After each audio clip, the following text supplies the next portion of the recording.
PUBG MOBILE World Invitational is powered by Gamers Without Borders and is brought to you by OnePlus, the official smartphone provider, Nemo TV, the official streaming platform, and STC, the official playout sponsor. Ladies and gentlemen, it's time to get underway here with our second day of action in our West Conference. I'm your host, Jason Kaplan, joined by some fantastic gentlemen who I'll introduce in just a few seconds of time because we have $3 million on the line over the course of these 4 days for all these teams to win and donate to the charity of their choice. And hopefully we can get a lot of money in the hands of charity here. We get to see some great plays at the exact same time. Let's bring in our analysts now because I like to be the most handsome man on the show. It's in my contract for the first at least 15 seconds of it. But now more handsome gentlemen joining me here with Frost and Seven Worlds Gaming. Gentlemen, how are you doing today? Yeah. I'm doing great, man. Sorry, for some reason, I'm doing great. How about you?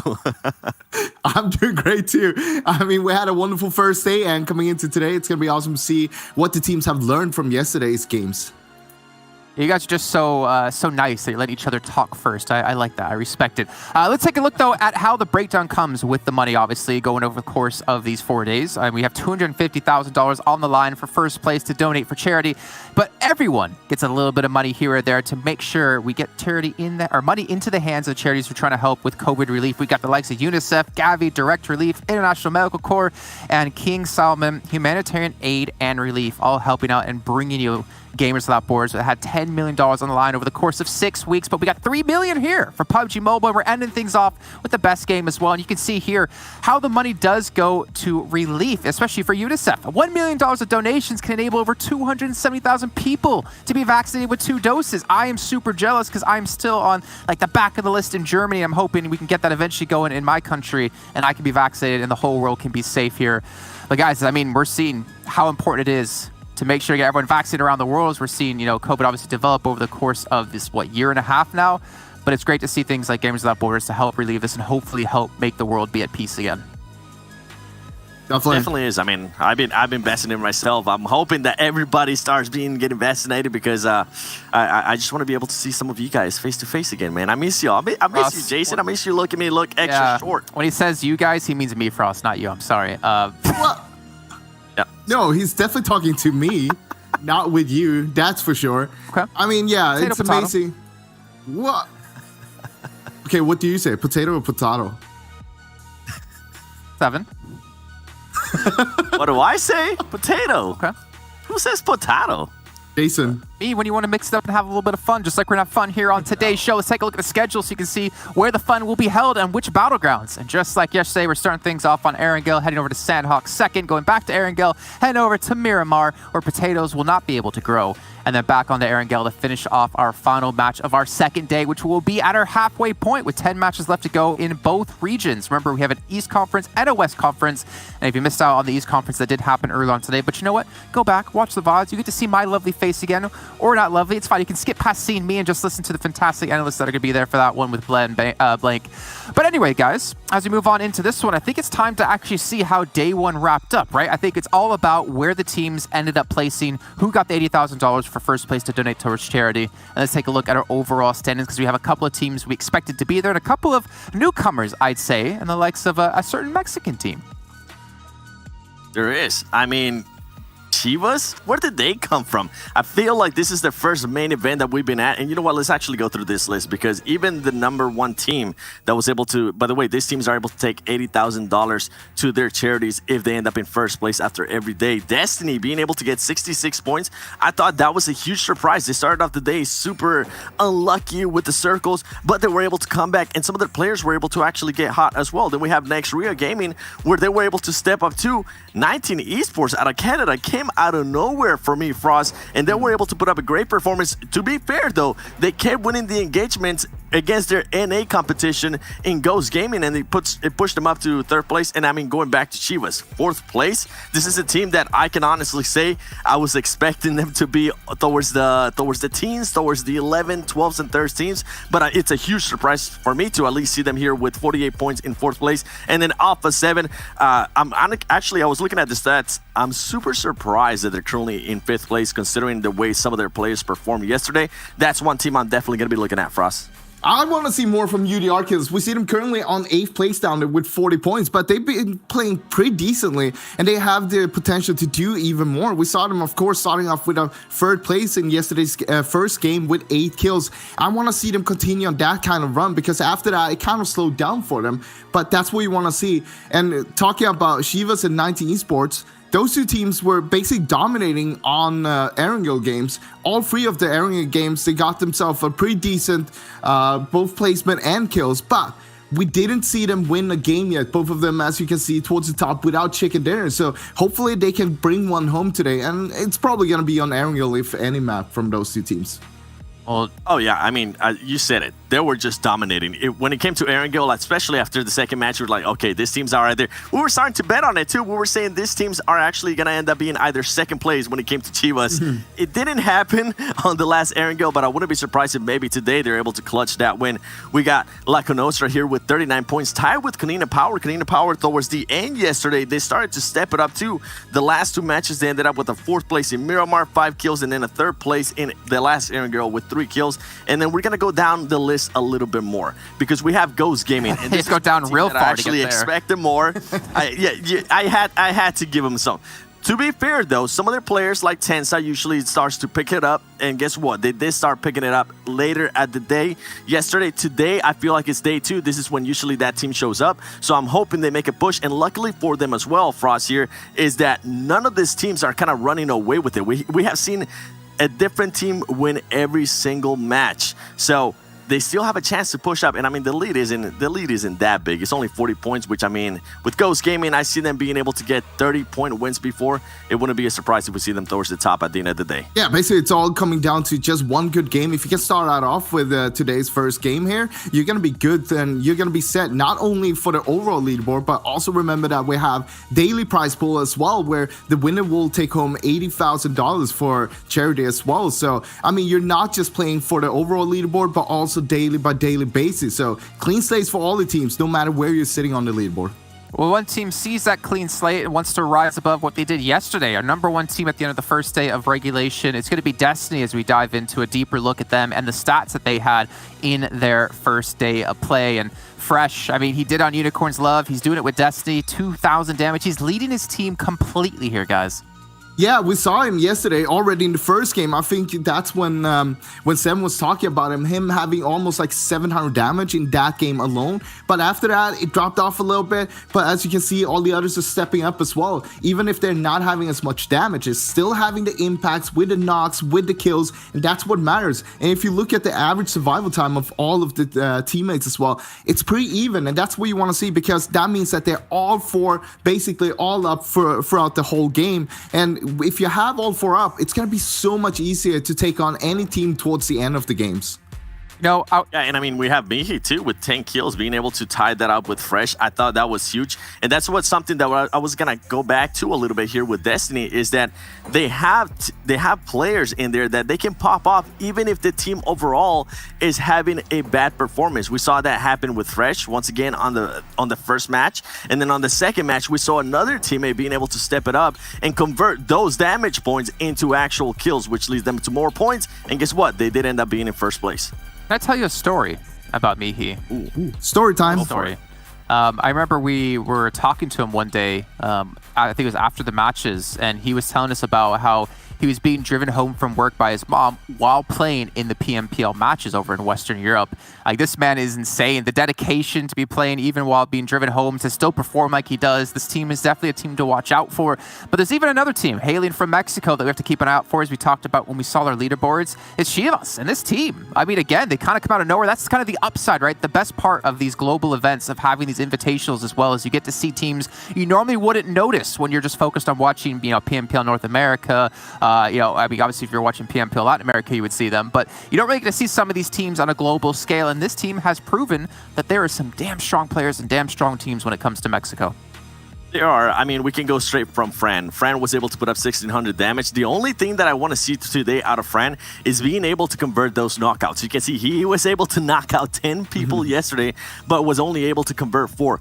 If they're able to step it up even more on kills, this is going to be a team to be reckoned with, especially if they continue the performances in Erangel. If we go back to the stats from yesterday, second place, and then I believe it was a 6th place. But throughout those matches, they were still able to get kills, which I thought was really impressive for that team. Usually, when we see a team like this that play passive, they're not able to get as many kills. I was actually very shocked when I saw them being able to at least get consistent over 3 kills throughout every match yesterday. Today, I would like them get a win, Frost. This is what we've been talking about with this team.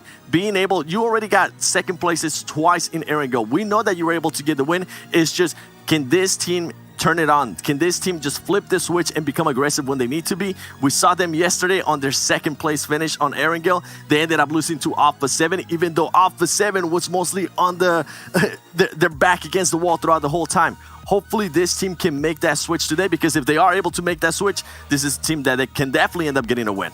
Not only do I want to see them being a little bit more aggressive towards the end game, because that's when you definitely need to be more aggressive. I don't care if you're a little bit passive towards the early game, the mid stage of the games, because you're keeping everybody alive towards the later stage of the game, towards the end game. And when you get there, you got to be able not only being aggressive, but also take more ground. Yesterday, we saw time after time, they were grouping up a lot and they were playing all together as one unit. But there's one bad thing with that, and that is, like, any other team that is looking towards you, they only need to look for one angle to find all of you. You want to make sure that you get those flanks, broaden out a little bit, make sure that you get a lot of ground, a lot of control. If you have that, ooh, that win, it's gonna come so easy for him today. Well, speaking of wins, we did have 2 teams with wins yesterday. Alpha 7 and Team K. So the rivalry between Argentina and Brazil when it comes to PUBG Mobile is still alive here at the PMWI. We're going to take a closer look at these 2 teams and their stats against each other on our lovely little radar. And you can see that it's relatively close in some aspects, but the damage, I think Revo probably has a majority of that in his favor for Alpha 7, giving them the lead. Yeah, I mean, we saw Rebel get, 1,500 damage in one match yesterday, being able to put up a lot of those skills for his team too. The one thing with Alpha 7 that didn't end up working out, and the one stat that we're actually not able to see here, is the survival time. Team Queso is currently leading this engagement here between those two. Even though Alpha 7 has been able to be the more aggressive and the one that's able to knock out more people, something that didn't end up working out for them yesterday was Myanmar, the Myanmar that we played yesterday, and also the last Erangel. They ended up getting just pretty much kicked out super early, and they were only able to get 1 kill. I think that's why Rebel wasn't able to get that MVP, if I'm really thinking about it. But going back now to Team Queso. Team Queso, the one match that I'm going to be looking at closely today is Sandhog. For some reason, this team loves playing super passive in Sandhog, and sometimes it can be a great thing, and sometimes it can really hinder them. And I noticed yesterday when they decided to be the aggressor team, when they decided to just trust their skills and trust what they're able to do as a team, they pretty much came out on top every single time. So what I want to see out of Team Queso is, hey, don't be scared of taking on fights. Yesterday, pretty much almost every single fight that you were able to be the aggressor to start with, you were able to win. With Alpha 7, it comes down to a player's thing. We always talk about Carrillo being the MVP of that team. Well, guess what? Carrillo was kind of hidden yesterday. He was hiding. He was somewhere else because he only ended up with 3 kills overall yesterday. And I feel like today might be the day for Carrillo to step up. You know what? Team Queso, they're third on the overall in terms of kills right now. And we know that they're really good on getting those kills. I want to see them being just a little bit more aggressive and trying to get even more kills. But on the other hand, when we're talking about A7, I think they need to either finish up their fights a little bit quicker or try to back off, because what we saw yesterday, time after time, their fights got dragged out and they were down to 1 player from time to times, and those times it was a little bit shaky, it was a little bit nail biter to look at them and seeing like, okay, are they gonna be able to recover? But somehow they managed to recover time after time, and today I hope that they can just like either finish off the fights earlier or back off and take a new approach to it. think you're referring to the Alpha Sim vs. Kanina power fight we had happen on our first match of the day yesterday. And you even said the winner of that fight is going to come out as the victors of that match, taking home a chicken dinner. You were right, but not in that sense, because the team that did clean up that fight was Road to Glory, which is a team we're going to be talking about now here and taking a closer look at their stats. They came out with a great third party, cleaning up the kills and getting themselves a chicken dinner at the end of that day. We can see their players and, of course, who's been able to put up the biggest numbers. Now, I will say this. Comparing them just now to the prior teams we had when we looked back at Chivas, we looked back at Destiny, there's no huge standout player. Yes, El Chapo has the most damage, but not by much.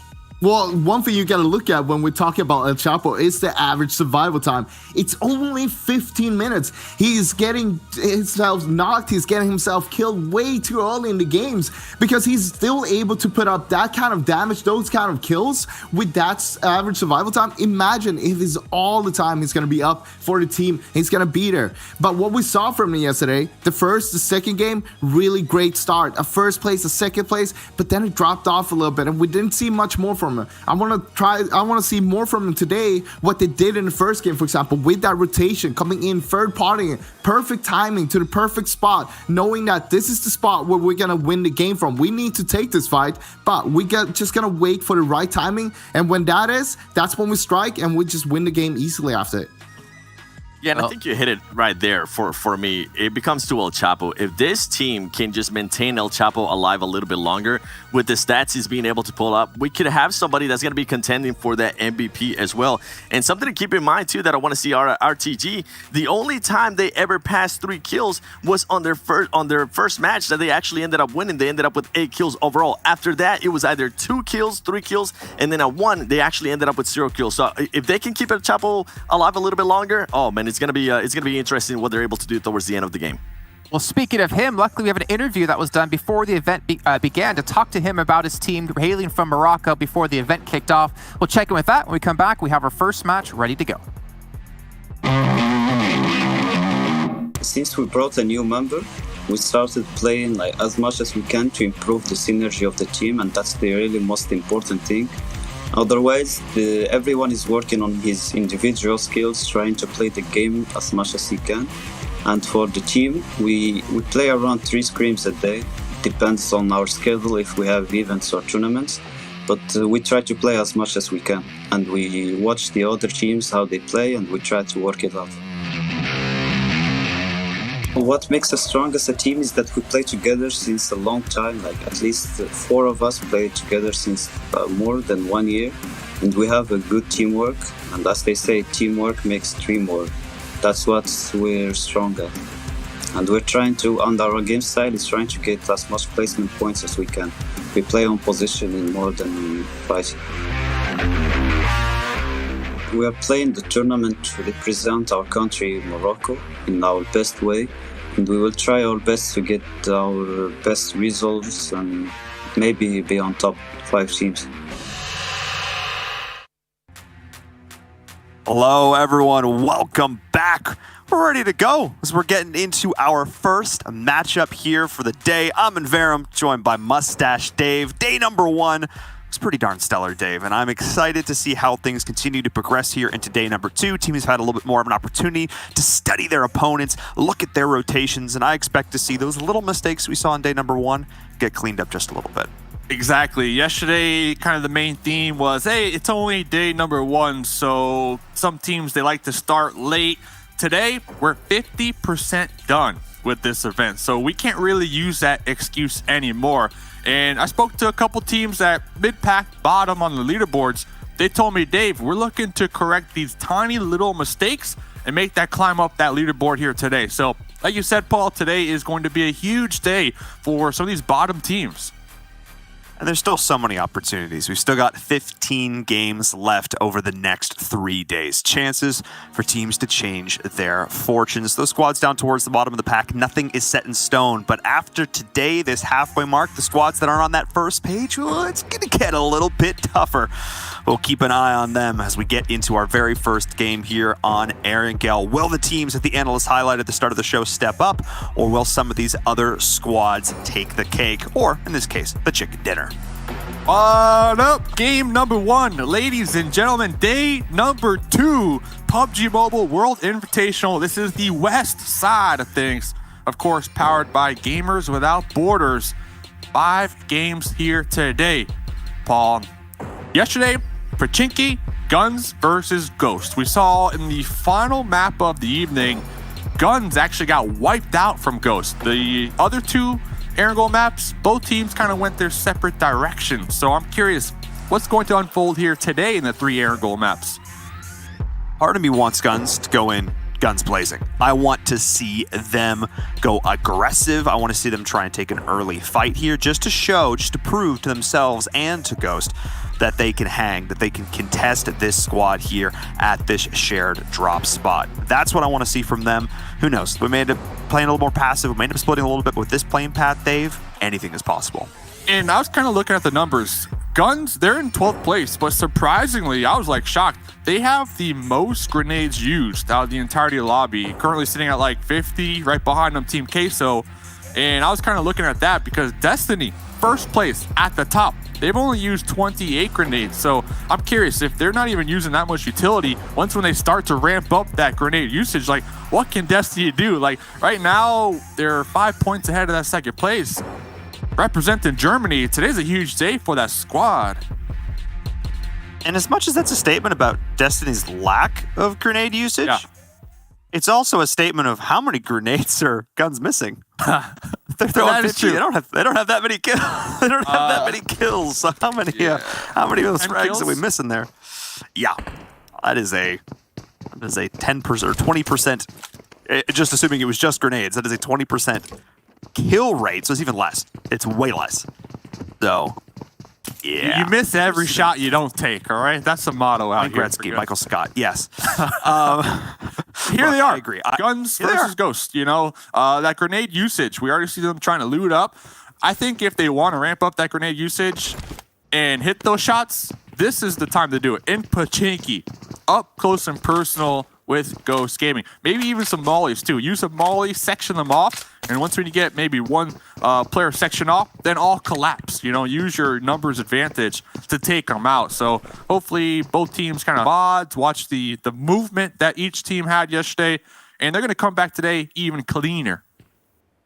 I think of all the teams in the lobby that I think that is true for, I think it's true for Ghost. You know that Bayo has spent the last day analyzing the rotations, looking at it, seeing how it'll play into how they want to execute themselves, and then what teams they might fight where, and then maybe make some adjustments on their own end in order to, I don't want to say catch, I do want to say catch some of the teams that they probably deem weaker in order to get some of those makeup points in terms of kills, wiping some squads early. So that's what I'm keeping an eye on. I think Ghost Gaming, not the strongest of day number 1s, but I expect that to very much change here in day number 2.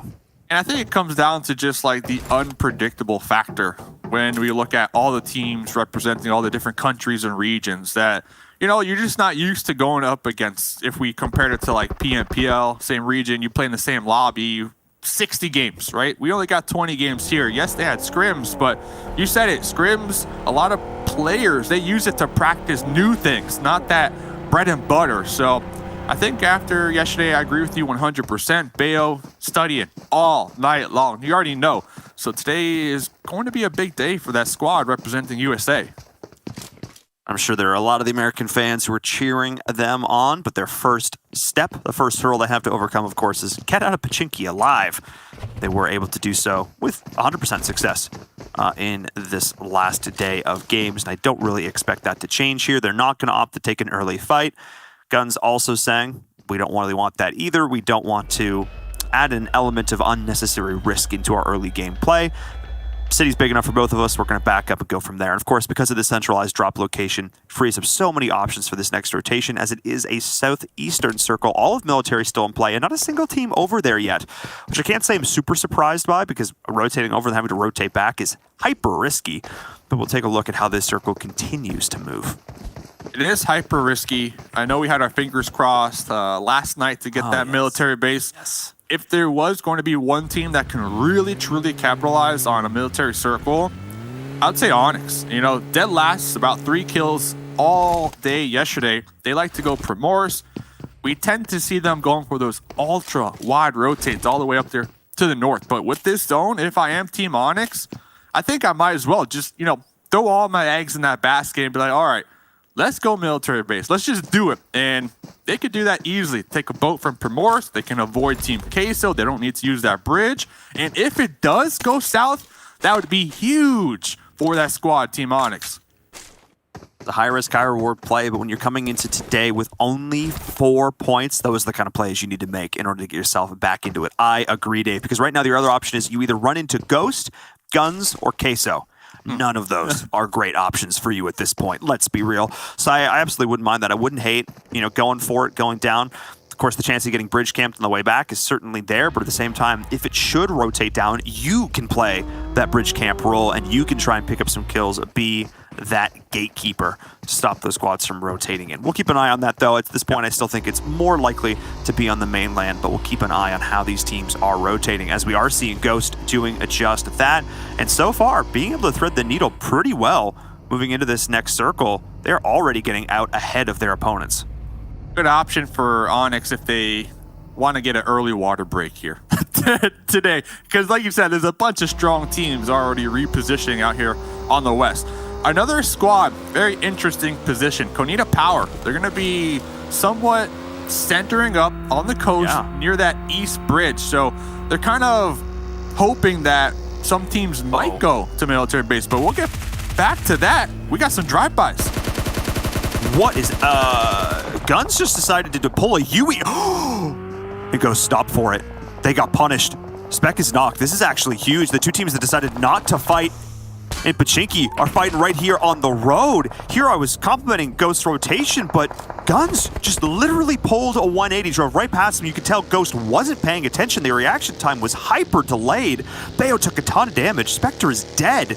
And just like this is an opportunity for Guns Esports to take down their fastly budding rival here on Erangel. They know exactly where Ghost is at. Dave, they're going to pop tires. This is big.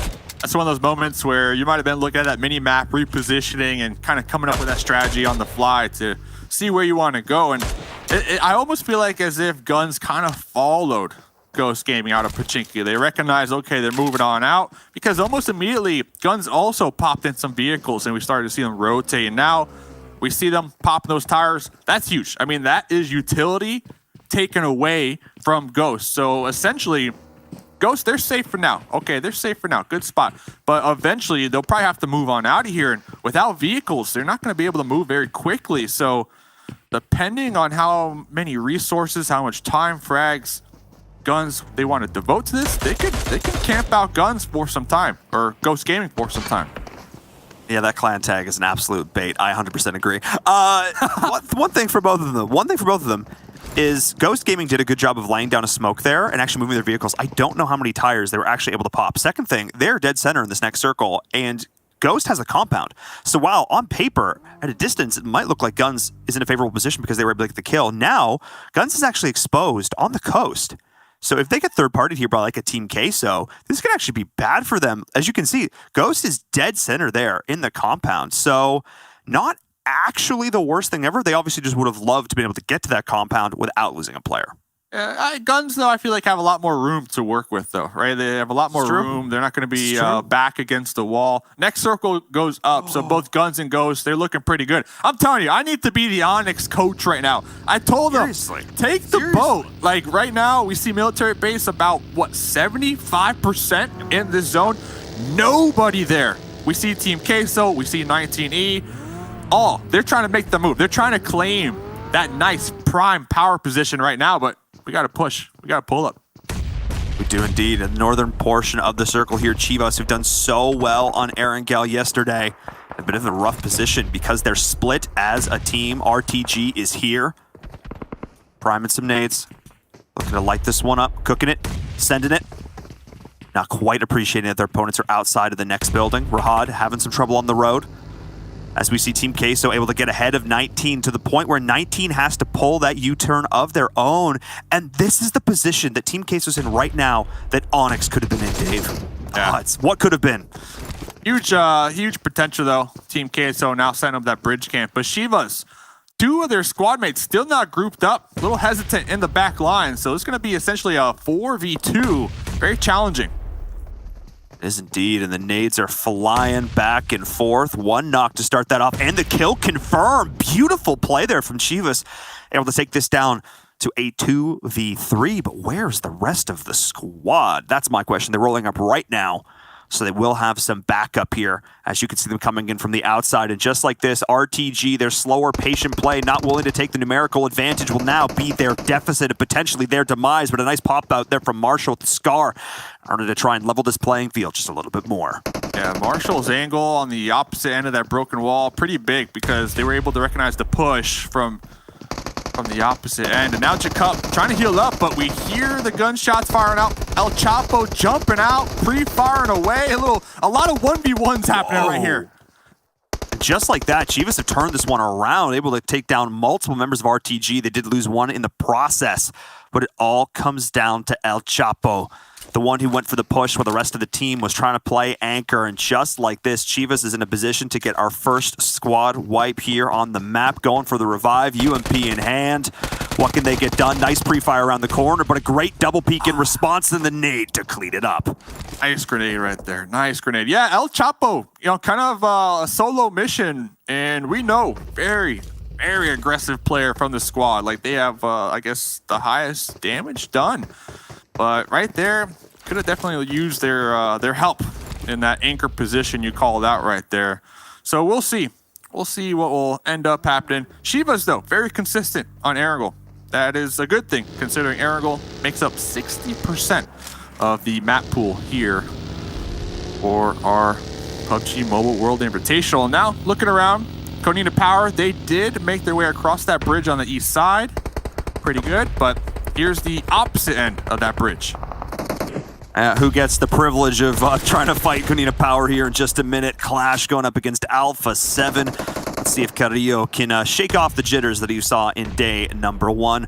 Ravo, of course, doing a fantastic job of still continuing to keep his team in a pretty good position coming into today, starting it off in 5th place.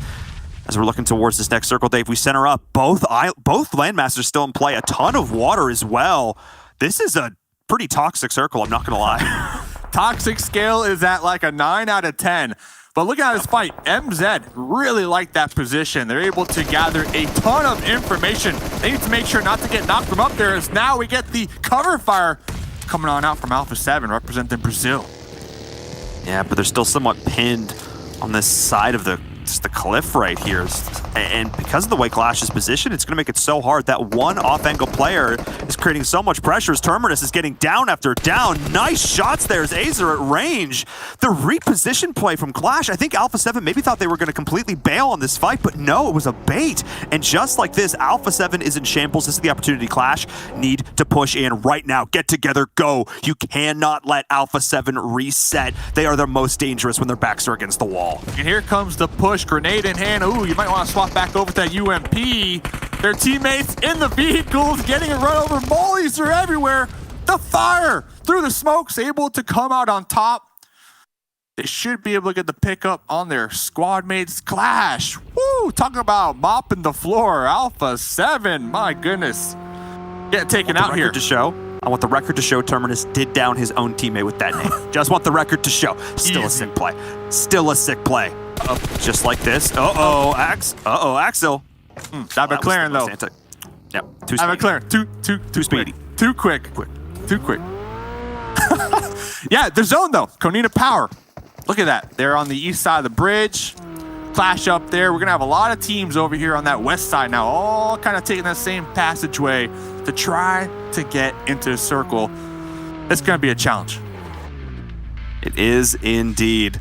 As we're taking a look at how teams are trying to rotate in, a lot of squads still out in the blue. I'm looking towards 19E, Nextria Gaming. Chivas now forced to late rotate on that western bridge. Of course, Godsent and Guns still over on the mainland. They are bogged down outside of this next zone, and they're in a bit of a rough spot here, Dave, because there's a lot of open ground they have to try and traverse. Very little cover to be had. Not only that, like, where do you go? You can't really move because you're going to run into UDR. You can't really swim either because Ghost Gaming are looking across the channel. So Let's see. Guns, they do have 4 up. They do have a vehicle, but looking real indecisive right here. Yeah. This one's going to be tricky. I'm not seeing a world where many of these teams on the mainland right now survive. Maybe UDR Killers if they can make some play on the bridge. Onyx was able to make it across, though, but they're taking a lot of damage. Shivas, 19, still out in the blue. This one's going to be tough, Dave, as we're seeing Guns now in the last-ditch send, and we get the center up. It's on Military Island, and like I said, those teams on that mainland, they are not long for this world. Dude, Ghost, game-winning position right here. Same thing with Konita Power, so we'll have to keep tabs on them as all these teams up here on the mainland, it's going to be a bloodbath. Right now, main objective for me, if you're not in this circle, go for those kill points. That's all you can do here. That's all you can do to offset the risk of getting taken out early. 13th position, that's 0 points, Paul. 0. Absolutely none. The big goose egg, which means you got to do it with your own 2 hands. You got to put the pressure on your opponents. We're looking to see. I like it. Do that here for Godsent. See if they can find the shots. Nice movement, though, coming up from Hamudi and crew. Potentially having the advantage here if they can find the angle, but one of their teammates is downed. Very nice movement. But at the end of the day, UDR, they're hearing this, and they're going to use this opportunity to swim across the channel. So both these squads, Godsent, Guns, yeah, it's like they're spending a lot of time out here, but they're forced to. They don't have an option, and now here comes the blue zone to apply that additional pressure, which is gonna, ramp up those nerves. Did see Sandro for UDR Killers able to actually get that third-party kill on that last remaining player there, but will send it with the rest of the team. I thought for a second might actually play spoiler and play the last-ditch defender, but there is a boat as well. This could actually be huge, except for what you pointed out earlier, Dave. Ghost Gaming in the prime position to stop any team making a last-ditch send across the way as Ralph is trying to go for the but just denied. However, Hamudi is still there, and just like that, into the water, he's going to destroy the boat as well, likely. Yeah. Wow, that is bitter. Talk about the BM right there. I mean, UDR, they're already swimming away, right? They're already like, okay, we can't take the boat, but Hamudi making sure to get the blow-up, and like you said, Ghost kind of playing that Coast Guard role. Now, one thing I want to note, I do see Ayala from Team Queso rolling up on the Ghost, so that might cause a little bit of a distraction and allow Guns, the 2 players, and UDR, the 2 players, to safely swim across the channel. And keep an eye on that as Clash is trying to make the play into Konina Power. Nice shots, though, coming out from Nomi. That MVP star power play coming in, not missing a shot, not getting hit either. Great movement as we're looking at the last player, MZ, all the way down the line. See if you can spot him here, though. Right now, his goal is all about survival. Konina Power, Dave, they still have all 4 players up, but they're very split. And here comes Destiny as well, right underneath the bridge to kind of make matters worse. And I felt like Clash, we saw them earlier. They had a lot of time to reposition early, but they decided to hold back just a little bit. Nomi on that bridge. Yeah, MZ, I don't know where you're going, bud. Maybe looking for a boat, possibly. We'll have to see. But that wide wrap from Konina Power, at least, is doing some work. You talked about Destiny potentially causing some havoc under the bridge, but instead they're just target practices. We have the wide wrap. The issue is Fashe did end up going down to the outside. Nobody's got the reposition to try and get the revive there as Axer applies the pressure underneath the bridge. This is massive as we take a look at where this next circle is going, but great shots. That M4 locked tight. That is 2 members down now for Destiny. 1 big nade here, and Mihi could be dropped. Let's keep an eye on it. Way too far, but he still sees it, still gets the shot there. Axer, the 1-man wrecking crew, shooting fish in a barrel. Yeah, Mihi hitting that prone right there, and yeah, these smokes can't provide that much cover, especially with the enemy right above you. Next zone goes up, though. Konina Power, good spot. They are a little split, though, so they don't have a lot of time to get the pickup. Ghost Gaming, I'm still concerned with them because they're going to be rolling into the zone like a wrecking ball, and their main kind of objective right now, they need to make sure to win that fight against Team Queso if they want to move into this next zone alive. And that's where I want to look right now. These two teams are about to clash. Ghost did already lose one, I believe it was, to Team Case. As we can see them all running by right now. Clash does eventually go down, bleeding on the outside, just trying to survive for points. And Team Case is actually going to bypass them. They're going to go into Rahat. Oh, this is massive. Absolutely huge, because this is the compound that Ghost Gaming would have wanted to have rotated to. But TQ, with a fantastic IGL call, is actually going to outpace them and push in ahead. Rima doesn't see his opponent, though. Blocks the grenade with his body and kills them both with an accidental mastery, but will get taken out here. And now the third party is coming in from Ghost. Team Queso was too slow, Dave. This was the one play they absolutely had to execute to perfection, and they're slipping. Yeah, I mean, talk about a full send right there. They committed everything to getting this building, getting this compound, but all 4 members in one little tiny building, you open yourself up to just getting grenaded to death, and that's exactly what's happening. Not only that, to make matters worse, 19E down there to the south, taking some shots. You even got Onyx on the outskirts showing up. So honestly, that's like best case scenario for Ghost Gaming, because now they can play Edge. And they have this entire edge of the circle as well. Beast from Destiny was actually able to sneak their way in as well. So that could be a factor. This Team Queso was able to stabilize a little bit. They did just spot him out. Nice play there. So that is no potential third party coming in from behind. And this has accidentally worked out fantastic for Ghost Gaming. Rather than having to play a long, drawn-out war to try and get to the edge of the circle up on the high ground, Team Queso went all the way past them and just broke on the walls. That was Rahad in this compound. Didn't play it well, got third party, played it too slow. And just like this, Ghost is once again in a fantastic position, but Konita Power can't look past them either. Yeah, not only that, beautiful dip that Ghosts are holding. They can keep those vehicles alive just in case they need to use that utility moving forward. And Konita Power, same could be said. Same could be said. Nice little dip. The thing is, though, they do have Fashe way down there, separated from them. So maybe holding that spot just in case the zone does shift in their direction. But looking around, Shivas, talk about consistency, still alive. And they're running into Onyx, but look at that. From the window, the M4 spray. Yeah, and it was actually, I mean, did most of the work there, as we're seeing Ghost Gaming actually picking up and taking that kill. Nice, solid, crisp, clean M16 shots as Team Queso is getting a little bit of revenge as well. The nade down onto Rahad, trying to take over the rest of this compound. But at this point, I think Team Queso just need to hold tight because, Dave, they did get this circle. So did Konita Power. They are in a prime power position.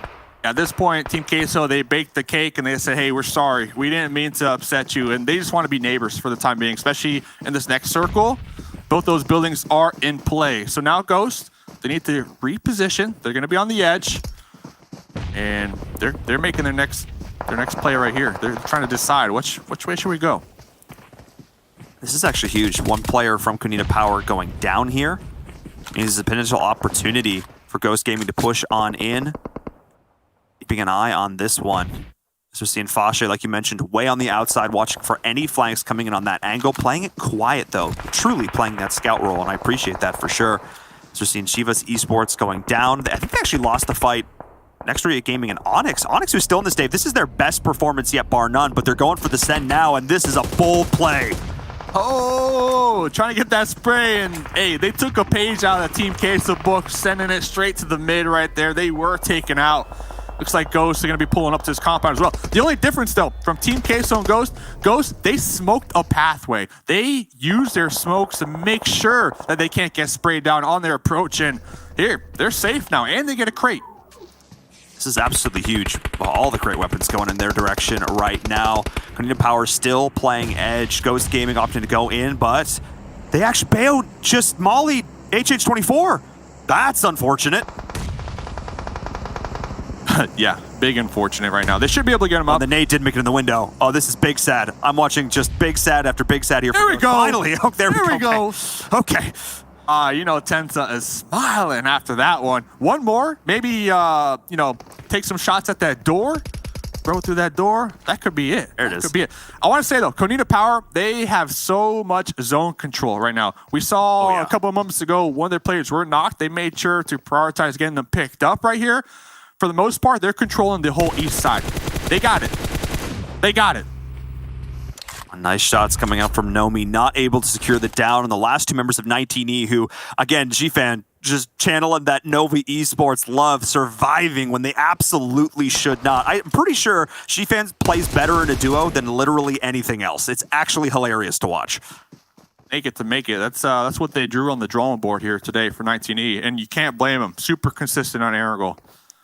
As we're still checking in with Ghost. They're okay for the time being. They don't have to move much, but look at this. Nomi, right behind Ghost, could play such a huge spoiler to him. I mean, the position... Oh, they hear him, though. They hear him.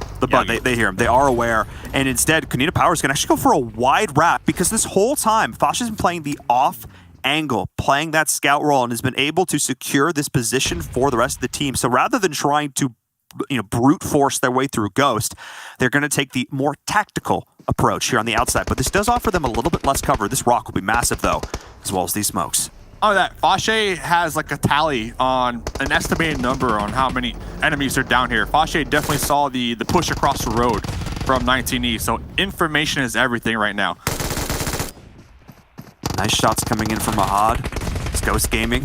One drop, but the nades continue to come back. Bayo lives and dies by those nades and able to set up and actually helping out 19 and Konita Power here because taking down Delhop, who was a key player there. But Bayo with the unfortunate send, and just like that, how has Rahad lived for this long? They have 7 kills as well. They have just been playing this stalwart defense, the bulwark that will not break. Position, man, this compound's so strong. Everybody's trying to take it from them. We did see HH with the new light machine gun. That should be able to put in some work, but it's gonna have to go against the M249. Konita Power trying to crawl their way in right now, trying to get some grenades onto 19E. 19E, they're awfully close to each other. One grenade could get the wipe.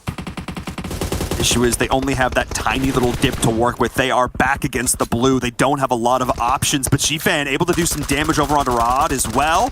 Got to secure the point. It does get it. This is huge. 5 kills for them as well, but here comes the push from Konita Power.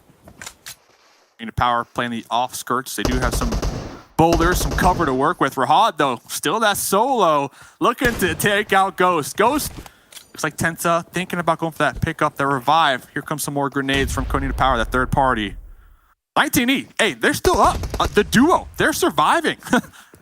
You can't hate it. They've gotten a lot of luck with these circles. They haven't really had to move for the last 4 minutes. They've just been able to ride it out. It's just like this. Rod goes down. Xenox able to usurp that kill, just take it out from underneath, and now top 3. All of these squads are doing great in terms of kills. 16 just among these last remaining teams, but it all comes down to who can get this first knock, and I'm trying to see where this next circle's going, Dave. It's really hard to tell. We're looking at it right in the middle. Right in the middle. Everybody's on the edge right now, so it's grass. You got some grass to work with, Paul. That's it. Well, unfortunate timing here for them, because you're right, everybody's got to move. So it all comes down to the smokes, all comes down to who can play the snake play just that little bit better. And I think if I'm Konita Power here, you're the only one with the numerical advantage, and hopefully they've been keeping track of the kill feed enough that they know that. I would honestly I think I would take the one fight you probably know you can win. I would just hard push 19E. Or Ghost, now that that knock has come through. You've got to make a call, though, going along the outside. You can't fight them both at the same time. You have to pick one. And Shifan's going to drop. This is huge. She overextended, and here they go. That was the knock. They're going to push for it. This is absolutely correct play from Konita Power. They got that opening knock. This is absolutely huge. Ghost cannot intervene with this all. The way the terrain works, the revive will not be able to go off. And just like this, 19's going to go down. There's no way Xenox can make this one work, but he finds one, and he goes down. There it is. Beautiful play. But Dave, this is now the opportunity, the counterattack from Ghost Gaming.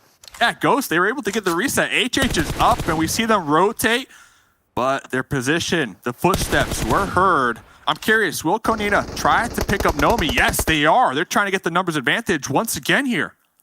This is absolutely huge because HH24 either doesn't have the meds or doesn't have the time to try and get the HP back, and because of that, he's going to drop, but they were able to trade 1 for 1, but there's still an advantage for Konita Power. They played this so beautifully, Dave, and just like this, Fosh is going to potentially drop here to 2v1, but actually HP favors Tensa. 2 players still alive. Konita Power needs to hit some sick headshots here. Tensa dodging, weaving, looking for the shots, finds one, no! And he's going to drop just like that. Konita Power get the chicken dinner. Nomi with that drop shot at the end, able to take out Tensa right there with the Uzi/on combo. Tensa was putting in the work, though. I mean, we cannot discount that at all. And I'm looking back, I'm curious. the play from Bayo. We saw Bayo try to take that compound from Rahad, was caught in the vaulting animation. Yeah. What if, just like what if Bayo stuck with HH and Tensa? They would have had a 3v3 at the end. Great game though. I mean, Ghost, they were third to last coming into this game. Ton of kills, great placement points. This is what they needed. There's a reason, Dave. At the start of the show today, I said, Ghost is the team I'm expecting to improve the most because they do their homework. They study their opponents. They identify what they need to do to overcome them, and they usually execute it pretty darn well. I would not be surprised if this is the day of Ghost Gaming, if they continue to turn it around. And I also, another what-if scenario, what if G-Fan hadn't committed so hard on that nade? He took one bullet too many. That was the first drop. That's when Kanina Power pushed. I think that was the play they should have done regardless, whether they get that knock or not, because the way that terrain worked, Ghost could not have intervened. They needed to take that 3v2. It's what they ended up doing, and because of it, they took the win. Let's take a look back at our highlights, though, Dave, because this first Erangel, it certainly delivered. GG's Kanina Power, by the way. Having 3 up towards the end, they had so much zone control at the end also. Like, the whole east side, they had it down packed, and it really played into their favor because of that. And GG's, that's all I can say. But looking at these highlights, yeah, this was that fight. Remember, right now, the zone, it already yoinked all the way down there to the south. So God sent no choice but to try to get some kill points there. Yeah, I mean, it's 100% the right call. There's this, you have a 50-50 decision. It's never a 50-50 decision, but you have two choices. You either try and survive or you try and lash out like a wounded animal and get as many kills as possible before you go down yourself, and that's sort of what they opted to go for here. But Kanina Power, every single position they took, Dave, they just controlled it masterfully, and the way they were able to hold their off angles. And we heard Froz talking about it at the start of the show, how he wants to see teams doing a better job of splitting the position so they're not grouped together so much. Kanina Power did it the best this game, bar none. The position Fasha did at the end of the game set them up for the success that they saw. They reaped the rewards, and it was these final few fights that allowed them to do it. Oh, that Kanina Power, they had like a 2-1-1. They had one up there towards the north, they had two on the east, then one towards the south. I noticed that the duo that was holding the east, they got both knocked out. Immediately, one of the solos, they got in their vehicles and they sent it to try to get that pickup, that revive. So they were not only holding down all that terrain to themselves, if one of their squad mates was taken down in the process, they made sure to get the pickup and not just let them bleed out for nothing. Man, I was looking at Xenox's POV there too, Dave. If he hadn't gotten flashed there, he probably would have downed like 2 members of Kanina Power. That would have been absolutely massive. That would have been maybe a way different ending there for Ghost. But in the end, like you said, Dave, those decisions, how teams opted to split, taking those, those fights, smart or not, ended up favoring Kanina Power. So props to them for taking that very first game, which means we need to head to a break and then send it over to our analysts, get into game number 2. When the world has safe and effective COVID-19 vaccines, how can we make sure they reach the people that need them most? Today, there are many vaccines in development. Most will fail. For those that could succeed, governments are under pressure to secure supplies for their populations. If governments compete for vaccines, most countries could miss out. This is not only bad for countries that cannot secure their own supplies. It's bad for us all, as no one is safe until everyone is safe.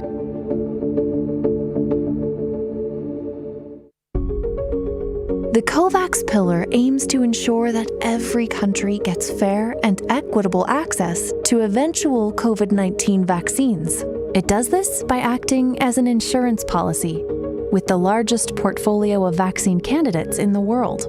Wealthier countries have a greater chance of gaining access to successful vaccines. And by pooling their buying power, rather than competing against one another, they enable investment in factories. So more doses are available as soon as a vaccine becomes available. The COVAX pillar is founded on the principle of equitable access. This means any country, regardless of their ability to pay, has the same access to vaccines. By supporting the development and manufacturing of these vaccines, wealthy countries increase their chances of getting COVID-19 vaccines and ensure the rest of the world gets access too. Ending the pandemic as quickly as possible will take a global effort. We need as many doses as possible, as fast as possible, as soon as a safe and effective vaccine becomes available. 2 billion doses would be enough to vaccinate healthcare workers and other high-risk groups. If we start now, we can save hundreds of thousands of lives, not to mention trillions of dollars. It's not about one country versus another. It's about one world protected.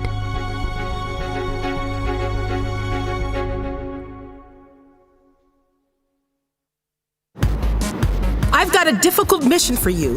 Who's in? Close to 1 billion people from 92 of the world's poorest countries need to be vaccinated. You'll need to work closely with governments and health authorities, and it will take millions of volunteers. And it has to be cheap. This is a mission only a few organizations can handle. It is the world's biggest and fastest distribution of a vaccine ever. Equipment such as needles, canisters, visors, protective suits, and sanitizer need to be in place first. All of this has to be transported to the most inaccessible corners of the world. The vaccine has to be kept cold constantly. If not, it's all for nothing. And when the vaccine gets close, a population without mobile phones or internet needs to get the message. Thousands of health workers have to be trained to perform vital work. No one is safe until everyone is vaccinated, so we can't stop until that's a reality. But even though we're doing this because lives are on the line, this is real life and not a game. You don't get a new life if you fall, or if you drown trying to save lives. We have no lives to lose, but we're willing to risk a lot to vaccinate the whole world. As long as the virus exists, the whole world is in danger.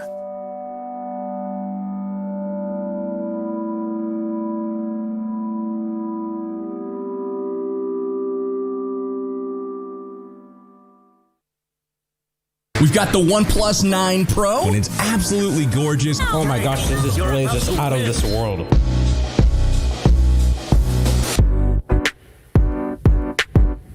Just insane. It's got 65 watts of charging power.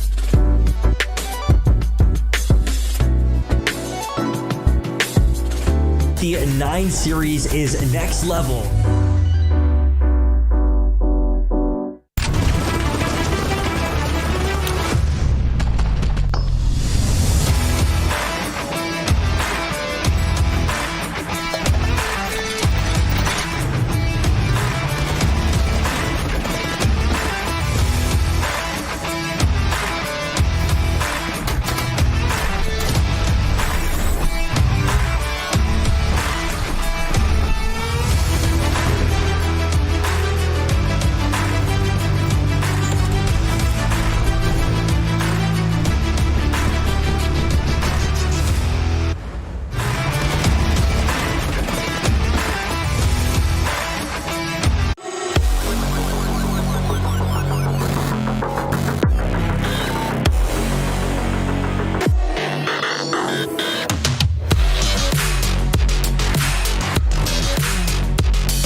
PUBG Mobile World Invitational kicks off July 22nd to July 25th. We've prepared a special team cheer event for our players. First, let's take a deeper look at how this event works.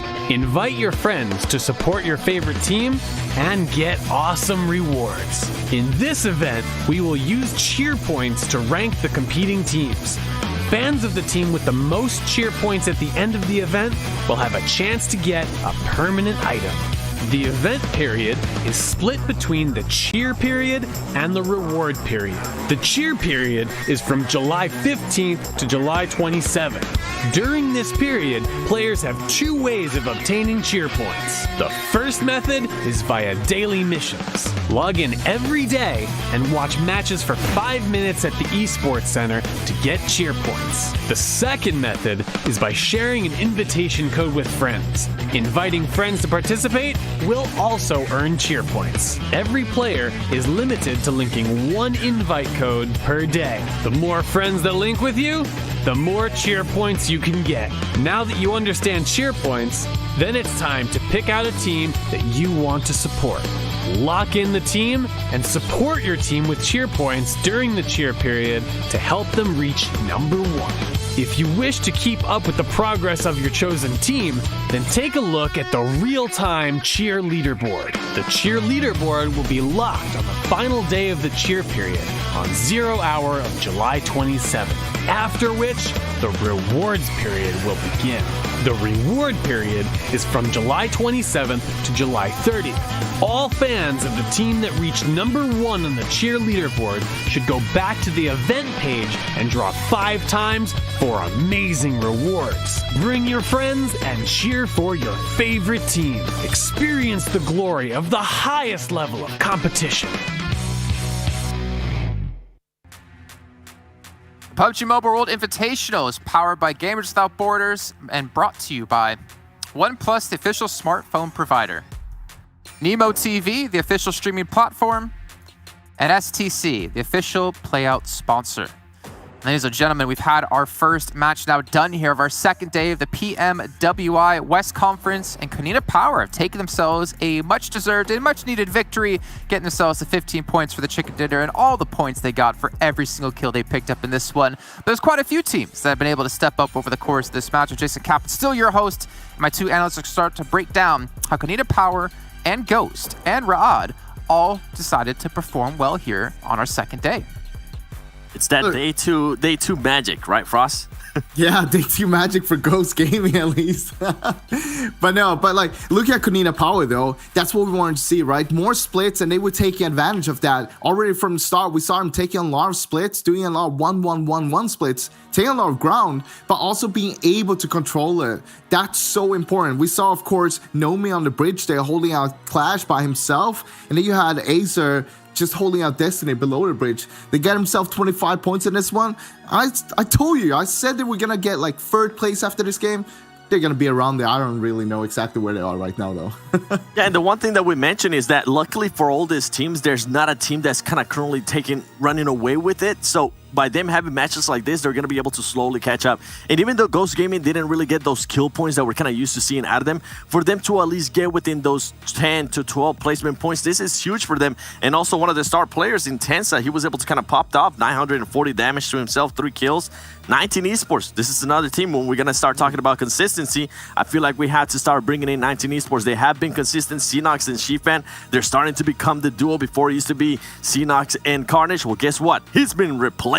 And then we have Rod. Rod pretty much, they almost doubled their whole points from yesterday in regards to kill. If I'm not mistaken, they did end up almost doubling their kills as well. They're able to get 7 kills, 15 points total. And next Ria Gaming, some of these kills that they were able to get, they were able to third-party people. Overall, I'm impressed with some of these teams stepping it up, and I know we have to talk about this one. Team Onyx, the team that was in dead last place and only have 4 points after 5 matches yesterday. Guess what? For them to be able to get 6 points, that's going to be pretty good for them.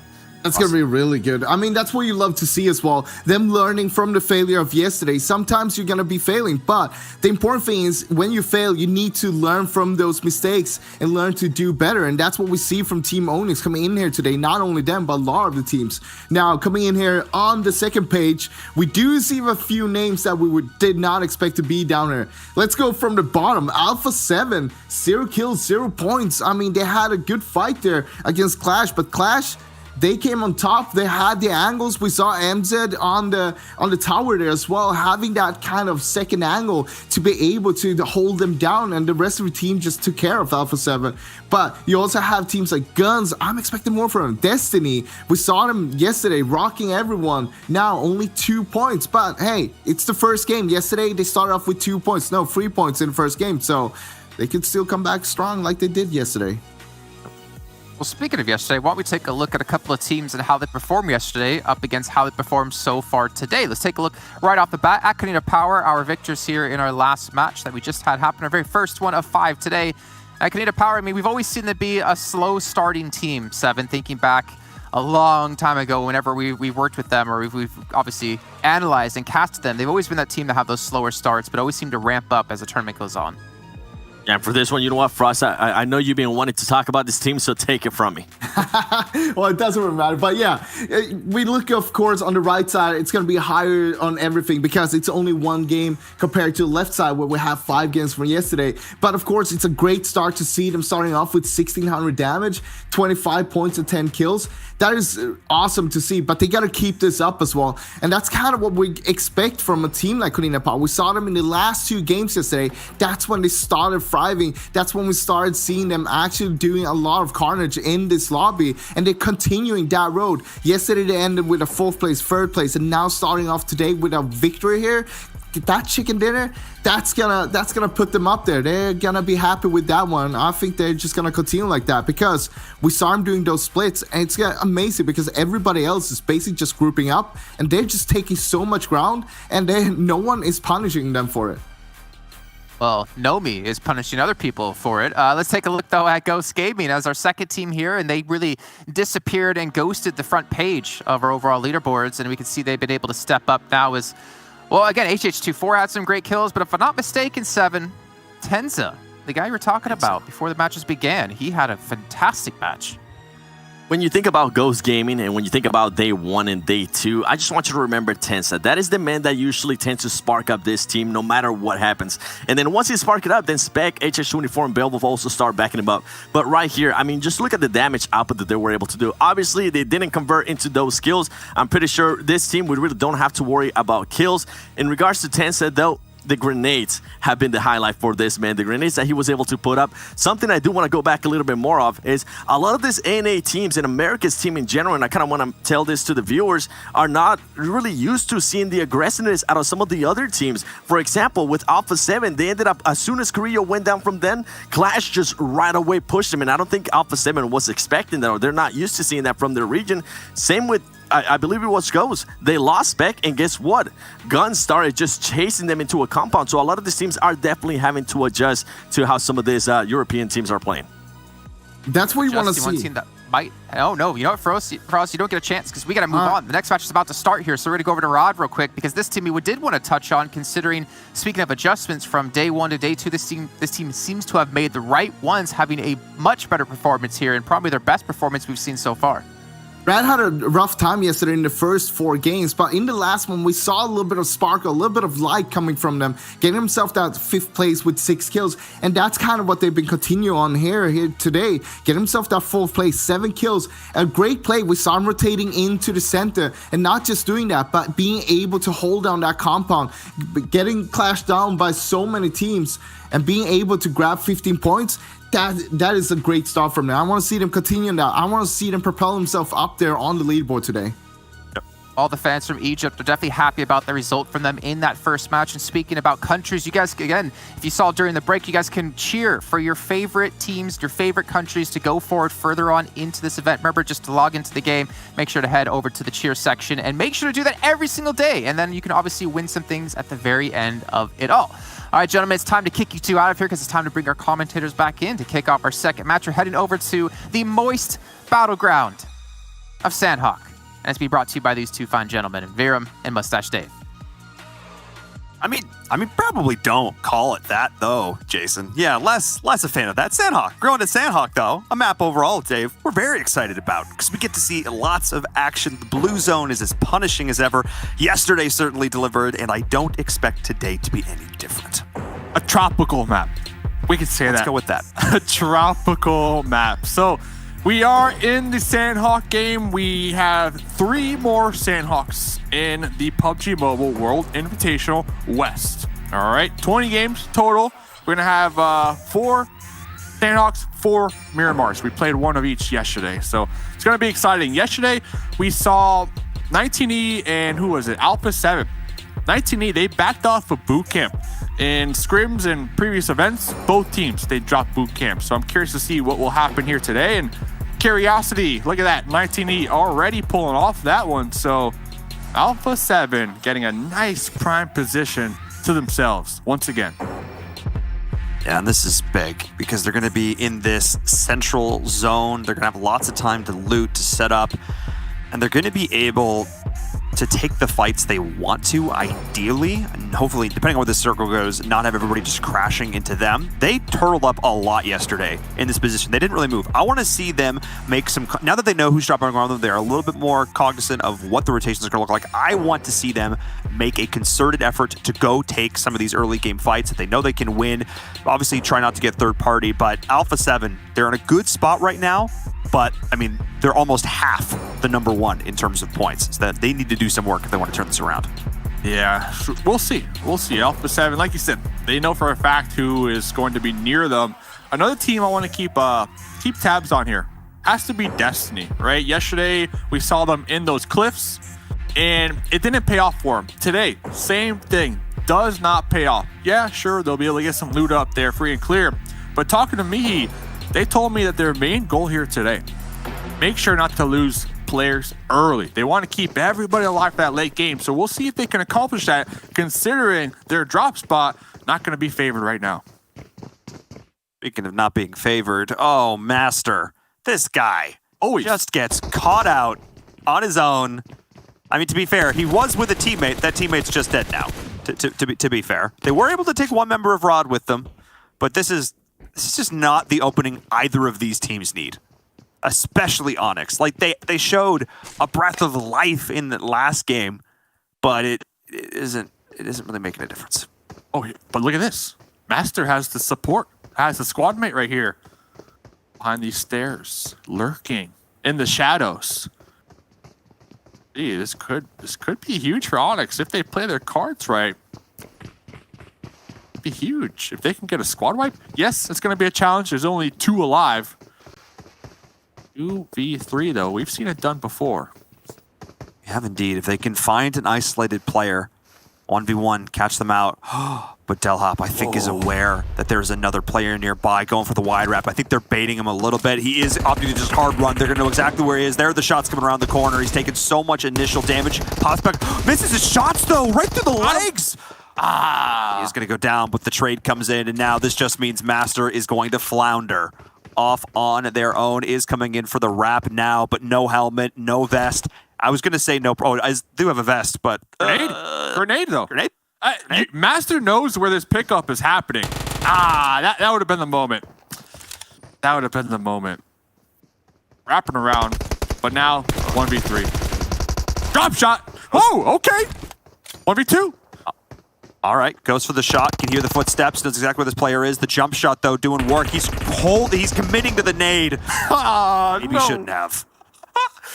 The M249 now floor drop. By the way, we see it every single game. It's such a huge weapon to pick up, especially off the drop.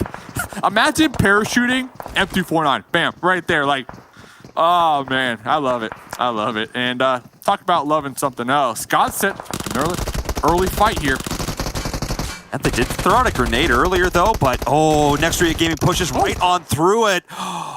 But just for a second, I thought that maybe, just maybe, they'd be able to win that exchange, but Kuder is able to get it done. So just like that, Sainhawk certainly delivers some of these early fights. This was the start of it.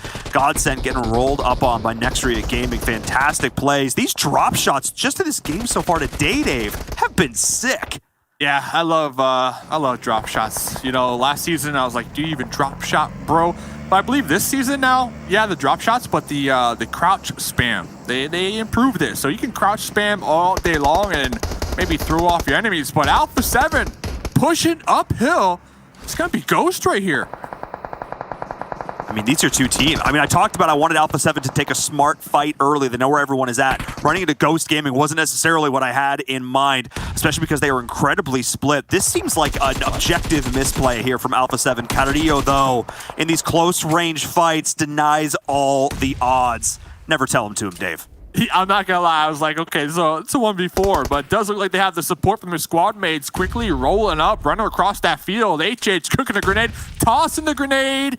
Just a little shy of the mark right there. Yeah, which means the Senate Texas is going to be able to get in position, give Carrillo a chance to try and reset. Oh, but the off angle. The UMP comes in, but another one in response. And just like this, Ghost Gaming is in shambles. I was talking about how I was expecting them to completely step up here, but Carrillo by himself shut it all down as it all comes down to Bayo, the last one standing, more like the last one to hit the floor. That was nice to watch from Alpha. Not gonna lie, that was pretty. Oh, okay. Hey, they feel the same way right there. They lost one in the process, right? But looking at the pros and cons, they got 4 kills. Not only that, they're dead center. They're gonna get some additional loot, and that was Ghost, right? Like Ghost, they had a phenomenal game 1. My concern now, you know, and I'm looking out for 7 on the desk. Can they just kind of not get tilted, right? After that wipe. That's going to be so important because they do still have some more games to go. And I'm a true believer in like momentum, right? And think about it. The train, it left the station last game, but then they left and we forgot the gas. Really broke down. Yeah, the wheel broke off. Yeah, like the train tracks were broke. So hopefully that doesn't really play a factor moving forward because of course I'm a big fan, you know, Ghost Gaming USA. So we'll see. Boy. And here's the thing that I think is kind of rattling me about all that. Ghost wasn't making the wrong play. They were set up well. Alpha 7 was split. They just lost their 1v1s. They just lost their gunfights. Carrillo was there. The long-range shots to support were there. The trades just were in favor. It was a 4v3, and they had the high ground. They had positional advantage. Ghost shouldn't have lost that. They just got outgunned. And those ones are hard to shake because, or they're easier to shake because you're like, well, we just lost whatever.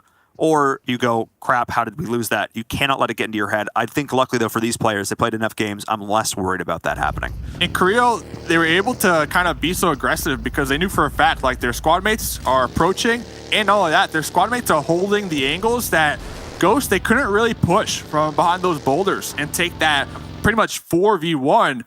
And that's why it was so important. And we kept seeing them spam those grenades and those mollies. They needed to land one of those grenades. If they would have landed a grenade early on, I feel like it would have been a different story.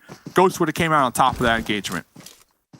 Yeah, there are about 4 things they could have done differently. They for could sure. Again, hitting one of those grenades could have gone for a wide wrap, but again, every single game is going to be a little bit different. But now Alpha 7 are spread out, taking some fire though from Chivas across the way.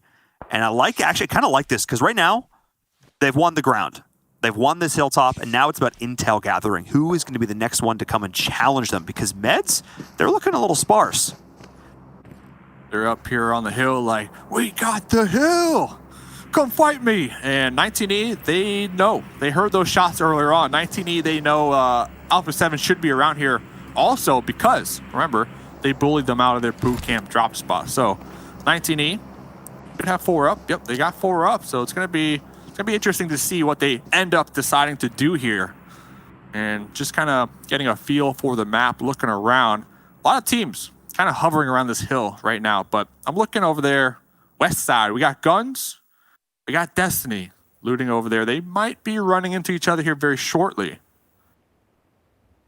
Could be running into Rahad as well, who's holding down this position a little bit further into the circle. Painan is oddly vacant at this stage. Nostro is taking the hill, overlooking it, which I don't dislike. Destiny is still going for these wide loot phases, which I do really appreciate, because getting those meds to be in order to heal strat on this map is so critical. If you can leave a player at the back of a fight with like 35 first aids, we have seen teams get, 7, 8, 9, 10 additional points for their team because they have sat back and heal stratted. So spending a lot of time looting early, Dave, I think is a completely valid strategy on this map. And they're going to need it. Next circle goes up. We see Beast already in a vehicle, so they got that. But when we look at vehicles, Sandhawk, the two don't really mix well, right? They don't really mix well. One thing I want to really quickly point out, talking to Mihi, just kind of wrap back around to that. I asked Mihi from Destiny, like, hey, you guys afraid to like kind of fight anybody, any challenges? And they told me like, no, our mindset is we're not afraid. We know we're going to take a fight and we're going to win that fight.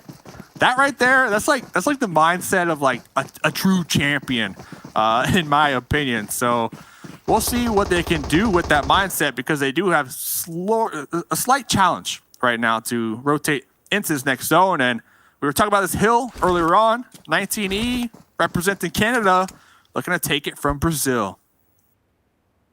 19E have the work cut out for them, trying to make their way up this hill. And just like that, Mafios is saying, absolutely not. And Sam caught out right in the open. Xenox is rethinking his life choices. His Acer and G-Fan are trying to find an off angle, but this could be the opportunity for Alpha 7 to converge. Bring the rest of the squad together.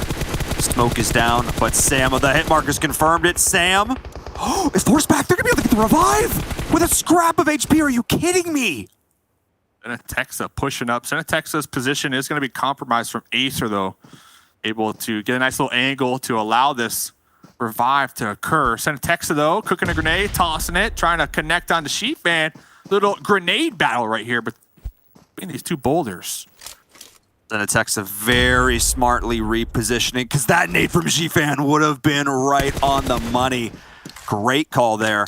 Laying back, going to get some covering fire down. But the fact that 19 was able to get Sam up and in this, that is a huge boon for them. They need to completely rethink this fight.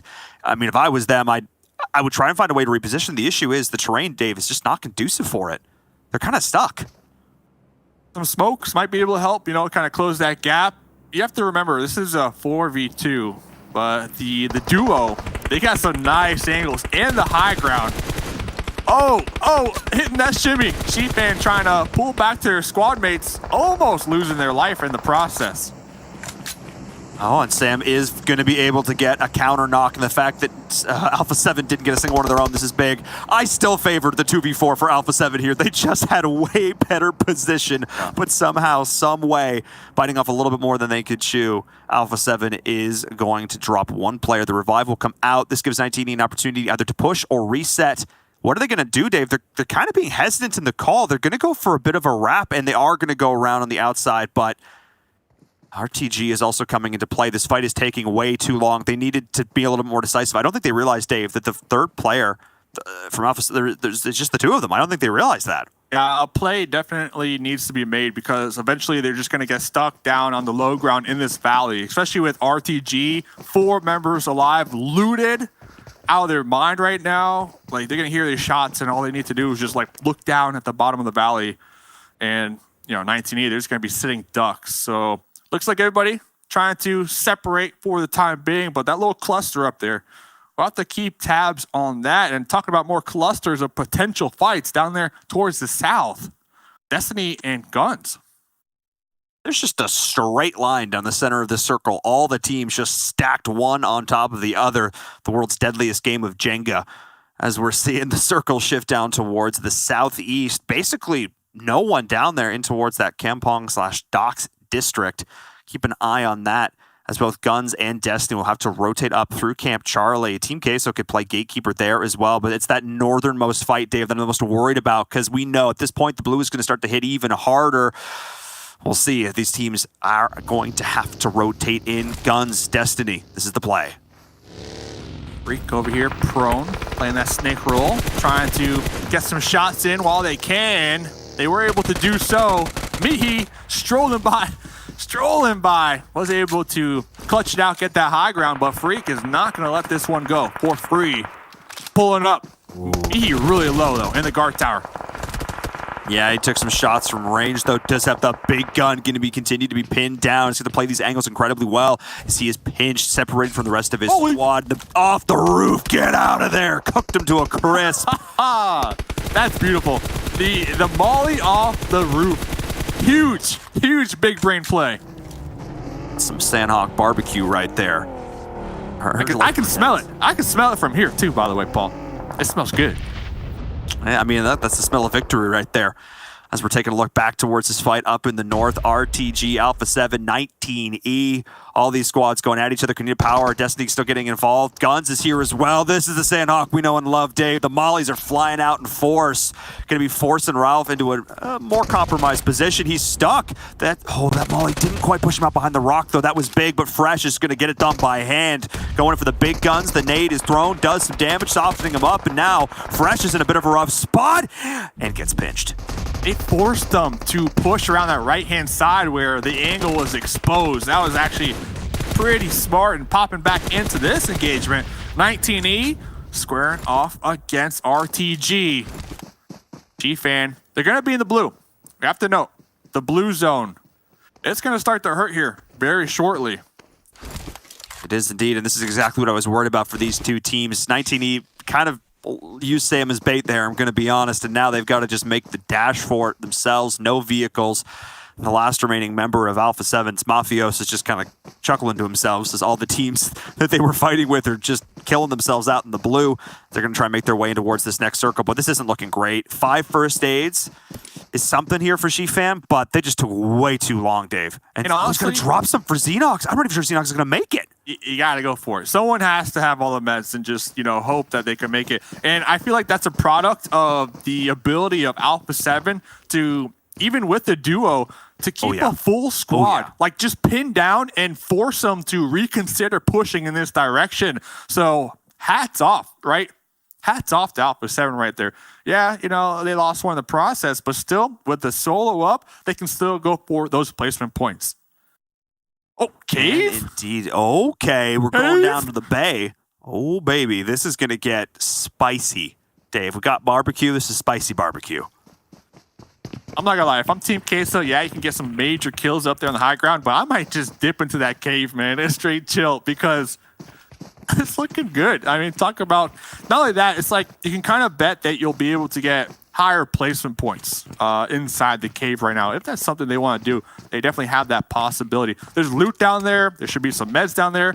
And there's always like an aqua rail down there, the jet ski. So they have the evacuation plan. So we'll see. Ooh, Lux run right past that nade as they knew Next Area Gaming is up there on the high ground. And we'll see. I mean, it's definitely a potential for them to go down there. But I think knowing Queso, they like to play a little bit more split. We saw them doing a pretty good job of holding a lot of ground last time, and it's paying off for them as they're able to pick up some kills here. Nice job. Rema able to hit those shots. They can look down towards Rod, continuing to put the pressure on. This is huge from them, but they're taking fire in return. I think I just got that skin too, by the way. 250 UC. It's such a deal, so make sure you go get it. As we're looking over here, we're making a pull-up clash. They're going to have the opportunity to potentially get some kills. Team Queso repositioning. They're realizing they might just be a little too split. Avoiding freak. Axel almost getting ran over from the McLaren right there. Chill out, Neo. Like, calm down. Understand you're going into bullet time. We see what's going on. Wow, that was close. That could have been really bad there for Team Queso. They are going to opt to converge, come in here down on the coast. From the car, in the water. Oh my goodness. That's a big brain play right there. We don't get to see that too often, have that kind of success, but it worked out well as Guns able to put a little bit of pressure on, but I'm not sure how long they are for this world. When the McLaren turns into a submarine, that's what Freak from Guns is saying right there. Just trying to survive. And they're in the zone, too. Like, they're in the next zone, so you can't really hate that play. We're seeing Axel continue to put the pressure on. Yeah, I like this call from Team K. So they've only got 2 kills for now, but they've set themselves up to potentially get a whole lot more. So keep an eye on this. Xenox on the outside. 19E barely trying to make it on in, fighting up against UDR killers as well. And there's Guns getting eliminated. Chivas Esports coming in, able to continue to put the pressure on. Nice nade coming in, though, onto 2 players, and it's good, Dave. They survived with 1 HP. Oh, my. Huge damage right there. Huge damage. And that's onto Fran, one of the star players. And look at this, from behind, spotted, and talk about the cleanup crew out here. 2 games in a row. 6 kills. Yeah, exactly. Egypt. They are just getting so many kill points here today so far. Hey, we got Loco Nostra on the cave. Thank you. Thank you, Loco Nostra. I appreciate you. There we go. There you go. The Brits doing the work. Making it happen for you there as Alpha 7 finally will go down. But props to Mafios for living for so long, able to get his team into the top 10. So that's nice there for them. 1 point. Team Queso, though, still looking like the team to beat. Dave, up there on this high ground, I immediately identified if they stay on the high ground, it opens up the possibilities to get a lot of kills, and that's what we're seeing here. But props to Rod as well. They came in, and Delhop just did a fantastic job of catching those teams off guard. 19, he will finally go down. Team Queso picks that one up as well. G-Fan just gets dinked out there, and that's one way to put it. Yeah. But the shift. Yeah, Clash. Shift. This is huge for Clash. Like, I don't see them not winning, if I can say that. They have the compounds over here, and Daddy forced to push out. UMP spray down. Got him. Team Queso no longer in the game. And look at this. Daddy stayed behind to play that anchor while their other 3 squad mates, they swam across the channel. Smart play from Loco Nostra. This is huge because now the potential for them to get backfilled is gone. Nita just died as well. Chivas Esports is out. Daddy just single-handedly put his team back in this game. You're 100% correct. Clash is still very much the favorite, but look at, he's pre-scouting. He's giving them covering fire with his dying breath. Talk about a play there from Loco Nostra. Oh, worth it, too. They call up Daddy for a reason right there. They're able to get their squad mates across the water. They got a couple boulders to work with, and just like that, 4 teams to go. Even if they get taken out here, that's 8 placement points. That is extremely worth it, in my opinion, right there, that play. Oh, 10,000% worth it. You get 2 kills onto Queso, and you secure your team this next spot in the zone. Absolutely worth. I mean, they're going to have to try and breach the beach, so good luck to them on that. Clash has gotten the circle time and again here. The angry porcupine taking shots in every direction. They've got the only piece of hard cover with this compound at the next circle. They have been circle blessed going into game number 2. 4 up. I mean, France right now, they are celebrating. Only 4 kills, but they should be able to rack that up. And even if the blue takes away the additional potential for kill points, first place, that's 15 points. So that's going to be huge for Clash, who definitely needed, I believe, 15th place as of right now. So this is going to be that huge, huge buff for them on the overall leaderboard. Absolutely massive. They just took advantage of the chaos that was Sandhawk. They played it a little bit more passive, which I've noticed tends to be their style. They really only take fights they feel they have to. They focus a lot more on survival, staying alive. But if I'm some of these other teams and I know what's going on or have an inkling of what's happening, I'm denying myself to the blue, like we're seeing right now. I'm playing the heal strats. I'm not giving anybody else any more of these points, and that's exactly what we're going to see. The quietest ending you've ever seen to a game of PUBG Mobile, as everyone just accepts their fate, denies the points, and just like that, chicken dinner goes to Clash. Heading over to France for game number 2 here of day number 2. And you nailed it on the head there just a little bit. Like, all the chaos, everybody trying to get those big games when it comes to kill points, trying to stake their claim, their flag in the soil, especially there on the beach. Meanwhile, Clash are like, let's just rotate down there, towards docks. Maybe they scouted it, realized nobody's going to be down there because no vehicles might be present. And they had such a strong position. Not only that, favored about 3 times towards the late game. Easiest chicken dinner. Easiest chicken dinner you could have asked for right there. But they planned for it, They didn't have to shoot their guns. They didn't shoot their guns. But they planned for it, though. They got a kill in that compound. They rotated down there, though. Like, that was intentional. But yeah, easiest chicken dinner I've ever seen. Oh, yes. Yes, one of the most chill, because the rest of this game certainly was not. There was action from literally minute 1 as we saw teams hot dropping on one another, trying to make big plays and getting shut down in the process. Next Ria Gaming did a fantastic job. That roll up on Godsent was absolutely sick, but it was this one right here that I think really changed the face of the game. Alpha 7 able to win a disadvantageous fight up against Ghost, remove them from the server. That set Alpha 7 up to do so much more in this game. They denied 19E, they shut them down, did a ton of work as just a duo. Dave, if this is the Alpha 7 we're going to see all day, all weekend, Brazil is in the house. They are going to be a contender. And that's what's so impressive. Like, this is only a duo up there, and they're able to make sure to keep an entire squad pinned down and force them to reconsider their movement, right? And they kind of forced them towards RTG, and they had to fight in the blue. They had to fight in the blue. Meanwhile, the solo from Alpha, they're like, hey, okay, you guys got that back there. I'm going for placement points. So pretty good stuff. And I'm not gonna lie, every game we watch, Paul, for some reason, I'm starting to become a bigger fan of Onyx. I don't know if it's the underdog story or whatnot, but it is. I don't know what it is, but like I want Onyx the underdogs. Yeah, I think it's because they had such a struggle on day number 1. I mean, they came to the end of the day with like 4 points. And after that first game, they were at 10. We weren't even sure if they were going to hit 10 points today. And they were able to get a couple of kills in the early game. So I 100% agree, Dave. I'm looking towards Onyx to try and build some momentum for themselves. That's one of, and also Rahad. Rahad is the team we need to keep looking at. Again, Clash, props to them. Super solid, smart rotations, great team play. They're able to get the win, but there are a lot of squads we're keeping our eyes on. And I know our analysts are too, which means we need to head to a short break. When we come back, analysts will break it down in game number 3.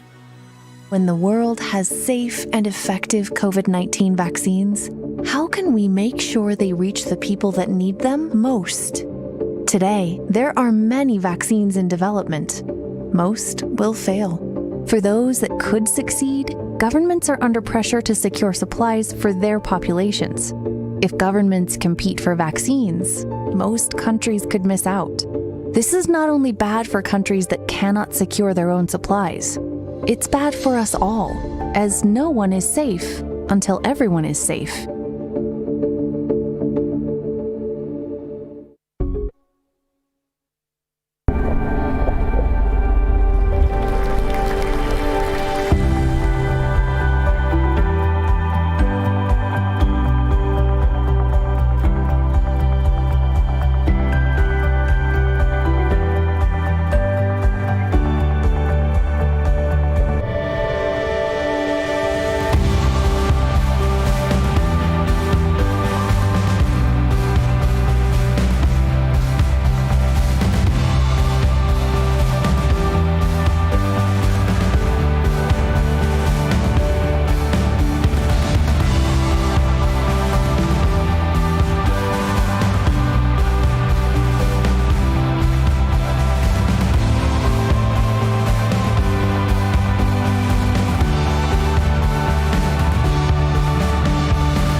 Before we were anywhere near the extent we're at now, Alicia and her team were working tremendously hard to address perceived future drug shortages. The idea with the ICU kit at the beginning was trying to think of a way that we could help these patients that are critical in ICU settings. In this case, it was kind of the next layer of protection for this response. In the kit, we have a few different types of medications, antibiotics for secondary bacterial infections, as well as blood pressure support, so vasopressors. Things like albuterol inhalers, we were learning, were highly requested in hospitals. Medications that are used for intubation and sedation that help with that process. Each one of these kits is designed to have about 100 courses of antibiotics and supportive medications. The first 2 are headed up to Northern California in the Bay Area, which is especially hard hit, and the next 11 are going to hospitals across New Jersey, and we'll have about 80 of them going to New York City. In the end, we're just feeling really fortunate that we're able to support our partners with these medications that they need so desperately. The wisdom, the expertise that I think this team has demonstrated in being able to help us as a community partner, but also hospitals and healthcare systems around the country struggle with drug shortages, which are now a reality, I think just speaks volumes to the impact DR has.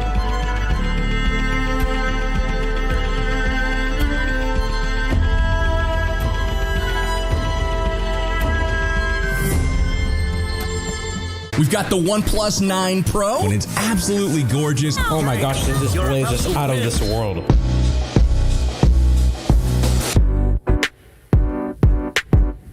It's insane. It's got 65 watts of charging power.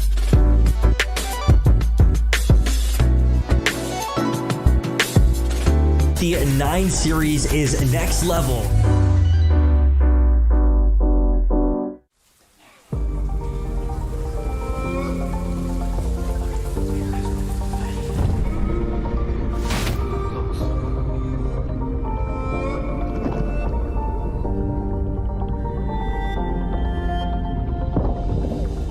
There's a fire in my heart, yeah, it burns for the game we play. Now I rise and take my turn to be born again for this day. I know they're waiting for me now to win it all. I hear my name cried in the crowd. They call, fighting through all of the pain, I'll never fall. Risking everything I have to stand up tall.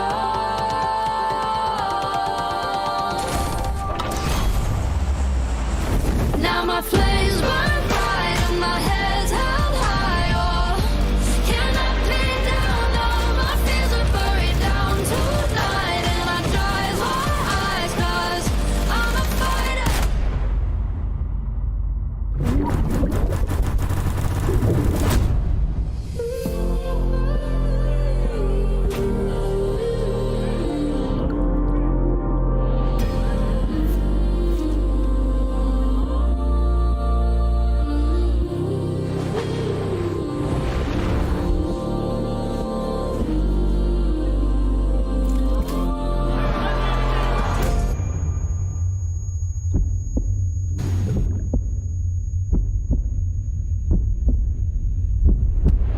There is only one way I can survive.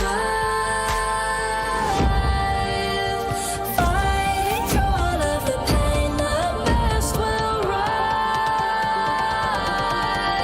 Now my flames burn bright and my head's held high. Oh, can't knock me down. All my fears are buried down tonight, and I dry my eyes 'cause I'm a fighter. Won't ever back down 'cause I'm breathing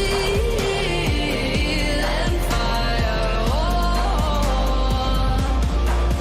yeah, I'm breathing fire. Oh, no, I'm breathing fire. I'm breathing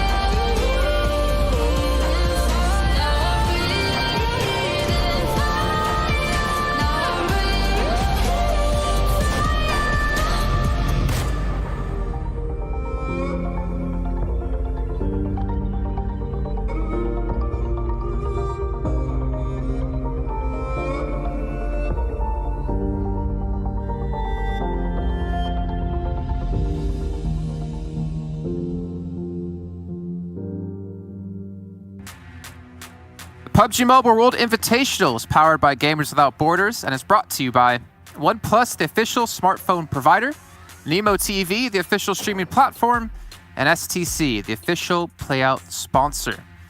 And Sandhawk is an interesting battlegrounds, and it proved to have some interesting zones, as we just saw here in our second match of the day. A lot of teams very happy about the way it shifted. A lot of teams very unhappy as they got punished on the transition to get back into the safe spots, but that's going to be another match done and dusted for today. I'm Jason Kappa, joined by Frost and Seven Worlds Gaming to start to break this one down. We saw a lot of great individual play, I think is the way I want to bring this one up. Daddy in particular coming in from La Nostra MVP with some great positioning and a selfless play for his team so they could succeed.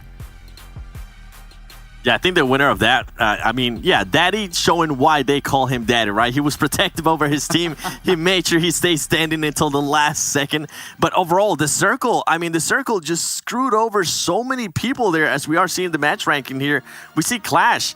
To be completely honest, as much as we want to be like, oh yeah, they did amazing, they just had Circle and they also had a compound and they were able to pick people apart. They were able to, however, at least put up 7 kills, 22 points. And Next Ria, I think overall, out of those two teams, Next Ria was definitely the more impressive one for me, Frost. I mean, I gotta say though, even if you get the circle, you get the you have the compound, you gotta be able to hold it down. So Clash did a wonderful job on that. But yeah, as you're mentioning, next Ria, 2 good games back to back now. That's gonna put them top towards the leaderboard there. But Lacra Nostra also getting strong, and Rad again, a really good game from them. I'm really liking what I'm seeing. But not only that, but it's kind of the whole thing, right? All the teams have a kind of a different playstyle from yesterday. We've seen them being so much more aggressive here today compared to yesterday. Yesterday was a passive play from all of the teams. Today, we're seeing these kind of early fights going on already from the start of the game, time after time after time. Yeah, and it's a good bounce back too. I was gonna say from RTG. RTG at least able to bounce back from that 16th place, I think it was, in 1 kill. Guess what? They were able to at least get 4th place. As we're gonna be going here towards the second page, we have 19 Esports being able to get 5 points. And you know what? I'm just gonna go down a little bit more. We got the winners of the last match, Kanina Power. I mean, guess what? The Sandhawk it's not the best map for all the teams. We see Kanina Power being only able to get 2 points there, and then we go down a little bit more. Our former first place, I guess you could say, Destiny, they're only getting 1 point. And Ghost Gaming, with this team, I thought they were really starting to pick it up here, especially after what we saw in that last Erangel. But I think it just comes down to Sandhawk. This is a team that usually doesn't really tend to perform that well in Sandhawk. I am going to be looking forward to see how they bounce back here on the Erangel coming up. Yeah, I mean, having Sandhawk in here just playing once per day, it's kind of like a wildcard map for a lot of the teams, and it doesn't matter too much. For some of the teams, of course, being able to put up a lot of points there, that's going to be great for them. But for other teams, you want to be focusing more on Erangel, because having 3 out of the 5 maps every day played on Erangel, that's where it's important that you're being able to put up the points that you need for your team. Yeah, and I think it's difficult to be able to maintain that level of consistency on a map like Erangel when everyone knows that map so well. And then, of course, if you try to specialize on a map like Sandhawk or Miramar, at least in the format we're currently using, only playing once a day is really, it's not ideal for you to try to build up your massive amount of points, especially if you don't perform that well in that match for that day. But you know what? Let's move past this. Let's actually talk about our top 10 fraggers so far in the event. We've already checked it out when it came to East Conference earlier on today. We need to check it out when we look at the West, because we need to see who are the real standout players. And one name that I'm not seeing up there that I'm really sad to not see, actually, is from Nextria Gaming. It's Frozen, who is this young, like 15-year-old player who just dismantled PMPL Turkey when it came to the league stage. But we are seeing Kanina Power with Fache get himself into the #1 spot here, 7. Yeah, this is the one that, Jason, thanks so much for telling me how to say his name, Facha, because I had no idea. And look at him. First place, 14 kills. Ayala, though, hey, Ayala has been super consistent for Team Queso. Team Queso was being a lot more, I do want to give them props. They were being a lot more aggressive in that last match. It just came down to the circle just saying, nope, just kidding. Today's not the day for you guys to win a Sandhawk match. I mean, yesterday we saw free plays from Destiny being up there on the top 10 kill leaderboard, but today we're seeing free plays from Nextria instead, and that kind of tells the story, right? And as you mentioned, Jason, the star player Frozen is not even up there, and imagine if he starts coming up to his normal skill play as well. Like, what's gonna happen with Nextria? How many points are they gonna be able to gather here today? Yeah, you know, there's a couple of names in there. I think I even saw Revo. I just wanted to bring up really quickly from Alpha 7, yes. Who only is on 12 kills, and he had 12 kills at the end of yesterday. So a little bit of a struggle. But then again, Alpha 7 have had a struggle in their first 2 matches. But yeah, I mean, I'm so used to seeing, like, you know, Beowulf in our top 10, 7, even Spec as well. There's a lot of names that we're just not seeing, at least when it comes from the American side. And then 19 Esports as well. I mean, they're kind of sitting pretty at, you know, top 5, top 4 position.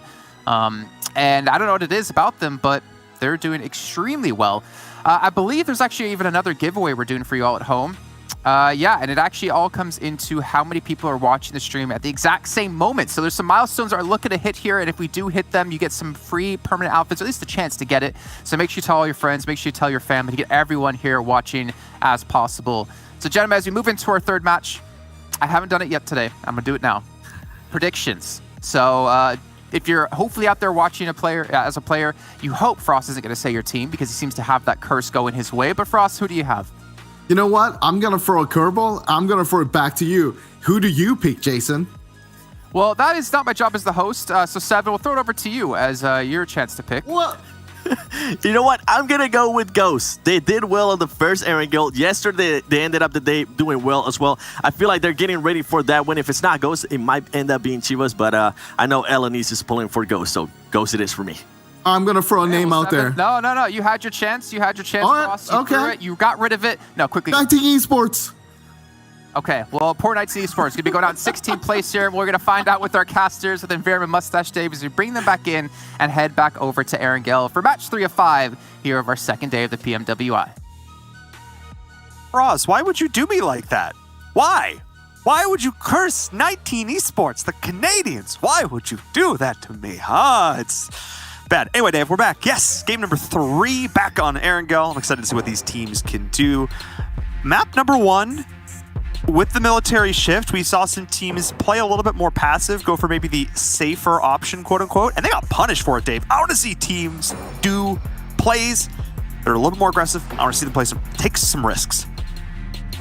And for me, if you are going to be a team to really, grab the fruit, right, the risky fruit, it has to be Onyx, man. Like, it has to be Onyx. Like, especially just looking at this flight plan.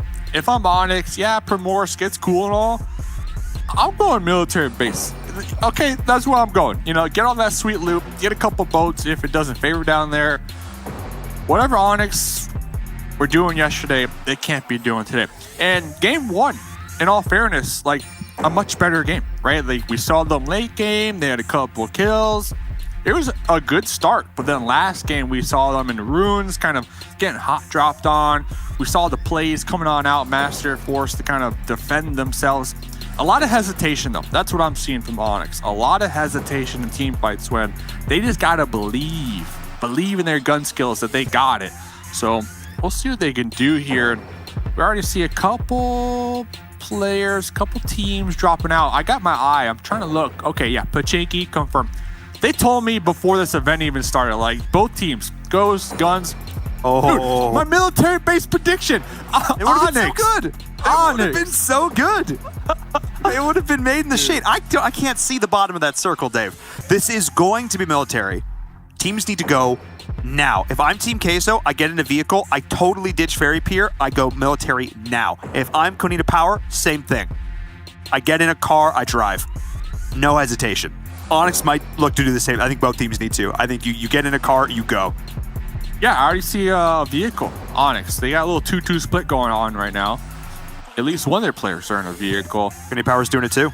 Okay, hey, they hear us. Not only that, like they see the zone. Come on, for a fact, like this is gonna be a milli game. Like there's no, I'd have no doubt. No way. I'm like 95% sure it's gonna go down there. But before we get to that, Pachinki.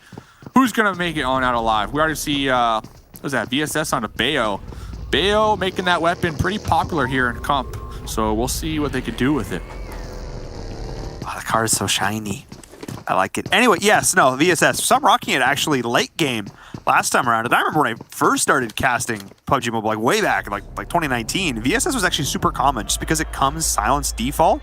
You're able to take these like sort of awkward mid-range fights. Yeah, obviously the bolts don't hit as hard, but it puts you in a position where you can catch teams unaware and extend the time period where you're not getting shot back. Honestly, one of my favorite weapons, and I stand by that since like the day I started playing, right? Especially if you get that extended mag, you got a ton of bullets to whiff in my case, and you're almost guaranteed to hit a couple. And I think it's a really strong weapon early game. In particular, like you said, it comes with a scope. It's suppressed already. The 9mm, not too bad. So we'll see as this game, military, everybody already trying to shift down here, trying to claim some type of position for themselves. And they're not having a whole lot of luck here. It's Team Queso, the player chilling on the bridge, looking to try and find some shots. Is already down 2 members of Guns, going for the pickup. Can they find the shots? Come on. Oh, yes, they do. Okay, Nitsu, the one-man wrecking crew. And it comes down to the last player remaining. Do they even have a weapon? I would pop some tires, but maybe Nitsu's not doing it because the ammo situation might be a little low. And it does look like they were able to drop down, so they don't need to worry about Nitsu getting the confirm right here. And Guns, I'm going to say, not a successful push across the bridge. They lost 2 in the process. at least they got the pickup, but it's going to be tough to defend their position no matter where they go here in this very challenging zone. This was definitely, of all the zones we've seen so far over the last 2 days, you're 100% correct, Dave. This is the most challenging. This is the one that requires the most decision-making from teams early. It is going to pose a lot of challenging questions that they're going to need to answer. I got to give props to Guns, though. They actually made the absolute correct play. That drop pickup was sick, and now Freak's in position where he could turn this one around. The spray, can he transfer it? Not quite. Ran out of ammo. That was nearly sick. That was sick. It was sick. It was still sick. That's some revenge. Not gonna lie, kind of dropped the ball there. Like, Team Queso knew for a fact that there's somebody at the end of the bridge, right? I think they thought they had no weapons because there wasn't a single shot back. I think they thought the entire team had no guns. Nitsu just fell to his death to deny the point. Look at this. I'm not sure I love. The rest of the team comes around on a boat, and they beach it too, so they deny any other team getting value out of it. Oh, man. And Hamudi is underneath the bridge, so in case they do decide to drop off the bridge to get that revive, kind of similar to what Guns did, Hamudi's there to get the confirm. So they're really thinking ahead right now. They are indeed. The question is does Hamudi have a weapon? Didn't have one before. Not sure he has one now, honestly. So we'll keep an eye on that as Remo's going to get confirmed. It's a 2v2 now between Team Queso and Guns, and both of these teams would have been able to like to take this clean. The setup on this bridge could spell huge benefits for them over time. So we're jumping now to the complete other side of the military island as Axer is just shredding people. That M4 spray, that red dot did not move. It did not shift. It did not wiggle. It was a laser. And now Rahad is going to have to try and answer.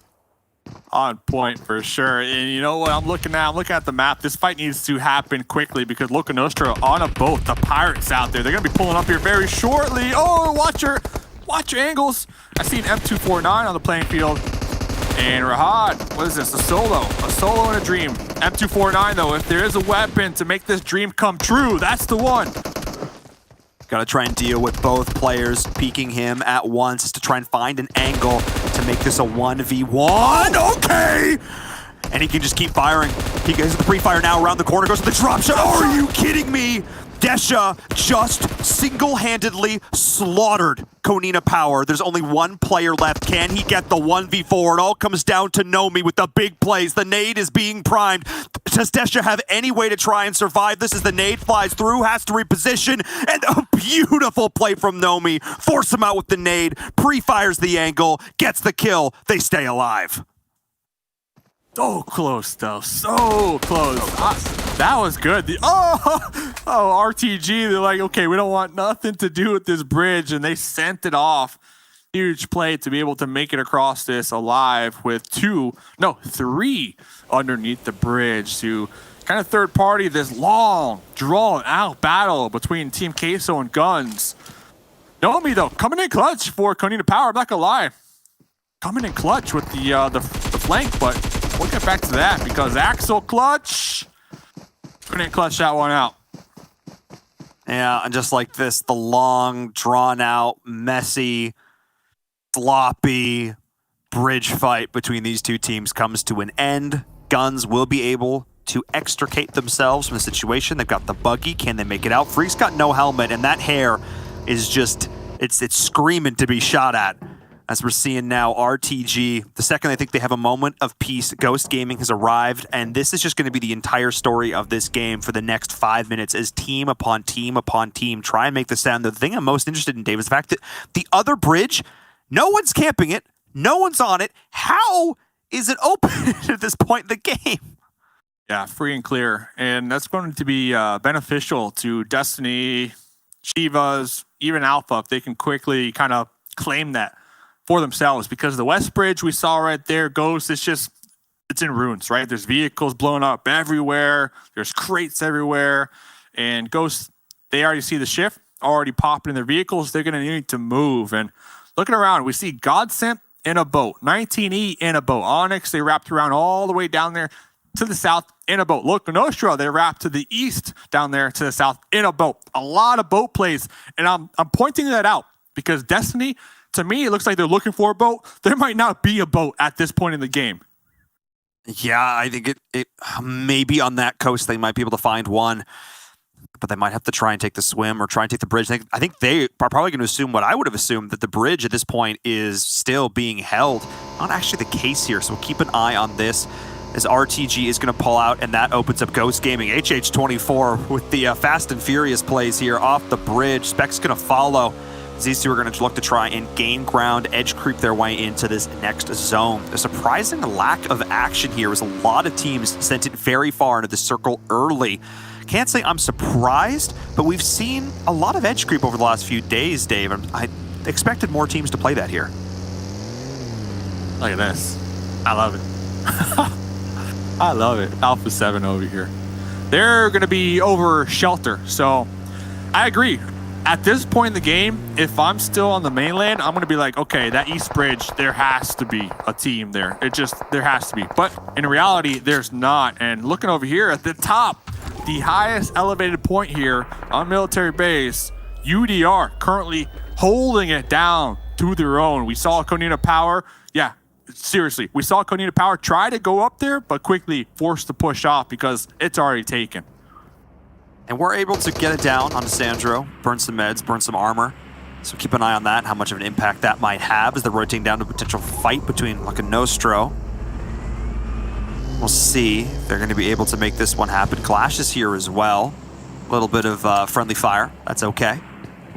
All these teams are just trying to vie for a position on the coast because half of this circle is water still. It's still water. This is just such a toxic circle. We saw one earlier when it comes to Military Island, and it seemed like Erangel is in a mood today. And I think Ghosts have the best position. A lot of teams, this is interesting to me, they're kind of favoring the coast down here to the south, but you have to assume eventually the zone is going to shift away from the water, which it tends to do a lot of times. And we all know Bayo, for sure. Yeah, Bayo has the algorithm down packed. So, you know, Bayo in a good spot right now for Ghosts. And it's going to be pretty crazy for all the teams on the coast to reposition and kind of just doubling back to UDR's position up there on the high ground. It's huge, right? If the zone does shift away from the water, which it tends to do, they have a lot of sight lines on teams that are going to be forced to reposition from their coastal spots. Like we do see the cliffs on Sandhawk, though, it can be a double-edged sword. I agree. I think it's one of the strongest strategic positions on the map right now. But if a hard shift, say, goes down towards like the southwest per se, and they have to try and go down the side of that hill, that could be also very exposed. So high risk, high reward. But if it pays off for them, if they have a chance to continue to take shots at these teams surrounding them, they could rack up a ton of kill points. As Alpha 7's making the cross, Destiny is as well. Extria Gaming and Chivas, though, out in the blue still. We'll keep an eye on that. As you're right, Dave, so many of these teams on the coast. It's insane. But no, UDR Killers gets the best circle they could humanly ask for. Ghost Gaming is still in this next one, but this is UDR in a prime spot. I wouldn't be surprised to see a team like Ghost try and take it from them early, try and usurp that high tower position. And all those teams on the coast, it's a product of, those are the teams that took boats, right? They all thought, okay, we take a boat, we wrap down there towards the south, it should be somewhat safe. But everybody thought the same thing. All those teams that did decide to get in those boats, now they're all going to be right on top of each other. We actually saw for a quick second 2 members of 19E. They're on that little tiny island down there as well, kind of trying to play it safe. But you call it Ghost. They're trying to reposition. They're trying to get some type of high ground right now on Clash. MZ taking down HH. Have a tree to work with, but yeah, I mean, that was 100% the right call to make from Ghost. You've got to try and get up on the high ground as best you can. You've got to do it immediately. They were in vehicles ready to rock when this circle popped. I think the big difference, Dave, part of the reason teams roll down on the coast is, yes, they had the boats, but also that was the center of the circle. Teams not appreciating how much these later game circles shift due to water. It is not equal. These things are not made equally. And because of that, so many are caught out of position. The unfortunate factor for Ghost was, though, where they lost that player, where that player got knocked is entirely exposed.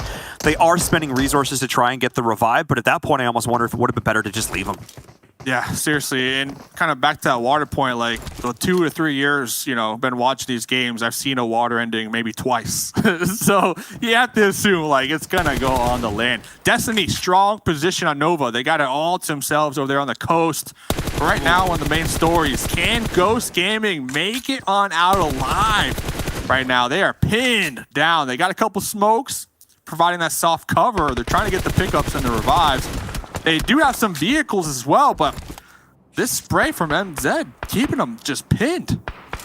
I can't believe Ghost has survived for as long as they have. We did see a double nade knock from Guns onto Onyx here on the coast. Poor Onyx just cannot catch a break as Hamoudi with the Scar looking to cut up the hopes and dreams of Onyx. But Seven's not in a bad position here. Has that little bit of the defilade, but Chivas is rotating in as well. The nades are continuing to come in, trying to find that off angle. The blue will continue to pressure this as well. As we've seen Fran dropping. Onyx, actually nice pop up there from Seven. Can they confirm the kill? They do, but they get knocked in the process. That was such a bait right there. That was such a bait. Sin popped up real quick with that Uzi. And we saw Shivas kind of just zooming past there. Both these teams, Onyx and Guns, they were so tunnel vision on one another. Another squad just zoomed right past them. And they're going to be in the blue.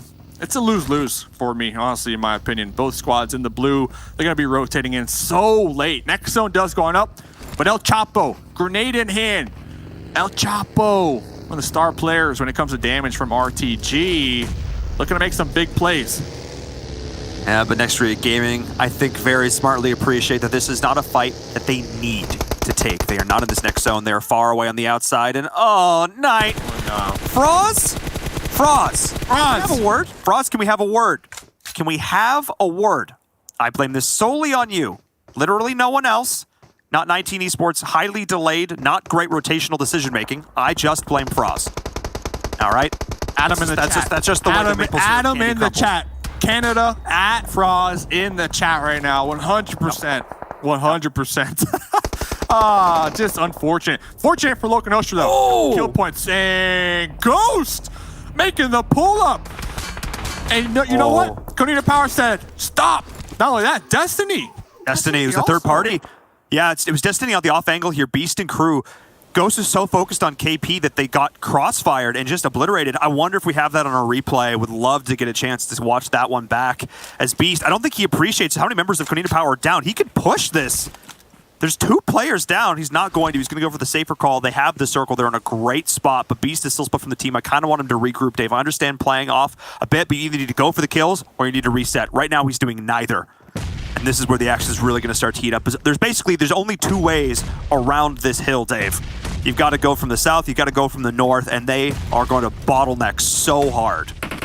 I love this trench, though, right here. It gives a lot of room to kind of move around, but it's also kind of like a basket for Santa Texas grenades. And it's up to Frozen right here to really clutch it out. Not able to do so because guess what? It was a 3-1 split. And Alpha 7 on top. Yeah, absolutely huge. Speaking of the 3-1 split, Beast didn't do any of the things I asked him to and instead just lay there to die. So just like that, Destiny and Konita Power on an even 3v3. He got caught out. There's no surprise there. There's a third party from Clash, I imagine, had a bit of a factor on that one. No chance to try and make it back across the road.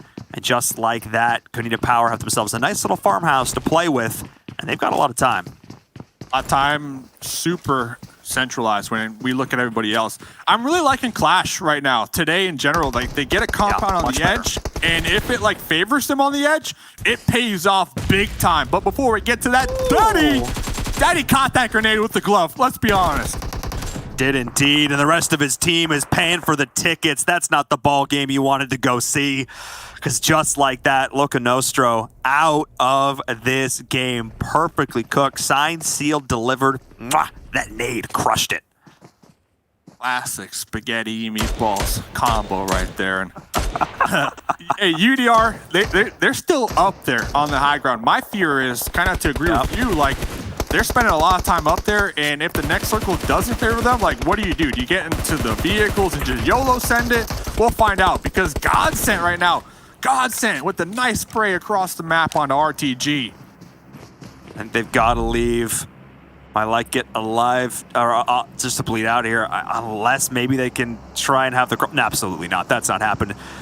Fortunately, not able to confirm the kills into RTG, though. That's the issue. And Senke was able to fire those ones back. And now, somehow, someway, Godsend's got to try and make this crossing, but they are exposed. The circle centers up, which is great for Konina Power. Destiny may need to come together. Alpha 7 is still very much a contender to this throne. Is UDR. They got a crate. They got the high ground still. They are going to be able to stagger this rotation. It's going to pay off well for them, Dave. They are in a good spot. Good spot, but awfully close to Alpha 7, who are on fire right now this game. So RTG casually rolling up here. They were able to find themselves on the edge, but they're going to need to gatekeep Godsend, making their way on in. So RTG, they are aware Godsend over here. Like, they were just taking shots at them a couple of moments ago. But this is their opportunity. Like Godsend, they have an open field, a couple trees. We see them with those smokes, but this is the moment for RTG to really get some additional kill points. I love this play. This is the power of vehicles. This is the power of vehicles. They were able to just completely bypass Godsend, and now Godsend has to play into them. They're sitting right on the edge of this next circle. Destiny as well. Dead center, feeling great. Wish they'd been able to extricate Beast. Wish they'd been able to get him back with the rest of the team. Having all 4 players up would have been a huge benefit to them here. But we'll see. As Clash was able to freely rotate into the city as well. But Konina Power, Dave, they still have a really strong position here. They fought for that farmhouse, got a little bit of help with Ghost, and it's paying off. Yeah, they don't need to move. Not right now, at least. They don't need to move. UDR has the high ground onto RTG, and then RTG with the high ground onto Godsend. They don't need to move, but still they also your head can't out. be peeking windows like that. Yeah, they have such a strong spot right here.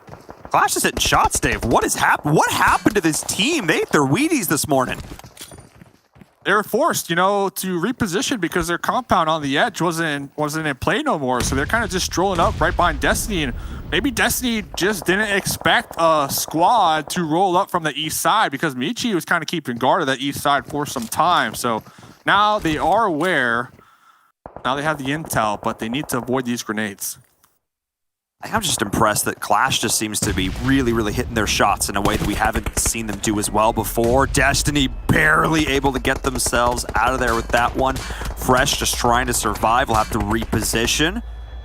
We'll be able to do so, get back with the rest of the team. But boy, is that one close. I like how all the garages have that McLaren or the Tesla's already parked in there, just ready to go. That backup plan. That is like planning 5 steps ahead. And talk about planning. UDR, they planned this about 10 steps ahead. Oh, take the shot! What? No, Amir. Come on. I think you should have went for that. I think you had to. I mean, it's a mini. You hit him 3 times. Come on. We'll see. Big sad. All right. Well, we'll take an eye on the kill feed, see if that doesn't end up popping up as RTG now to try and push uphill. Konina Power continue to try and peek, but getting put back down. How many times has Axer had to run up now and get this revive? He's like, dude, stop getting down. Because now they're kind of forced to, though, right? That's because what I'm saying. They have to shift. Yeah, they have to now, but earlier, yeah, for sure. Like, just relax and just kind of TPP and get that intel. Yeah, they are going to be able to do that here, though. Deny some of the players who may be stopping this next rotation. Nuggets will drop. That's Godsend out. That's the shot they were looking to get. But they're doing this as a team, Dave, which is making it a lot more effective. This frees up this entire southern portion of the hill for them to rotate up as RTG's looking to do just that, try and usurp UDR up here at the top. But they're going to have to contend with Alpha 7 as well, who've pushed down this middle ground. I don't know if I love this play, Dave. Alpha 7 is potentially very exposed. Their utility usage is going to have to be excellent. I'm looking at UDR as well. They need to make sure not to kind of span out too far and get a little thin over there. They need to keep close, in my opinion. But over here, Konina Power still defending and doing a good job at it. Clash losing 2 in the process. Yeah, Clash didn't have a whole lot of options there. They had to try and send it, try and back up their teammates there, but Trazen wasn't able to find the angle. Instead, will just opt to send it, but gets dropped. Yeah, EGR lost the tower. Yeah, I wish they'd stacked meds and just left one player to heal strat through this, I think, at this point. As that buggy is just right on out of there. Buggy had a mind of its own. As Nomi now has to try and keep the rest of the team up and in this. UDR Killer's taking a lot of shots, but like I mentioned before, the utility usage being absolutely critical. The smoke stave are going to continue to be a factor as the vehicle explosion does the work. Nano, you can't stand still. because Boyaka will absolutely wreck you every single time. We're about 24 minutes in this game. If they get taken out now, 7th place, no, now 6th place, it's going to be 4 points. So we'll see. Alpha 7 definitely trying to flex out. Oh, this is risky. The pull up, UMP in hand, the spray, the strafe, back and forth with the crouch spam. Able to clutch that one out. Making some magic, a little bit of hocus pocus, and getting it done! With the 1v2 to take the spot, that was the play that UDR Killers needed. That was a must-win fight, and they did it in style, Dave. That was a swag play. That had some confidence. That's the highlight clip play right there. That play is going on Twitter. Put that on your reel. Put that on the reel, guaranteed. Look at this circle, though. Alpha 7. Dominating it right here. Dominating. So we'll see. They're in it. Like, they got it to themselves. So we'll see what happens. I was questioning their position, but I didn't realize that the way this hill crested exactly, they actually had this little bit of cover from both the low ground and the high ground. I did not appreciate how strong this position was for them. I thought UDR Killers was going to be able to apply a lot more pressure, but because of the way this hill shifted, Dave, this actually ended up working out so beautifully for our Brazilian squad. 7 kills, 4 knocks, and already almost 1,000 damage. I was expecting it to be more. I'm still favoring UDR though right now, because UDR, they're applying pressure to Konita Power, and they're going to force Konita Power to clash with the edge of Alpha. Yeah, that's exactly what we're seeing right here. The way that hill works, they do have a little bit of cover. Props to Axer though, his focus is going to drop. Konita Power is applying pressure both ways, but that is a very exposed position. Axer had no choice to send a Texa through the grass. Not a shot missed. This is now Alpha 7 trying to reposition. UDR Killers need to get their players back up and in the fight, but this one's going to be tough as Alpha 7 just looking to demolish everyone in their path. And Dave, with that kill, this is huge. This is Alpha's game to win, honestly. Nano needs to land a grenade to even open up the potential, because right when they crest over this hill, their head's immediately going to be spotted. That's it, Dave. That's just it. We don't even get a chance to try and analyze it. Alpha 7 just wanted to win that game, and they did it in style. Winner, winner, chicken dinner. What an absolutely crazy game number 3. So many decisions teams had to make early. In Alpha 7, they came in late. They played it slow, played it steady, but when they needed to flip that switch, they turned it all the way to 11. Brazil getting that chicken dinner here in this game. Spain coming in that 2nd place. UDR, though, they were controlling a lot of the terrain for a majority of the game. Konita Power, on the other hand, I think I counted 11 kills.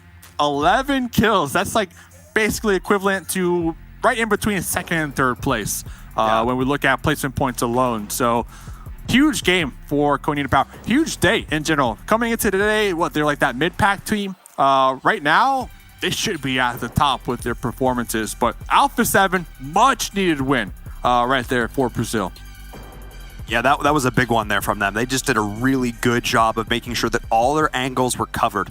A lesser team would have focused too hard, tunnel vision in a specific direction, but I was watching them on the map. They were constantly head on a swivel, 360. Everybody was watching every single direction. There was no chance that Konita Power was going to be able to third-party them and do any meaningful damage. Instead, Alpha 7 took kills off of every single team around them. As we take a look back at the highlights, Dave, this game certainly delivered. What is it about today? These teams, they're out for blood.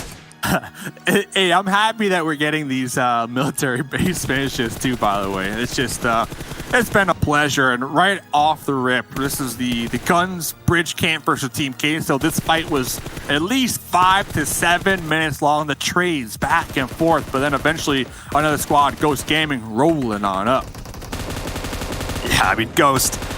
Oh, well, there was a time. Oh, there was also this play. Yeah. There was also this play from Disha. This was just sick. I mean, Nomi played it to absolute perfection, threw the nade, forced him out, pre-covered the angle, shot him. You know, it is what it is, but still, a near 1v3 Ghost. The fact that they were able to survive this just shows the pure tenacity of this team. But it was these rotations, Dave. It was nades like that. I saw it in the kill feed, but that was sick.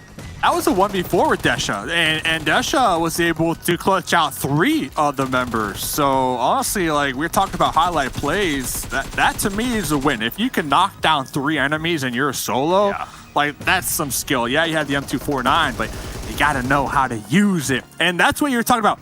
Beast. You wanted to see Beast make some moves earlier. I don't think that's the move you were talking about right there. That was the saddest death I've ever seen. Door opens, nade thrown out, door instantly closed, dead. All right. I mean, it would have been sick for Desha if he'd been able to get some of the points for the team. Instead, I don't think able to get any of them. KP was able to keep the squad in it, but still, a moral victory there from them. And I hope we get to see the push play from Pocus here in just a little bit, because we saw a lot of individual highlights, stand-up plays from a lot of these teams, but it was this final hill position, and it was plays like this, Dave, that give me so much hope for these next 2 days, seeing some of the best PUBG Mobile these countries have to offer. The crouch spam combined with a UMP close range, nothing stopping that. Yep. And just kind of rewinding a little bit with the Konina power, remember how many times they got knocked towards the mid game in their compound? Like, I can only assume, like, if they would have avoided that, their health, their meds, and even their armor would have been in a better situation for them to maybe have a fighting chance towards the end right there. Regardless, though, great game, 11 kills. You can't be mad at it. No, certainly cannot be mad. Great series of plays overall, but I agree. I think trying to take some of those riskier peaks may have ended up being a bit of a detriment to them in the end, but they were still able to put up an absolutely stellar performance. That's it, though, for game number 3. We still got a lot more action in store for all of you, so we're going to head to a short break and then game number 4. COVID-19 vaccines are already helping millions of us get back to normality. But for many more, they are still out of reach. The vast majority of vaccines are going to wealthier countries, leaving the world's most vulnerable people behind. The COVAX initiative is working to right this wrong and ensure access to vaccines worldwide. This is not only the right thing to do, it is one of our best routes out of this global pandemic. As new variants continue to evolve, we know that as long as the virus is circulating somewhere, nowhere is safe. Gavi, through COVAX, is helping to provide vaccines at no cost to 92 lower-income countries. It has already delivered over 80 million vaccines worldwide. With your help, we can protect millions more people, ensure no one is left behind, and help bring an end to this pandemic.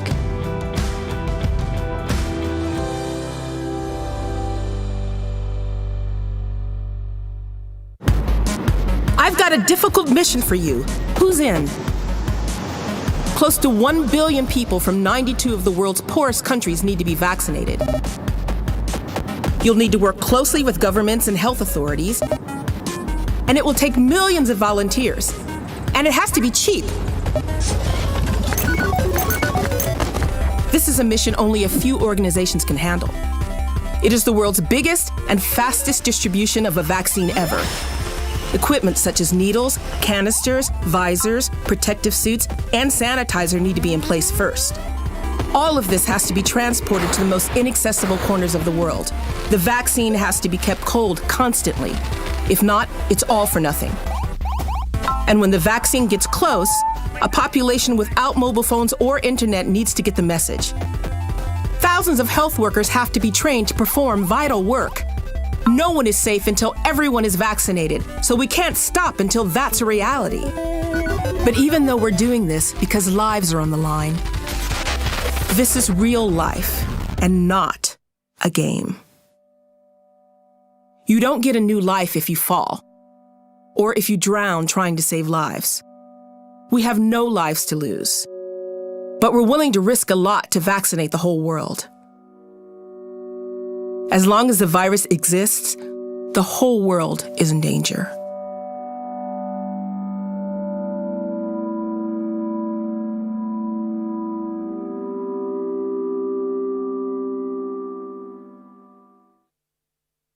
We've got the OnePlus 9 Pro, and it's absolutely gorgeous. Oh my gosh, this display is just out of this world.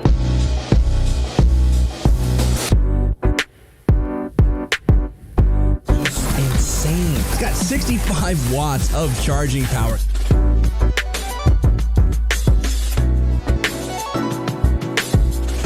The 9 series is next level.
PUBG Mobile World Invitationals powered by Gamers Without Borders and brought to you by OnePlus, the official smartphone provider, Nemo TV, the official streaming platform, and STC, the official playout sponsor. Well, I have to start off talking about this last match and talking about one thing in particular. Ladies and gentlemen, if you're out there rooting for your countries, you got to make sure to root a little bit harder. Make sure you get your cheers in-game. You can get some rewards for yourself and support them, as we did get to see Alpha 7 take themselves a victory and a chicken dinner, really reminiscent of yesterday where they got one as well, performing back to the standards that we expect out of this Brazilian team. And 7, if I'm not mistaken, you didn't say it on air, but you did say it right when we went to the green room. You thought Alpha 7 was going to win, right? Yeah, I said it was either going to be Ghost or it was going to be Alpha 7, and I'm glad I was right in some kind of way. At least Ghost was able to get some damage too, so I had that going for me. But man, those circle ships are just pretty interesting when it goes to military as well. And then Frost, bro, we'll wait actually. You know what? I'm going to wait until we go to match ranking. Which, here we are, Alpha 7, 27 points. Boy, did they needed those points too, because today it has been a hit and miss. The first game, 15th place, 0 kills. Second game, 10th place, 5 kills. And now being able to get that chicken dinner. And also, this is just for the viewers, in case you guys missed it yesterday, this is the second chicken dinner they get back-to-back days on match number 3. Something to keep an eye out on. Konina Power being able to get 21 points. They have definitely stepped it up today. And UDR Killers, I know, Frost, when we were watching this team, you thought maybe they were going to be able to get a chance at winning it. I thought they were going to choke, but hey, they were at least able to get some more kills. I was expecting them to win that from that position and being able to play from up there. But yeah, sadly they did not, but still a really great game for him, getting himself 17 points in total there. That's going to propel himself up on the leaderboard. Now, we've seen Destiny getting a little bit more alive now as well. That's what we want to see. We saw him dominating yesterday, but today it's been a little bit more quiet. And of course, we have some of the other teams like Shiva's there as well, but let's take a look at the other teams on the bottom here, because there's a few teams that some of us predicted. Not going to mention any names, but Jason, he might have predicted a team or two there. that is towards the bottom. We have 90 Esports, we have Ghost Gaming. Well, for us, I just have to ask this one question. Why are you so garbage at picking out teams and predicting? You picked 19 Esports, and Virion ripped you on the broadcast. I'm going to rip you right now. You talked about guns on day one. You talked about 19 Esports. Why do you curse teams? Why do you hate people? My middle name is Maxman. That's why. But I mean, these kind of teams, like we expected more from some of the teams towards the bottom in this game here. But it's what happens sometimes. You just bomb out. You don't get any points. You don't get any kills. You don't get any damage done. But hey, there's always the next game. There is. It doesn't seem to be sometimes though when you pick a team, man. It's every time you pick a team, they just bomb out. I don't know what that kind of power that is, what kind of monkey paw stuff that is. But let's take a look at the overall standings, get an idea of where things stand after the halfway point here of our second day. We see Nexria Gaming taking that #1 position, albeit by 1 point, as Kanina Power have had a fantastic day today. Something that I'm go for it, Frost. You go. All right, I was gonna say Kanina Power. I mean, they've been. At least to me, they have been the most consistent on this day, #2, being able there to secure 87 points. Next year, though, they have been able to put up some good performances, only being able to take the lead, as Jason was saying, by just 1 point. Destiny, for me, has fell off, and they have fell off in a big way. Remember, they were starting to create there a little bit of a lead, kind of has fallen off to the 3rd place, and now with Alpha 7 Esports, some other players are finally starting to wake up. We're going to talk about that a little bit more. But I know the Brazilian audience is definitely going to want to see them improve. They want to see, at least at the end of the day, see them in that top 3. We have 19 Esports, even after they had that goose egg of a game all round, they were able to maintain that 5th place. Chivas Esports, with Chivas, Frost, this was kind of like something that we were talking about yesterday. If they don't perform well in Erangel, we're going to see them drop. And guess what? Today, that's exactly what's happening. That's happening right now. They got themselves a 6th place here in the previous game, though. Kind of what we expected from them on the Erangel game to get a decent counter placement at least. But Kanina Power, they've gotten 87 points right now. Coming into today, they had 37. That means that they've gathered 50 points so far today. And we still have 2 more games to go. That's going to be amazing for them to see where they can bring themselves up to towards the end of the day. But here, looking at the bottom 8 teams now, we still have, it's kind of fairly like close. Towards the center there, the center pack, you can see La Cronostra, Queso, Clash just being a few points behind right now to be on the top 8. And then we go down a little bit. We have Rad, we have Guns, and Ghost Gaming. 3 teams that we expected a lot more from, but Godson only 1 point behind Ghost Gaming as well. And I mean, Onyx down there, but hey, they're doing better than yesterday, and that's what's most important. And they finally passed 10 points. I know some of us were starting to do some bets, so it's good to see them at least get 13 points total overall. With Ghost Gaming, you know what, Ghost? The players know that I love them. I'm going to do the reversal of Frost. I'm just going to stop picking them because I think I was cursing them as well. So we'll see what they end up doing throughout the day. Well, one team we did want to look a little bit further into, to go a little bit more positive, I guess, in this one, is Alpha 7, and kind of compare yesterday to today. Now, you mentioned 7 earlier on, that we did have them take a victory yet again on the 3rd match of the day, like they did on day 1. And their stats are funny enough, kind of similar, but I think for me, the thing is we have to remember, the Alpha 7 did kind of bomb out towards the later stages of the first day, if I'm not mistaken, and they had that kind of slump happen at the start of today, so maybe this is the bounce back for them. And that's exactly what I'm hoping to see. I hope we don't see the exact same second half performance that we saw yesterday on today as well, because those 2 last matches were the ones where they just absolutely threw. Something that I do want to point out with this team, obviously, as you can see there, they're improving on the kills, and that is because on this last match, I mean, Carrillo, the player that we've been wondering where he's been at, he was able to get 2 kills alone. I know that doesn't seem like that much, but thinking back on day 1, he was only able to get 3 kills. And then I do want to give another player here from Alpha 7 a little bit of credit, and that is going to be Mafios. He was able to get 6 kills with 400 damage. And Jason, I know you and I kind of hate this name because we used to love the way he used to have the name before. Senatexa was able to put up great numbers for his team, not in regards to kills, but at least in regards to damage with 529 points, Ross. Look, I'm going to tell you this, though. Mafios right now have 15 kills. He's topping on the team here with Revel just behind with 14 kills. And then you have Carrillo and Senatex on 6 kills each.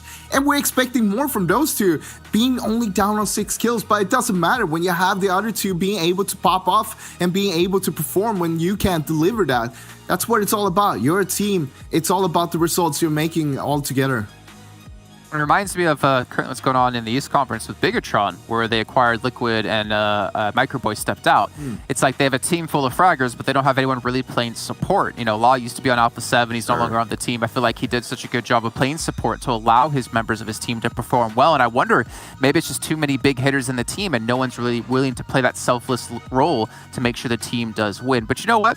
Alpha 7, they're still looking pretty decent. We're still, not even halfway done with the entire event. We still have another match to come up with Miramar in just a few moments.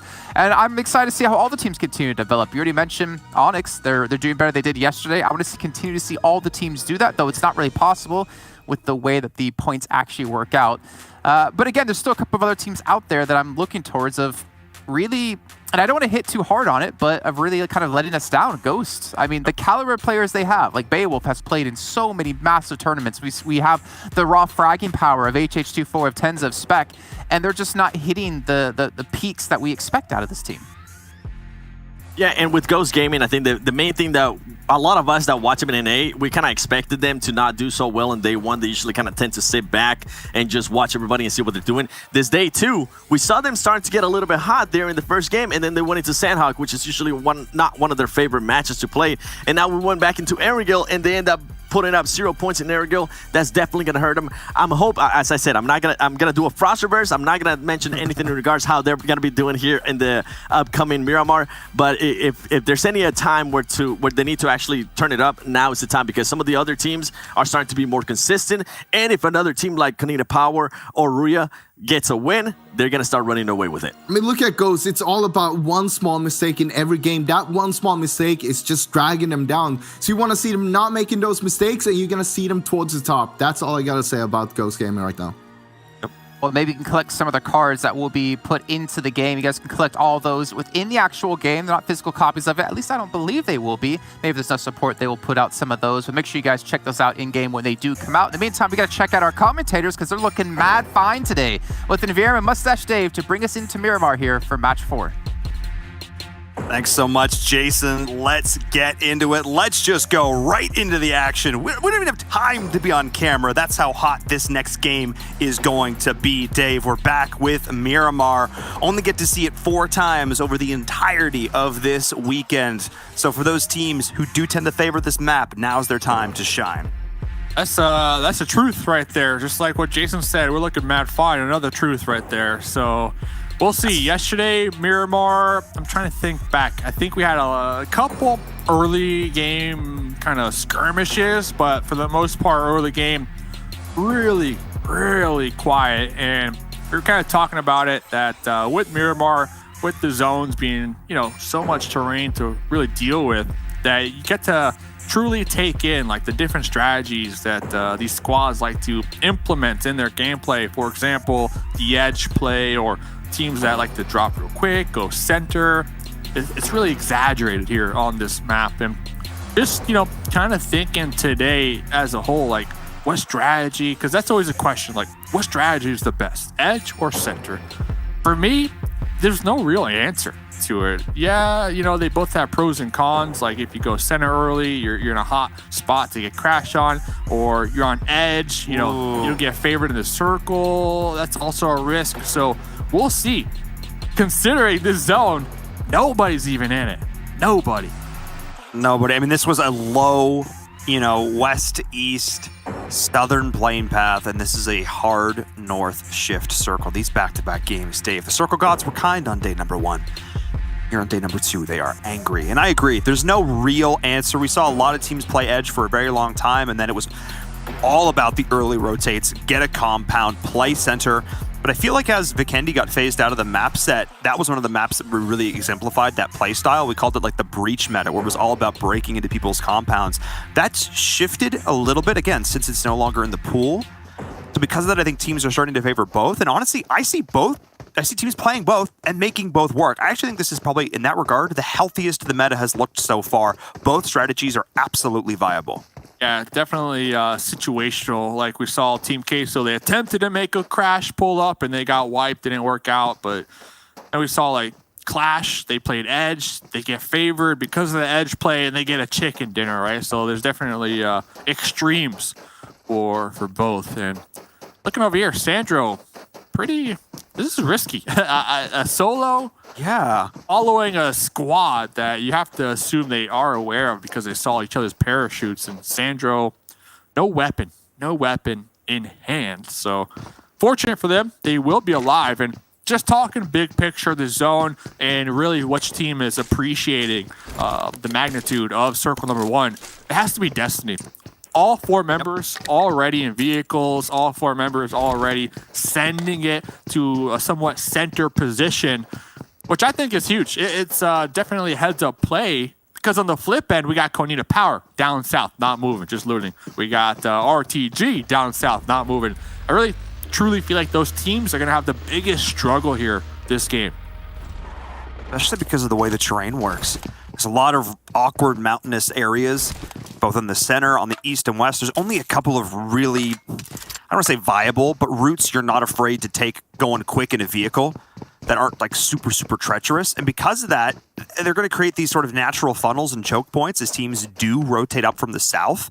So because of that, because of their option to rotate in late, they are objectively going to be out of it positionally. The way they're figuring if they can counter that is if they can spend enough time to loot up now, they can get utility, get lots of meds, get all the vehicles, and they're going to have that sort of counterbalance their lack of positional power, let's say. They're going to try and balance it out with the utility, which isn't the worst decision ever, but we'll see how it plays out. We'll see. There's a lot of possibilities here, especially early game. Yep, this is that Konita Power position we were talking about. You have to assume, like, you're going to have a safe looting phase, which is always a plus. Like, it's always good to not have to risk it and, be on your P's and Q's and super aware. The thing is, like you said, the choke points, they're going to be occupied here very shortly for multiple teams. Team Queso, UDR, even Chavez up there. Yep. So we'll see. It's going to be interesting. By the way, I just leveled up in real life. Not a flex, but Daddy dropped the follow on the IG, son. So, hey. All right. Hey, I'm just saying, Paul. Just saying. He heard you. He heard you. He's hearing the praise you're sending his way. There you go. And because of that, I want to see more. I want to see more from Loco Nostra. This is trying to get a follow. Has a lot of potential. I don't really use Instagram, but that's okay. If I did, that's 100%. I follow you on Instagram. Yeah, I see your cooking photos. Occasionally, I do like to cook up some food. These players that cook grenades. I cook stews on occasion. I'm gonna try my hand at making some more I got ramen last night. Now I want to try making ramen. Things are happening, Dave. Not in this match, but just in general, because it's been very quiet to start things off. No real surprise as we segue right back around. There you Perfectly done. Nobody even noticed. And then perfectly segue done. Back out, Paul. Okay. Paul likes to cook ramen, likes to play the guitar. Yeah, there you go. Drop a follow. And segueing back in. All right, 19E, Hacienda. I like it. Froz not picking that team to win this game. So that's a good sign, because yesterday represented Canada. Okay, consistent day, in my opinion, for 19E. I mean, they came into today in 3rd place. They were looking in a pretty good spot. That last one was obviously pretty rough, but I 100% blame it on the fact that they just made one of the worst rotational decisions I've ever seen, and they just stayed out on the water for way too long. They had a lot of teams looking at them. They're not going to make that call this time. They're doing the complete opposite strat. They are not going to wait. They're not split looting like we have, the influence of Shifan on this team. We're not seeing that. They are going in early. They're grouping together. They're taking over Hacienda. And Dave, they're going to be not alone as I just look over my map and Ghost is joining them.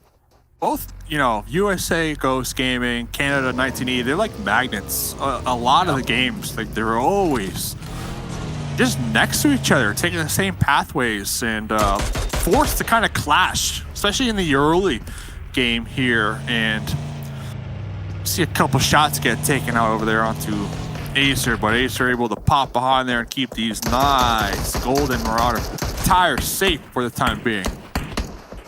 And I think I was thinking about this because I noticed it yesterday as well, and it's been true today. I think part of the reason why is because these are both 2 extremely veteran, experienced, high-level North American squads. they look and approach the game in very similar ways. They have compounds that they favor, they have rotations that they favor based on the meta that's developed in North America. So it makes sense to me that they'd be moving in roughly the same patterns with the same thought processes because it's been honed and refined in the same sphere. So it does make a lot of sense. We'll keep an eye on that as those teams continue to clash, like we're seeing Godsent doing right now, looking over towards the UDR Killers, who, Dave, this squad, they love the high ground. They love getting up on that high ground. That's their bread and butter. The eagle eye in the sky, and you can't hate it. But right now, we do see them somewhat separated here on the edge, and they don't want to separate too much here early game Miramar because we already see them. You're going to have to deal with two different teams, and that's when it gets a little risky, and yeah, we already see it not coming on out. We saw last game highlight plays from Focus. I mean, clutching it with the UMP, but you're not going to be able to pull that off if you're trying to make that jump on that ramp by yourself. Yeah, that is not a great position to be in right there. And of course, Pocus getting dropped. That play we saw in that last game, absolutely sick. We know this player can go off, but you have to be in a position to make those plays. You have to set yourself up for that success. As we're seeing the circle shifting in now, a lot of squads going from some crazy wide wraps in order to try and circumvent those choke points I was talking about. But Dave, we still see it right outside of San Martin. That is exactly one of the areas that I was looking towards. It is congested. Looks like the one-on-one here in Los Angeles. Not a good time. It's similar to what we saw last game. Like all these teams that have the challenge of rotating into the zone, they look to offset that by going for the wide rotates. But the thing is, like, there's so many. Exactly. There's so many teams that are doing the same thing, trying to play safe. Sometimes the most obvious answer, just sending it straight in, is the easiest. And I think they're going to learn that very quickly, considering this is the second game in a row that we're kind of seeing a similar pattern when it comes to those wide rotates. Like, I thought La Bandisa was going to get congested. I thought Minas Generales was going to be where we're going to start to see this. Instead, everybody bypassed. Oh, no. Well, there was an attempt. Was he trying to suicide there? Yeah. And normally you drop the first one, so that way you confirm you're down, and then you... Okay, well, awesome. I think it's just like a battery check. You know, the phone might have been running a little low, so you got to plug that bad boy in. So, you know. Gotta be using a OnePlus. What are you doing, buddy? That's on you. Ultra fast. 65-watt charging, ultra fast, 10 minutes. I blame. That's on you, man. That's on you. It's crazy. Like, I got a OnePlus, and I plug it in. It's like at 5%. I look back 5 minutes later, 90%. I'm like, okay, I can game again. Okay, I like that. I gotta get me one of those. I gotta get me one of those. I'm using outdated tech over here. I gotta switch things up. Yeah. Just like Konita Power's got to switch up their game plan here in this one, as they've already lost 2 players. Not ideal. Way out on the outside. They will be in a position in this next circle. Not a good one, but one position. A position. Honestly, though, big fan of Konita Power. They've been slaying it today, but I like that Guns finally getting some points on the board, because if you recall the pre-show yesterday, I was like, Guns, top 5, easy. Like, they're so aggressive, right? Recently, because looking back at Guns, when we look at the EMEA Championship, they got second place, and they had low kills, high placement point strategy. And then I watched the scrims, they kind of corrected it. They had a 50-50 split between those placement points and those kills, which is beautiful. Like, that is what I want to see.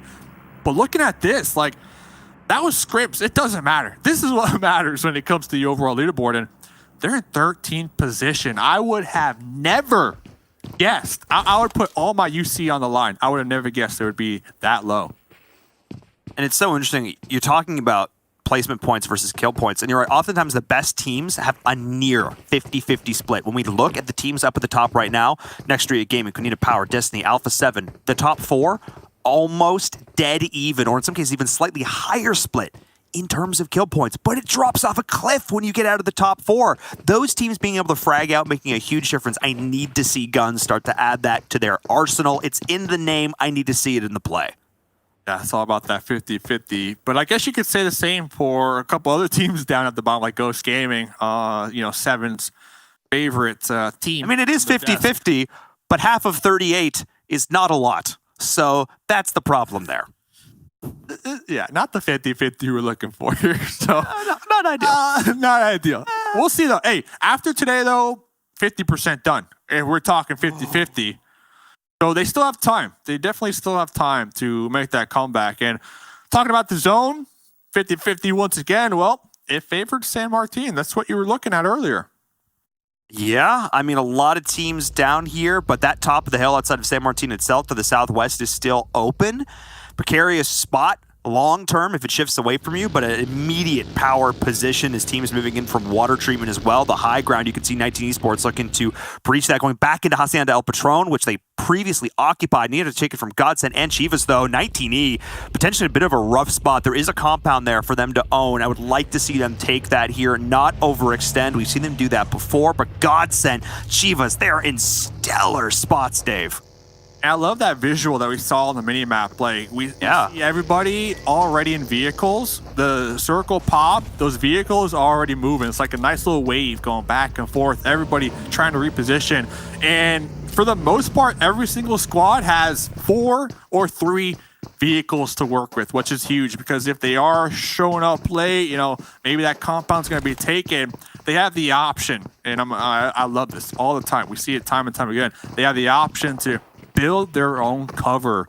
So important. That compound, it might be taken, but just pull up, blow up that vehicle, bada bang, there you go. You got that hard cover you were looking for in the first place. So everybody on the Great Migration, as a lot of people like to put it right now.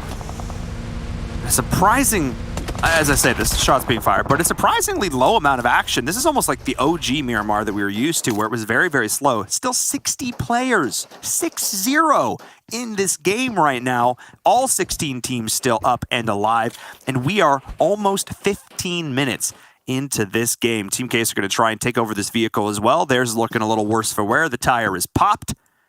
They're going to try and make this one happen, and I'm glad you're pointing out some little things here, Dave, like with the vehicles moving in the rotations. I got to give also some shout-outs to our observer team, the hands-down best observer team for PUBG Mobile in the world, helping us to catch all these sick plays just like this. Absolutely stellar job. Don't get enough love. Got to give them a shout-out here, bringing you guys all of this amazing action as the circle is just about to recenter back up. San Martin, Hacienda right in play. Who can get these opening frags, Dave, to pave the path towards this next zone? Out to the real ones. Put some hearts in the chat right now. Some hearts in the chat. So, Team Queso, a duo, a buggy. UDR, you called it earlier. They love their high ground positions, and looks like that duo, they're going to be stuck right between, but they are going to be in the zone on a plus side of things. Konina Power, ooh, nice little zone. Nice little circle for them as they have that talent to themselves, and the circle shift. That's San Martin. That huge hill. That hill. No one took it yet, and that's so risky, but now it's a must. If you're Ghost down on the bottom, you've got to take it now. This is absolutely huge for them. You can see them heading up the hill. They're going for it. They gotta. This is massive, Dave. Because the issue with that cliff is if you're stuck up there, you can get absolutely shut out. But if you can own it, if you can control it, if it's in the zone, disgusting. We're going to have like an urban combat finish. I got a feeling in my bones right now. So it's exciting because if a team can successfully crash into one of these buildings and kind of just take it for that cover for the time being, that's a win. That's a win because there's a high chance that the next circle will go on the city and center on up. So we see a lot of teams up here to the north. I'm counting like 6 or 7 teams all trying to just do that and just find a building that they can safely make it into. Yeah, and next year, the gaming's doing a good job of splitting themselves up here, trying to find all these angles, able to take 2 members of 19 Esports who did get split. Shifan once again in that duo situation where, frankly, he performs the best, so I'm not counting them out yet. As Loca Nostra has also taken a lot of punishment. Sway just did so much work there. Destiny, a little bit quiet so far today, Dave, but I would not be surprised if this is the map where they start to put some more kills on the board. It needs to be if they want to take back the first place that they had at the end of yesterday. So talking about 50-50 a little more, there's like a 50% chance that it goes north of the road or south of the road. And Ghost Gaming, they rotated very early on, but RTG right behind them, going to be taking them down. And hey, looking at my favorite player, Daddy, Loca Nostra, right here, taking some long-range shots all the way up here towards that north. But this is a beautiful visual. The city. Oh, yeah. All the players, like, it is congested. It is indeed urban warfare, and also on the cliffs as well. Spec, oh, this position! Oh my goodness! I'm choking over here. Spec certainly not. He absolutely crushed that fight, got up on the rooftop, made it look easy. Oh my, Dave, that was dope. 249, man. M249 World Spawn. I'm telling you, it changed competitive. It truly did. We see it a lot here. And Destiny, we were talking about a couple moments ago. They're looking for a big game to reclaim that first place spot. Chivas right in front of them. Keeping an eye on this. Destiny still stuck on the outside. Chivas is a really good position here. They're going to bring Fran in with the smoke, not leaving anything to chance. Fran has been such a powerhouse member of this team. You just can't afford to lose him at this point. They do have a great position. It's going to come down to a flank here, but a potential third party could spell disaster for Destiny, but they're getting all the way around as Team Case is getting eliminated as well. I'm almost got a little bit worried though, Dave, because Chivas is like stuck in this building. While it's a benefit to them, it could actually be a bit of a curse because now they've let themselves get flanked. They are going to let Destiny swing around them here. Rahad is the only thing, oddly enough, keeping them safe. Pretty much. And those smokes that we see kind of blocking those sightlines for Chivas, that's going to allow Destiny to just freely rotate to their heart's desire without truly getting punished. And next circle. All right, sending it to the city, baby. We're having the best end zones here today, Paul. Like, today has been something else for these zones. So we'll see how everybody can handle it. 14 teams still alive. And I have my fingers crossed that all 14 could make it into the next zone alive. That would be amazing. That would be unreal. You said it was a 50-50, and you called for urban combat, the CQB. That's what we're going to see. As now Chivas are bursting out of this compound, looking to take on over. They've got this little bit of the hill, the defilade. The Destiny ended up giving up when they rotated on through. They split themselves out, but it also opened the cage, which now means that Chivas can unleash that rage, looking to take themselves a position moving into this next zone. But they have a ways to go, and Godsent, the squad that was playing Protector, is now going to be defending this path into the next zone. We'll see. We're getting the YOLO crash. Let's be real. The smokes are going to be blocking those sightlines to allow the closing of the gap, but they are right on top of each other. Mihi popping on over with the spray, Fran with the return molly. This is madness. And Chivas is just not stopping. Dave Nito gets it done. That Molotov to force them back out behind their cover. Absolutely stellar. And Chivas Esports, when we talk about killer instinct, when we talk about snap decision making, when we talk about commitment in PUBG Mobile, it's that play right there.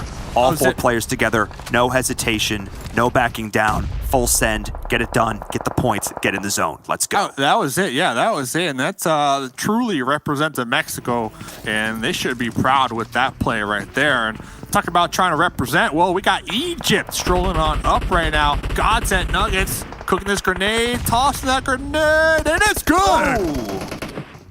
Nice play there from Nuggets. Looking to just thread their way in there with that one, as we can see the roll-up happening once again. Chivas is continuing to keep up the pressure that they exerted before. They've taken a lot of damage in the process, though. Need to try and stop and heal and reset, because there were previously, and there still are, two teams in this next building, one on the roof, and Raad is here in the main part of this warehouse. And whoever wins this fight, Dave, controls the entire northern part of the circle. This is a huge fight to win. Really solid position to have, and Chivas just rolling up. They could be on the outskirts of the compound. They need to make sure not to get taken out right here. Nuggets trying to heal up from Godsent inside, kind of just stuck in an unlucky situation, and here comes the push. Does indeed. There's some shots coming on the outside, though. Potential third party as Nuggets is just trying to hold on and survive. He's done some work with the nades before, but Chivas is relentless, moving together as a squad, listening for the footsteps, trying to get the pinch, and are able to do so. And just like that, Raad is done. Chivas was hunting them. Let's go, Mexico. 7 kills right now, just in time as well. The next zone does pop, so they are going to need to clear out all these rooms if they don't want to get backstabbed. Fortunate for them, I believe they have that truck. Yeah, they should have 2 vehicles. So if they really want to just YOLO, they could. They could also use the city terrain to their advantage to try to navigate across that road. Hopefully they have some smokes to make a little smoke tunnel. But Chivas, I'm loving it this game. Like, they are aggressive. 7 points so far. It's looking good. And they're a team that needed it too. They had a really good, not great, but a really good day number 1. They're currently sitting in 6th place going into this match. So a big kill, maybe a chicken dinner, or at least a top 3 would do a whole lot for this team here as Clash is going for the desperation send, and Onyx needs to try a little bit harder as Onyx with 3 kills, all 4 players alive. Hey, Dave. Hey. We asked for it. The rooftop campers right now for Onyx, and I'm not even mad. I'm liking it a lot. They're going to be right there on the edge. Hopefully they can capitalize on their high ground visuals from up there, because we're going to have a lot of players just trying to avoid the sight lines through these windows and just survive. Smoke, utility, we talked about it yesterday. Utility is going to be crucial if you want to come out on top this game. Oh! You just saw it exemplified there. Oh, big nade coming from Alpha 7. Absolutely massive. Mafios doing some work as Godson's going to get eliminated as well. Ghost trying to push their way in with that smoke like you talked about before. 19 Esports still able to survive through all of this. Tensa just barely surviving this wall, doing so much work for them here as they're just trying to clash once again. North America battles amongst themselves to determine who will represent this region. Oh me, oh my. As here comes the push into the compound. Tensa's got the big gun though, and at close range, you know how scary he can be. A 4-gun spray down. M249 coming out of clutch right there. Almost lost it against that UMP. UMP so strong now. 1v1. Looks like both USA and Canada gonna opt to get that reset, that revive on their squad mate. And honestly, Ghost, you're on the first story. 19E, you're on the second story. You could pump the brakes. You could relax for the time being. And Dave, he went for the first aid. He didn't. Oh revive. no! Bayo bled out. And here comes Fran from Mexico. Okay. All of NA is getting involved. I like this. Okay. I like this. This feels fitting. I don't know. I think I would have got the pickup right there. Not going to lie. But it happens. We'll see. It does. I think he was worried about getting pushed, which is not a bad thought. Yeah, not a bad thought to have. But now, of course, all of North America in this one building on the edge of the circle, they do have to move. None of them are in this next zone. And I'm getting quiet, Dave, because I want to let this game speak for itself, because it's about to get very, very, very loud. As here comes Chivas on the outside to G-Fan. G-Fan, you got it. Fran! Yes! Mexico comes out on top. There you go. And you know what? I think Tensa pulled off because they heard the footsteps and the indicators. And like you said, they might have thought it was 19E, but in reality, it was Fran rolling up from behind. So that's probably why they pulled off that revive. Perfect sense right there. So, top 6. This is the game. Onyx, the hype train, the chicken dinner that you need. This is it. They have the position and they have 4 alive. And Guns is here too. Another team that you identified as needing to do the work. All 4 players alive. Dave, these teams who have not performed yet have been given an opportunity to prove what they can do here, as the cross on the road is real. Freak is going to draw. Next Rea Gaming is going to say no to that one. So not all 4 up yet. Still making it across with 3. Konina Power. Alpha 7 is here as well. Onyx looking to get involved. The only team with all 4 left alive. This is absolutely massive here for the team from Georgia.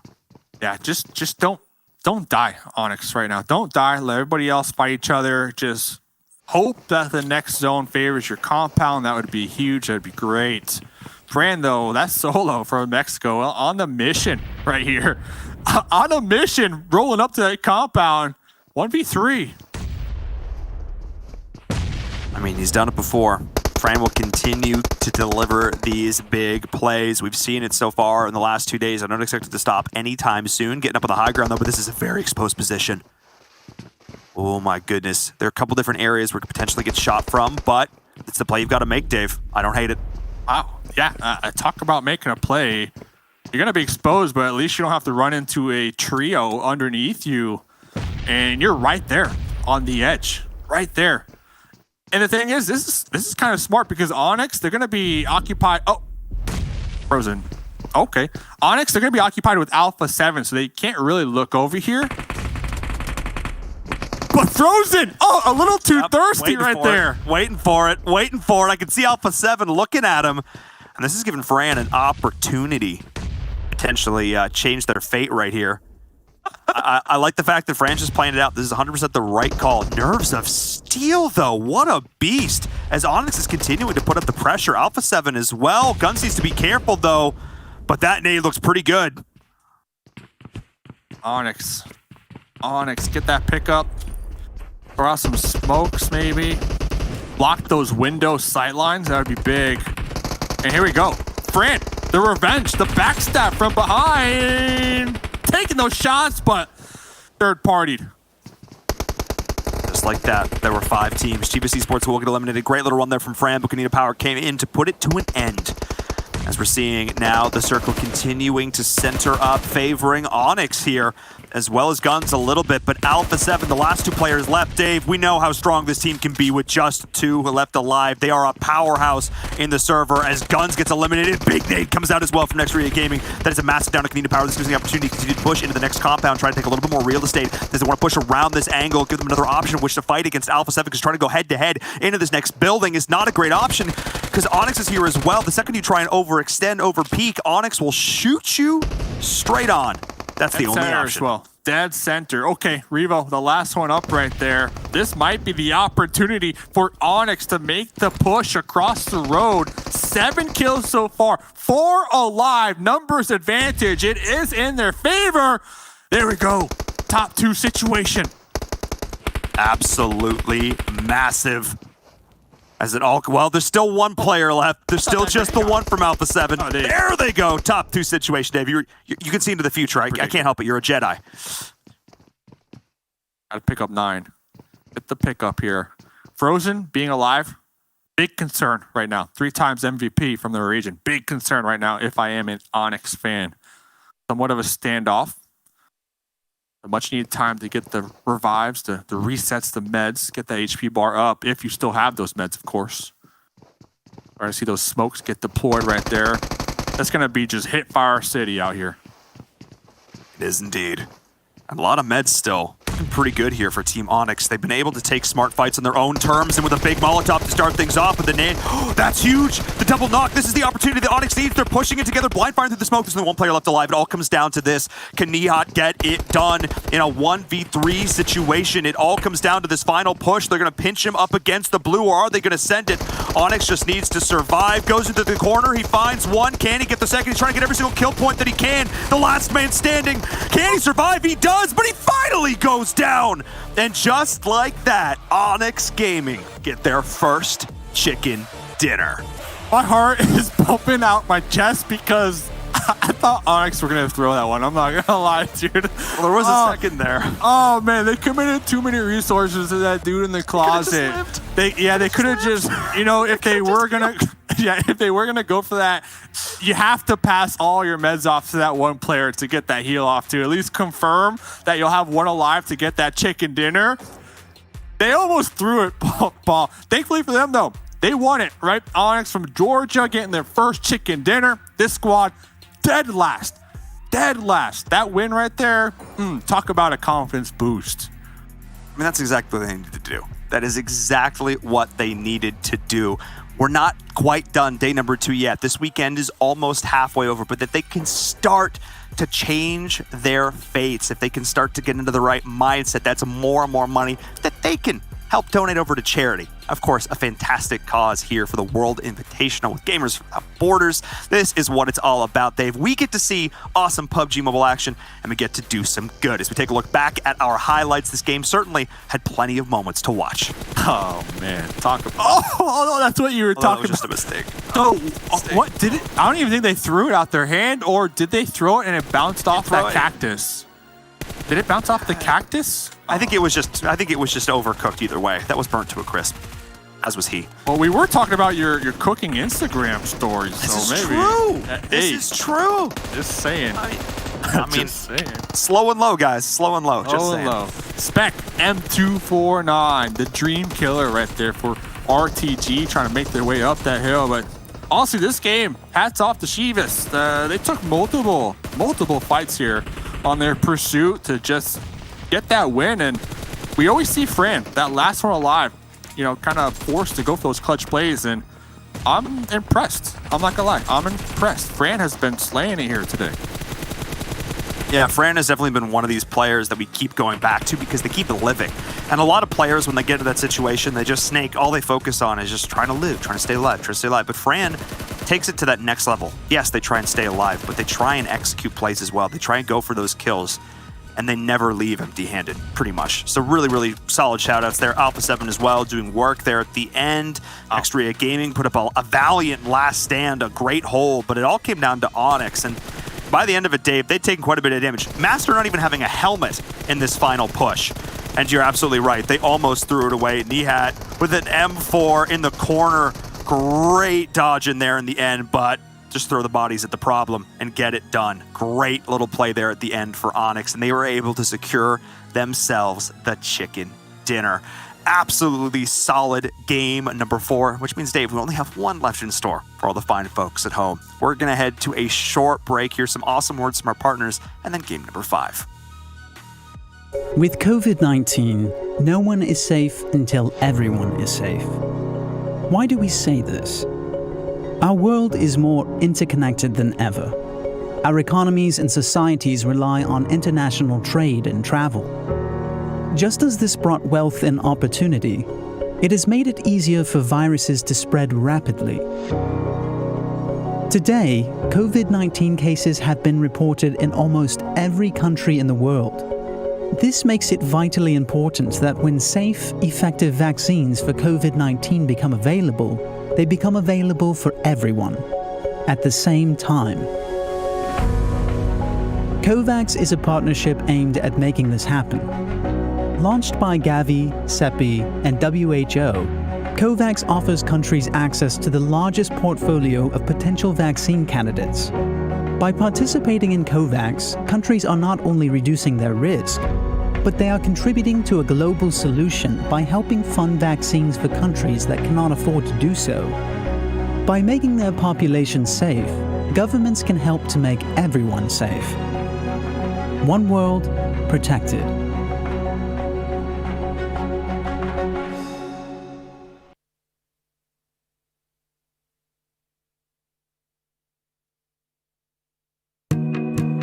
Emergencies always cause shortages because you have this immediate spike in demand, and the supply chain, the distribution, the roads, the warehousing, the trucks, and the information that drives it all gets broken. In a way, every emergency is a logistics and distribution problem. You have to reallocate resources rapidly, and you're doing it with very poor information because it's unfolding.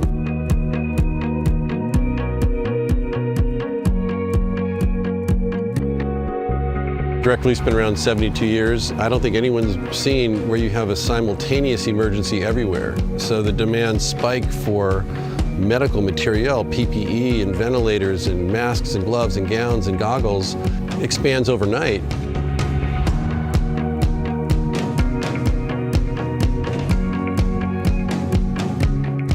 At Direct Relief, we've said the best thing we can do is put these philanthropic resources towards those frontline health workers that rely heavily on the support of groups like ours, while also backstopping the hospitals because they're in a crisis of kind of historic proportions.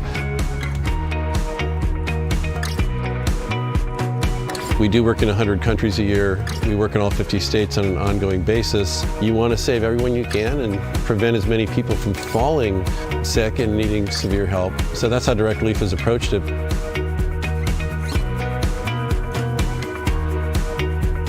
This is one that is an equal opportunity threat to everybody. So we're trying to do our best in a fair, equitable, thoughtful way, doing whatever we can to get help to people where they need it, when they need it, as fast and efficiently as it can be done.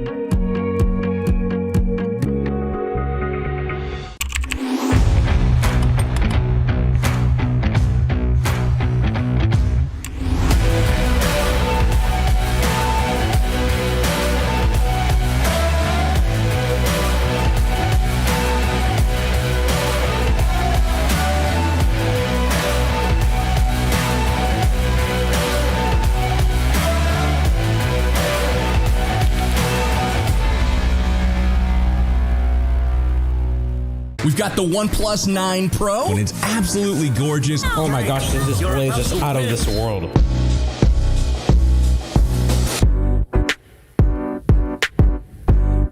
Insane. It's got 65 watts of charging power.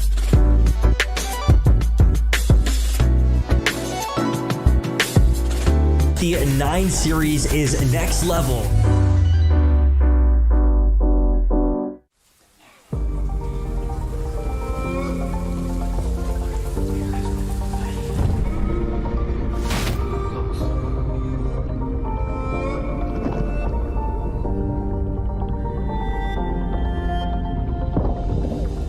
There's a fire in my heart, yeah, it burns for the game we play.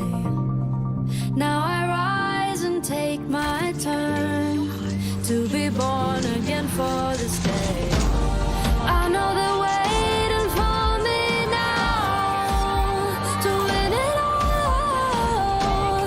I hear my name cried in the crowd. They call, fighting through all of the pain. I'll never fall, risking everything I have to stand up tall.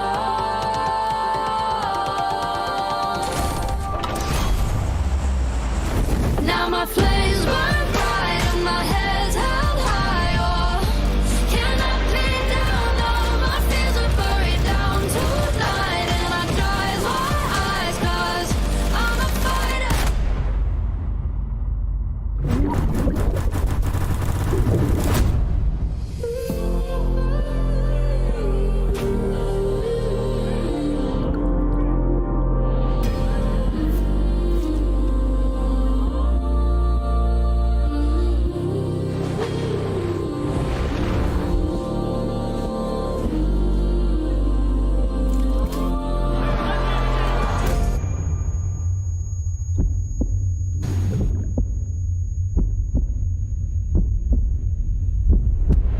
There is only one way I can survive.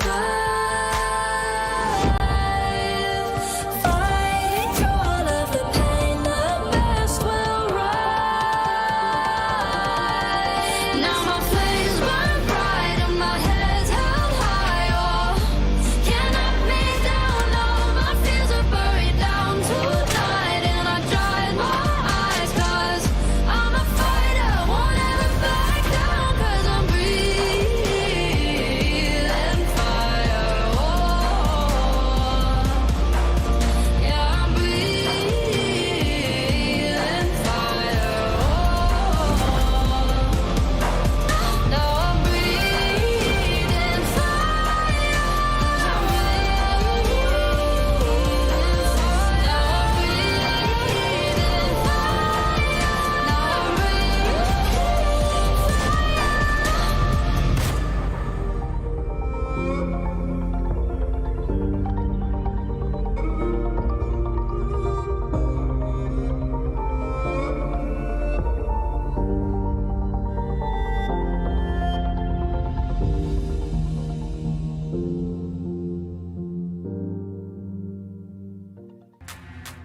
The PUBG Mobile World Invitational is powered by Gamers Without Borders and is brought to you by OnePlus, the official smartphone provider, Nemo TV, the official streaming platform, and STC, the official playout sponsor.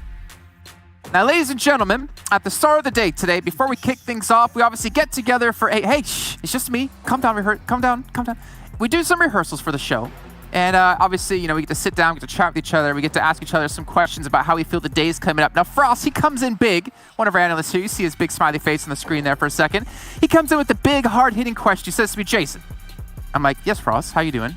He's like, I'm great. He's like, will Onyx do well today? And without a doubt in my mind, I said yes. And you know what? Onyx have taken themselves a chicken dinner. They have put themselves on the map here and are closing in on some teams that were above them in the standings. And I hope we can continue to do so today here. But Frost, we got to be proud of these guys. They have put on a show here and have been able to really make their country proud. You know what? There's nothing more I love when people prove me wrong. And that's what Team Onyx has done here today so far. I mean, getting himself that many... I was going to say, every team's been proving you wrong today. That's why I'm not predicting any more teams here. But look at this. Team Onyx getting not only the win, but 12 kills. What is happening? That is just amazing to see. And it's in a urban ending, one of the hardest endings to play out. And they were able to keep all four alive until the end game to be able to grab all those points. And of course, we see some of the heavy hitters as well. Next, Rear Gaming with 18 points. Alpha 7 with 14 points. Shivas 10 points. Fran doing amazing work by himself there, playing that rooftop as well, and just dragging out, make sure that they get so many points. And Kunina Power, a little bit unlucky in the start there with some nades. Not sure what really happened, but hey, they got themselves 10 points. And going back to Chivas, I actually like the aggressiveness that they showed us there in a couple instances where we thought that we're going to end up dying a little bit sooner, but they were saying, you know what? Si se puede. And they started actually surviving and killing some of those teams. Then we have Guns Esports there with 9 points. Ghost Gaming at least being able to get 5 points. That's a good thing, because if not, oh man, they would have been dead last after that last game, after what Team Onyx was able to do. UDR Killers there with 5 points. We're going to the second page here. We're going to see Godsend, 19 Esports, and then towards the bottom, I'm actually going to focus a little bit towards the bottom. Destiny, I feel like today has definitely dropped off. We haven't seen the Destiny that we kind of got used to seeing yesterday.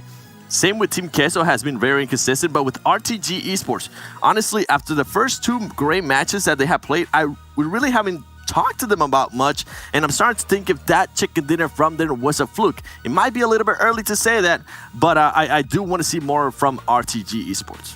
I definitely want to see more from them as well. Like what we saw from them in the 2 earlier stages, the first 2 games of the tournament, it was such a great place from them. Not, of course, only them getting first and second place, but how they were playing it out, how they were waiting patiently, waiting for the right time to strike and knowing exactly where and when to strike. But that's not what we've seen from them after that. And I mean, there's still a lot of games to play, so it's still not over yet. Speaking of waiting patiently and waiting for that right time to strike, it seems like Onyx maybe took that entire first day and sat back and just waited for their moment as they've come through with a great win here today in match number 4. We're going to take a look at their stats from today versus their stats from yesterday and look at that upward trend. I think Environ was telling us they had like a 0.4 points per game at the end of yesterday, or come in today they did. And then they now have a 4.4 points per game, if I'm not mistaken. A massive step up, but we need to continue to see this, right? The team from Georgia still has a long way to go if they want to catch up and challenge the likes of our top teams. Yeah, I mean, you can just see it right there. 5 matches played, 0.8 points per match. And then today so far, 9 points per match. If I was a betting man, I would have not expected this out of this team, but I'm glad we're starting to see it here. The damage, not only that, the kills. They've been able to actually put up kills, and surprisingly enough, I feel like their rotations have worked out this time around, Frost, because we saw the rotations yesterday. We were kind of making fun a little bit of it because all the time they were just going for crazy rotations. But with the way the circles are working today, everything seems to be working for them too. I'll tell you one thing, one of the hardest things to do when you come in after a day like that, the first day they had, having that few points, it's so hard to reset your mindset. Being able to reset that coming into today, being able to perform to this kind of level, that is just amazing to see. That's what you expect from some of the most experienced teams. And I mean, Team Onyx, let's be honest, they're not one of the most experienced teams in this lobby, but they're showing up big time. I love to see that. I love to see more from them here in the last upcoming game. Okay, I'm going to hit you guys hard here. Predictions into the last match of the day here. 7, let's start off with you. Me? Okay, I already said I cannot pick Ghost, so I'm going to go with Alpha 7. Okay, Frost, real quick. I'm going to pick ourselves. Us free. Yeah. Well, something really bad is going to happen to us now during this match, last match. I don't know why you just cursed us, but you guys at home, remember, we still have some things you guys can win with our viewer milestones. I told you, talk to your friends, talk to your family. I talked to my family. My mom and my niece Addison are watching, so you know what? Make sure to get everyone watching as possible. When we hit those concurrent milestones, you'll all be getting those rewards. And we also have a reward for you right now. We have our lovely casters coming back in to bring you all the action here in our final match of our second day. And Environment Mustache Dave, can I summon you into our virtual studio to take us away? Yeah, it's possible. Yes, you can. Thanks so much, Jason, as we get into game number 5. Dave, today could not be a bigger contrast from day number 1. Day number 1 was very chill. The circles were relaxed. We were taking it easy. But now here in day number 2, questions that need answering. That's what we're being posed to our players right now. And they've stepped up, to say the least, and delivered some excellent action. Easy peasy lemon squeezy, as Jason would put it. My grandma's watching, by the way, so shout out to Mustache Grandma out there. But yeah, Onyx. Wow, you were talking about it. They had, what, 3 points, 4 points coming into today? 4 points to 40. Wow. 0.8 to 4.4. They've done 36 points so far today. An excellent, excellent day from them. And they are now only 2 points behind Godsend, 3 behind Ghost. What a story from this team. And they still might be, 16th position.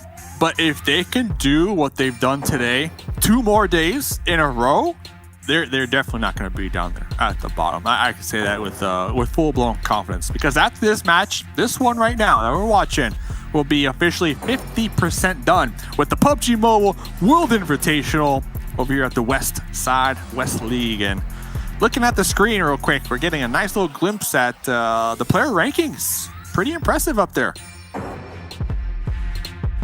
I mean, Fashe's just been crushing it. I mean, Mafios as well, over 3 free calls. Oh, why are there so many players? Yekta, I feel like we never talk about Yekta, and he's always up there, always delivering an insane amount of points.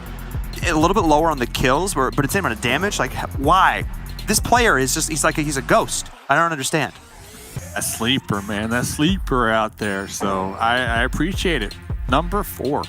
Not bad. Not bad. And talk about not being too bad. Circle number 1 for Shivas up there. And yes, Naya, dead center.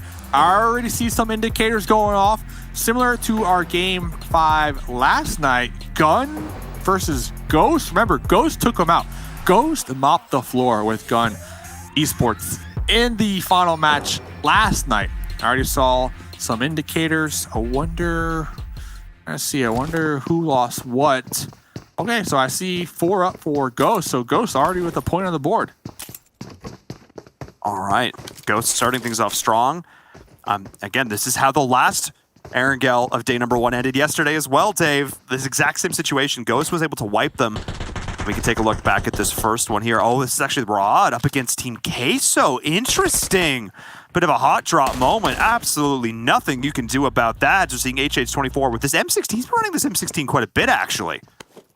Rod, another team that we keep seeing every single game. Get some kills, get some kills underneath their belt, and it's pretty good. Pretty good stuff. But yeah, the M16, I'm curious, is that the new flavor right now coming on out? Well, possibly. Possibly. We're taking a look now. The action is still going here, and Pachinki teams have not opted to back up yet. Lord, look at the movement. Knowing at any moment, bullets could come whizzing right on by. Just like that, we're back up and in it. All right, let's take a moment here, Dave. Let's relax. I'm not used to so much action this early on Erangel.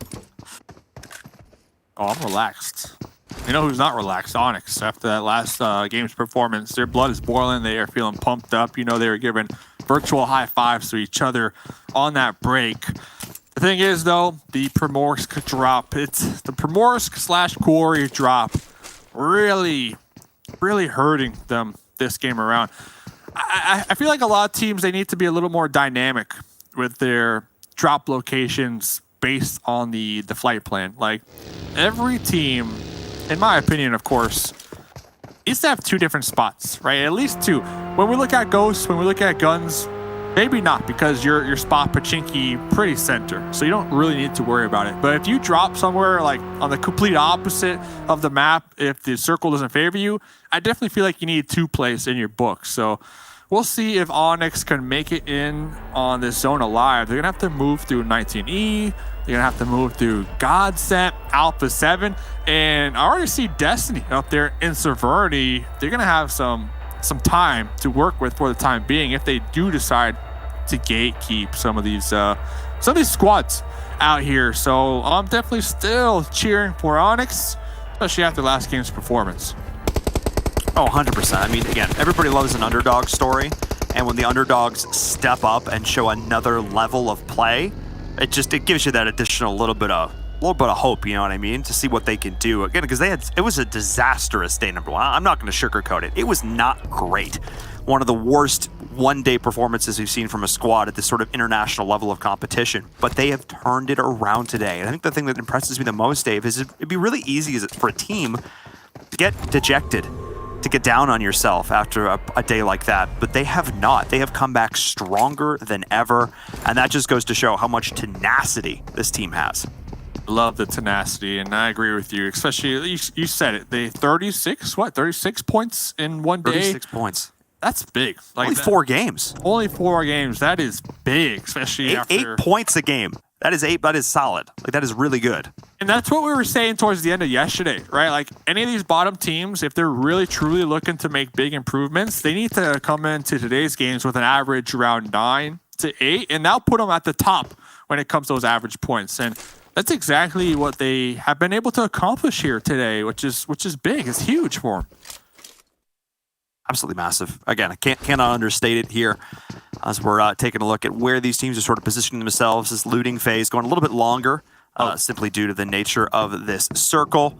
A lot of teams are already in it. It's, again, like you mentioned before, those teams on the west side, 19, Onyx, Alpha 7, Nextria, that are going to have to think about how they want to play in these next rotations. Low and steady. I'm trying to think real quick. Let me ask you, do you have a favorite play of the day? I know there's been so many, but does one really stand out to you? Yeah, I think the Pocus push was really, really solid. I can't knock that one. And then, oh man, I think it was probably that one in Novo in game number 3 as well. Oh yeah, the M249. Yeah. 1v4. That was good. Yeah, that was a good one. I agree with you 100%. The 2 pretty remarkable plays. Yesterday, I watched the VOD. Who was that again? That they were in that vehicle. We panned over to the camera. It was like, bam, the vehicle hit us in the face. I don't know if that was Team Queso. I don't know. Team Queso today. Might have been Destiny. Was it Destiny? It might have been. I can't remember. Team Queso, though, today, though. Haven't been doing the hottest. Not gonna lie. They've been hit and miss. Like, that Sandhawk game was pretty good from them, but then, yeah, it's kind of been all... That was it, everywhere. Yeah, that was it, though. That's exactly, yeah. At times. Hopefully with this mansion position right now in this circle, it's kind of like their shooting star, I guess you can say. Hopefully this is their game to really end the day on a high note. As look at the kill feed, we still see some kills popping on off. Looks like Chavez, looks like Destiny. I even saw Guns and Ghost kind of clashing at it. I saw Ghost get a knock, but not a confirm. So they're repositioning. Keep an eye on that. And again, all these teams in the bottom, I would say below the top 10 right now. So Clash, Guns, Rod, Ghost, Godsend, Onyx, they need to try and break that here. Because really, the difference between the difference between 16th and 8th is 26 points. That is one good game.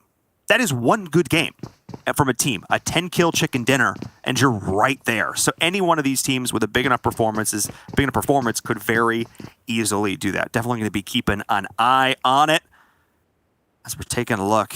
Slow game, though, to start, Dave. Only a handful of kills, despite how hard this first circle shifted. I feel like teams are playing it a little bit cagier this time around. Nobody wants to be that first one knocked out.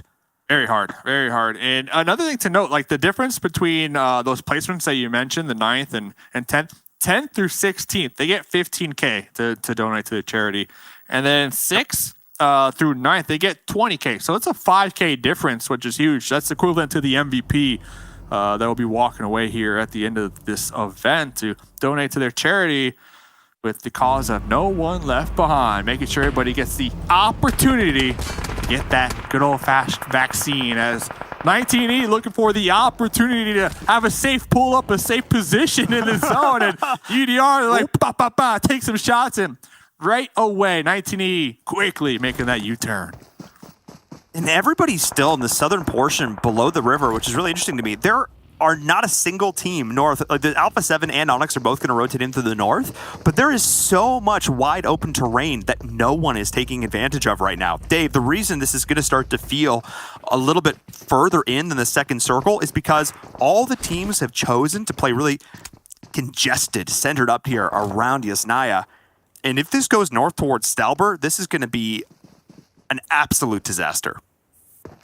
Not only a disaster for all the teams that are towards the south, but a disaster because the one team that is up there towards the north, it's going to be Alpha 7, baby. Yeah, Alpha 7. Currently in that third place position, hovering around 45 kills. So when we look at the kill department, they're right behind our first place squad at 47.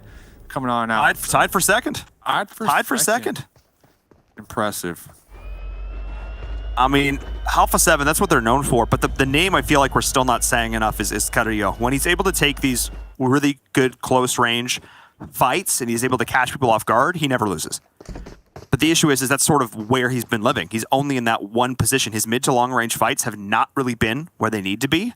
And I feel like other players are stepping up. And while that's great, I feel like if on days 3 and 4, Carrillo can also step up that fragger we know and love, if maybe we can channel that Coop's energy with the 3 protect 1, the hard carry strats, I feel like there is the potential for this Alpha 7 squad to ascend to new heights here in this Invitational. And that's what's important, just having the opportunity to even have that potential. That's huge. As of right now, Alpha playing that 2-2 split. They got 2 members near Severny. They got 2 members near Stalber. So if they get this next circle, like their positioning alone, they're gonna own a lot of this terrain. They're gonna have a lot of options, a lot of potential to get some kills with their 2-2 split that they got going on right here. And everybody else, for the most part, kind of center. They found themselves a nice little compound to call home, put some logs into that fire, grill some s'mores, get that chocolate out here, get it going.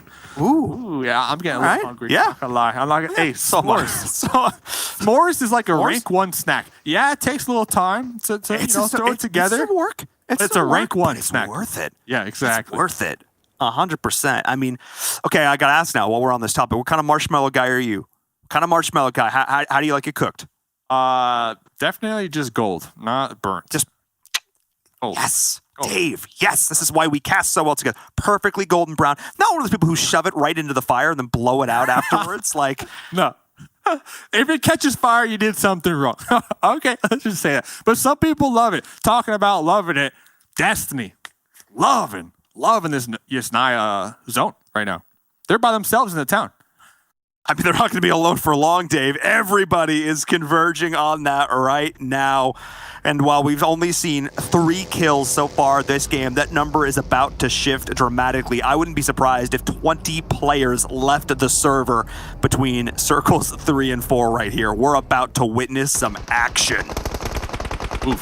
Talk about a team hoping that they aren't going to be the main focus of the action. Ghost Gaming down here on the low ground right here. Netsu tossing some grenades. Spec, fortunate for them, trying to separate from the squad mates, because if one grenade connected on all 3 of them, that would have just spelled disaster. Yeah, the reason I was freaking out there is because I saw how stacked they were, and I'm like, one big nade could just be the end of the hopes and dreams for Ghost Gaming. Back to the Shadow Realm with them, and they get to watch the rest of this game from the stream instead. But they are able to extricate themselves. Oh! Axel! Me, oh my! Well, that was a big gun. Axel. What? Living up to the name. Absolutely clutch. No way. No way, Dave. That was sick. From the car. Whoa. What? Okay. Okay. All right, we see you. Okay. We see you, Axel. We see you. He's like, other people have been getting attention, like Nitsu's, like they're talking about him a lot on the broadcast. I just got to remind folks that I am absolutely disgustingly good. Just as a casual. He doesn't sound anything like that, but if you did. Just another day at the office right here. And they don't They don't have clutch in their name. It was a headshot. He just ripped him right out. Yeah. That man had an ejector seat. You know what? To make matters worse, like in that situation, Ghost, they already had like their tail between their legs, just trying to get out of there alive. And then on top of that, a bolty to the dome on Tensa, who has been, on it today. Like star player. Yeah, Tensa has been on a steamroller here today, definitely clutching up in those much needed moments. That's going to set Ghost back a couple pegs here for the final game of the evening. Yeah, that's going to be not ideal for this squad. Losing 2 players early in this last game where they really needed to try and turn their fortunes around. I don't think anybody could have predicted coming into this weekend that we would end day number 2 with Ghost Gaming in 14th place. But unless they make a drastic change, that's potentially what could happen, or even lower if Godsent or Onyx step up here. They need to go clutch with their last remaining players as the circle continues to center up. Less action than I was expecting, to be honest. Teams have been able to find their way in here. And the reason why, Dave, I expected more teams to try and send it into Yaz. Instead, so many teams are playing the edge here because of that big open field. And maybe they should have. Wishing they sent it. Maybe they should have sent it. Yeah, maybe they should have, because they would have had some cover to actually work with. And 2 games in a row. 2 games. Urban combat finishes is looking pretty likely unless they just get unlucky and the Yasnaya fields are in play. But Konina Power on the hunt, looking to wrap around these fields, looking to breach their way into the zone somehow. They're going to be right between Alpha. They're going to be right between Destiny. There's not a lot to work with right here. As they clear that air from the hay bale. Oh, we get to watch the roll-up before this happened. All right, get to see that replay. Doing it in style. Unfortunately, not enough of a family to land that jump. This is not an action movie. And they lost one in the process. So Team Queso down there, right behind them, Guns. We got Pocos from UDR strolling on in. 19E, remember, they sent it into Yasnaya pretty early. Pretty center. So 19E from Canada looking for some consistency here, which they're known for in Aerial. Well, their positioning alone should guarantee that. Yeah, they did lose Sam in the crossing, but not doing too bad here. Fashe was confirmed. GDR's UDR Killers as well goes out. Surprising, as those 20 kills I predicted, well, they did come to pass. His Destiny's dropping as well. Big plays here for those teams unable to find a purchase in Yasnaya. As you can see, it was a 1 nade from Acer, just absolutely wrecked them. You can see it there in the kill feed. Wow, big plays coming out from 19 Esports. Destiny, not the hottest days here today. Day 1, at the top, rocket ship to the moon for sure. Today, 4th place. As of right now, still, we're only halfway done. And they're definitely within striking distance to get that first place, $250,000 to donate. But the main focus right here, Team Queso. We talked about them a couple moments ago. Team Queso are looking for that comeback match. And this could be it. They're already getting a couple kills. I saw another one of those headshots with I heard the bolt action in my ears, and then I saw the kill feed pop up as he was able to get it down there. I don't think able to confirm the kill. But Team Queso certainly making their presence felt on the outside, though. This is the one issue. They're the team, probably them and Nextria Gaming, worst positions. You can, as the camera pans here, you can just see them off on the horizon on the edge of the circle there. So far, they haven't even rendered in. That's how far away they are from the action, Dave. Worst if the next circle doesn't hard shift down there. If it does, one of the best. And if I had to, if it does go down to the south, Clash, they're in an even better position. They have such a huge buffer between them and everybody else in those fields that it'll be a shooting range for them if they play their cards right. But for the most part, most of the lobby, 85% of the lobby, they're definitely hedging their bets over here for Yasnaya. Yeah, and you can see RTG here on the outside playing the cliffs. I don't hate this position at all. It allows them to only have to look in one direction. That is straightforward as the circle will close in. This is of all the circles so far this game, Dave, this is the most important. This is going to determine where teams have to shift. Will it be out of the city? No, it will not. This is about the best circle a lot of these teams could have hoped for. Dave, Urban Combat once again. Yeah. It's unfortunate for our squads down here towards the south. And Clash, they're going to be letting a squad just roll right past them. They're playing this one awfully slow. As we see our first place squad rolling up into the town, representing Turkey. Yes, and they lost all that. Okay, well, yeah, I mean, that's kind of to be expected. I mean, you probably weren't going to make that crossing unscathed as, Tudor might be very much in some trouble. That nade came on out. Rod is taking some damage as well. 19E. Next Rate Gaming hard eliminated through all of this. Oh my goodness, the action just is not stopping Dave. It's like we flipped that switch. And just like that, every single team is firing on all cylinders. Alpha 7 is looking to try and push in onto Guns Esports. This is an opportunity to step up against one of the most dominant teams in the lobby. Carrillo, point blank range, the building. I called for him in this game. Go clutch. Be the star player we know you can be. That was the opportunity. They're going to do some damage. Reset. They don't want to take that risk.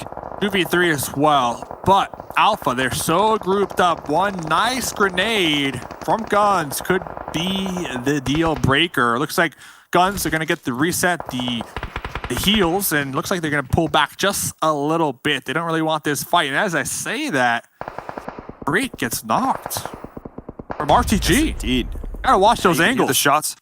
Yeah, you can see the shots over towards the right. You can hear them. Them and Godsend as well as Clash are going toe-to-toe. 19E and Team Queso as well. Nice nade. Not quite able to find its mark, though. They'll still give Xenox a chance to revive Acer. All I can just hear is just this hail, this cacophony of gunshots as every single one of these teams is trying to take out their immediate neighbor, trying to create some space like Nomi is doing with that triple nade knock there in the feed. Wow. Nina Power continuing to... Ooh, it just keeps going? Yeah. Kill feed just keeps going. He just destroyed them all. Omi coming in clutch right there. That grenade. Yeah, I keep hearing grenades. I keep hearing shots get rung out there. Now it's up to Daddy. The last one alive for Loconostra. They've been having a phenomenal day. A lot of teams that really needed those clutch games have gotten them here today. Konina, Roof Campers, a duo right now. Grenades in hand. They are going to be on the edge out here towards the east side. Chivas down there just a little to the south, but the standoff still happening out here between Alpha, RTG, and Guns. So many of these standoffs happening right now. The second that you poke your head out, though, to try and challenge, the chance of you getting third party just drastically increases, and that's the issue. Onyx, oh man, they're just trying to sneak in on the outside, though, and I don't think Nomi is aware. Heard something. Heard something, goes, turns, can't win the fight though. However, the teammate is there. The old bait and switch, Dave, giving him the old razzle-dazzle. Hit him from both angles. That one's hard to win unless you got that quick 360 flick. So great teamwork as Spec trying to get over there. Come on. I think Spec made it. Spec made it safe over that wall with that Volt, but about 1 HP. So close. That DP spray, when it starts to get out of control, good luck getting it back. It is like a wild stallion just trying to make that one happen as Alpha 7 is trying to make their next rotation happen, pushing in these circles, though, Dave. They just keep centering in the city, which means it's all about just taking the next building, the next block, the next window, the next angle, how to get from point A to point B. We're in rush hour. Talk about it. That's an understatement. Hamoudi and Freak right on the building of 19E. Oh, but a grenade in return. So Shifen might knock themselves, but the much needed time to pump the brakes from the side of Guns. Hamoudi, I believe, is going to bleed on out. And look at this over here. Daddy popping off with the Bob Barker MK14. No health. Made it alive. Daddy, slow down. Slow down. He was able to take out the one. He got traded out. Unfortunate for Laca Nostra. Going to be going out there in 12th place, so not doing super hot here in this last one. Alpha 7 as well, though, continue to try and lay on the pressure, but taking damage at range. The UMP of Acer. Somehow 19 Esports has been able to hold on for so long, but it looks like it's RTG who are going to reap the rewards, stealing all those kills out from underneath them. RTG have done a fantastic job of surviving through this, Dave. They have been in this circle forever, but they have one of these key buildings because they rotated early, and only now are they getting punished for it. From behind, El Chapo getting tagged in the back end right there. If you get taken out right now, 9th place, 1 point. Talk about the struggle of just trying to survive this long into the game. 24 minutes, and if they get taken out, 1 point. Looked like Guns, they were able to successfully reposition and avoid the barrels, the sight lines of 19E. They got a nice spot for the time being, but like you said, RTG, that compound, that building, the different elevations that they have on those stories provides a lot of angles that they can really work with right now. Does indeed. And we're seeing them utilize it right there. G-Fan, again, poking his head out a little bit, not quite respecting the different angles. But they will have this next circle rotated up to the north. That does benefit 19E, Ghost, RTG, Team Queso. Put some squads on the outside, like Ra'ad, like Clash, like Chivas. They've got to push their way in. I know it's hard for you all to see in the minimap, so I'll try and describe it for you. They've got to push north. That's what this next one's all about. Rod, gonna have a challenge. They're gonna have a three-story battle between them and RTG, honestly, right now is one of the main focuses. 19E, how can they keep this spot? A little 2-1 split. And of course, look who's next to them. The Magnets out here. Ghost Gaming USA. Always. Every single game. And it goes back. Like you said, the IGL. You got Bayo, the IGL, She-Fan, the IGL, kind of coming up together in the comp scene. Great minds think alike. That's 100% what it comes down to. They just take a very similar approach to the game. As we're seeing Rod and Clash going back and forth, they need to make the crossing. The smoke tunnel is down. Trazen will drop. Again, Trazen, I feel like, has some of the worst luck of any player in the lobby, continuing to live up to that here. As Ra'ad was able to pinpoint that, his MZ goes down as well and confirmed this is huge. Clash will be able to make the crossing, but it was not for free. It took its toll. Yeah, Desha on it, man. Desha on it with the AKM up there. That was that player from the last match with the M249. So Clash, okay, they got 2 up. They have this broken wall to deal with for the time being. They're somewhat on the outskirts of the city, so they can really use that broken wall to their advantage if they want to go for those placement points. Because RTG, they're gonna collapse in on Rod right now. And maybe the play here, as everybody is just playing this game of chicken, who's gonna rotate out first? As 19E and Ghost are continuing to trade blows, HH24 is down on the high ground. Spec, the way the blue works, can't actually go up there to revive him. Will take a significant amount of blue damage if he tries to do that. It still might be the play, but it opens them both up to be taken down by 1 grenade. As 19E, they're starting to run low on meds. The rest of the crew is pushing on the outside. It's Clash. They're going down. Chivas holds the line. 3 players still alive.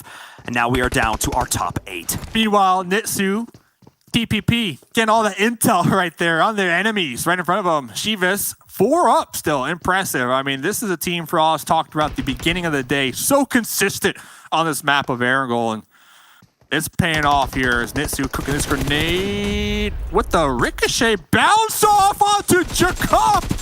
Nitsu, I don't know if that was planned or what, but it worked out.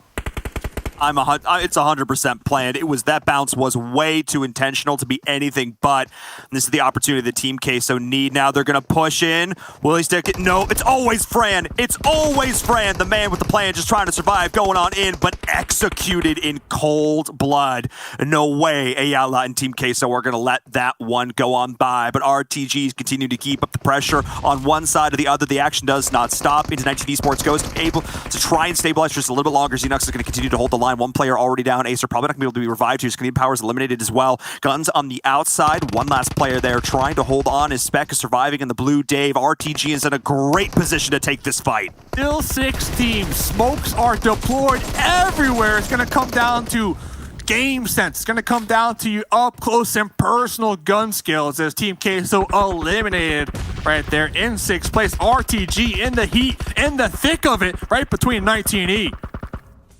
Oh, Xenox able to hit the deck and survive. Spec still out there in the blue, but Xenox took so much damage. I'm not sure if they're going to be able to make it to the next one. They are going to pop the first aid try and hold on a little bit longer, but perfect awareness from RTG of where this player is. Dropping from the sky, and Xenox not going to happen this time. As Boyka just says, absolutely not. And just like that, it all comes down to She-Fan. And Spec was able to crawl in. Dave, they've forgotten he's there. He may actually outlive 19E. Classic bait and switch right there. 5 teams to go. Gun still alive. The duo still alive. Not only that, they're not only turtling up, but they're getting some kills, some points. Reek with the Tommy gun in hand.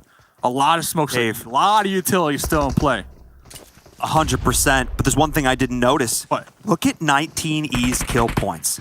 Well, they went down with 12 kills. Oh my goodness. Absolutely insane. And just like this, Spec getting involved on the outside. I'm sorry to cut you off, but I had to say it. As they're continuing to put these kills, RTG, Dave, the team I thought was going to be able to clutch this one out, goes down. And Guns with only 2 players left in the building in a great spot. they're putting in the work. As Spec going to be getting chunked down from the blue zone. Denying the point. Might be intentional. Smart denied the point. And now, 2v2. The way he was moving, I'm not sure it 100% was, but either way, the result is just fine for him as it comes down to Guns and Rod here at the end. The drop shot from Dej. Oh, not quite able to be enough. The clutch play we've seen isn't quite there, and just like that, it's done. GG, winner, chicken dinner. Rod, take it here in game number 5. Dave, this is the team you were looking for, and they finally got it done. Coming out on top, man. We had, 2 urban combat finishes. We had a military finish here today. The end circles today have definitely been taking our players from yesterday's games, butterflies, rainbows, and just putting it in the meat grinder and really testing the skills and communication and CQC, honestly, of all of these players. And it's been somewhat of a treat to truly get to watch here today. And we're halfway done. And we've already seen this much action, this many highlight plays.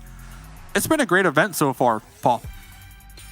I feel like day one was all about teams feeling out the competition.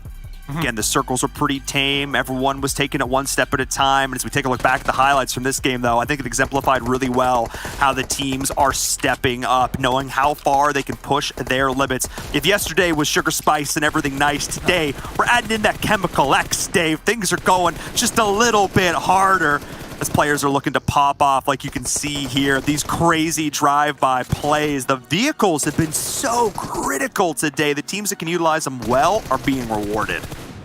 I was asking you about your play of the day. You said it, and I think my play of the day happened right there. Axel with the bolt he shot onto Enza. Dude, that was nice. RTG, 3 up at the end. We see Spec trying to get some kill points towards the end. Third party this fight between RTG and Guns, but the urban combat finishes. I'm still extremely happy. My emotional level is at an all-time high right now because I like it when the zones really force our players into these tight corners to make these quick, 1 second, split second decisions, and it can mean life or death. So amazing day here today. And Paul, I believe our casters, our analysts are available, ready to bring this one home here tonight. Well, you heard it here first. Not only are we analysts, we're also casters. We can do it all. We're the host and desk with the most. It doesn't quite rhyme this time, unfortunately. But yeah, what a great way to finish things off. Guns taking home the victory. But Rod have been able to do a massive step up over the course of today. Froz, you didn't get a prediction in there. We could probably guess who your prediction would have been at the very end. Who was it then? Us. Who? Us. Yeah, us. Us. Well, that's free. That's why my pick was bad. But anyways, let's take a look at the results, though, from the last match. Just 70 points the teams did get. 19 Esports, again, team from Canada, able to do okay. Able to get themselves 12 points with the 6 kills to back it up with. But we can see Guns, 22 points in total. Rod, I think for me, it's great to see Guns close things out with a victory. But Rod have been able to do such a great step up today and really impress quite a few of us. They definitely have. Remember, at one point, we were kind of saying, is this team going to become one of those teams where people are just going to pick on them and think they're getting easy kills? Well, guess what? They decided to erase that image, and they decided to also represent for their country. After all, these teams are representing, especially Rod is representing Egypt. We do have Ghost Gaming. They decided to close out the day as well with at least 14 points. That's going to be huge, considering they were getting super close there to the last, to being 16th, where you never want to be there, especially if you're Ghost Gaming. RTG Esports, Frost, with all these teams that we ended up talking about that we were wondering, was that like a one-off thing? Guess what? They decided to wake up here. RTG with 13 points and 19 Esports, even though you didn't pick them this round, they were able to get 12 points.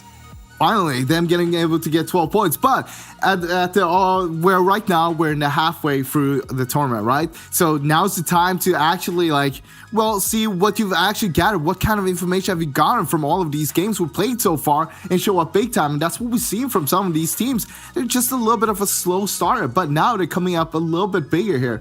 Now, towards the bottom here, though, Next Rira Gaming with 0 points in UDR kills. I did not expect Next Rira to go down there on 0.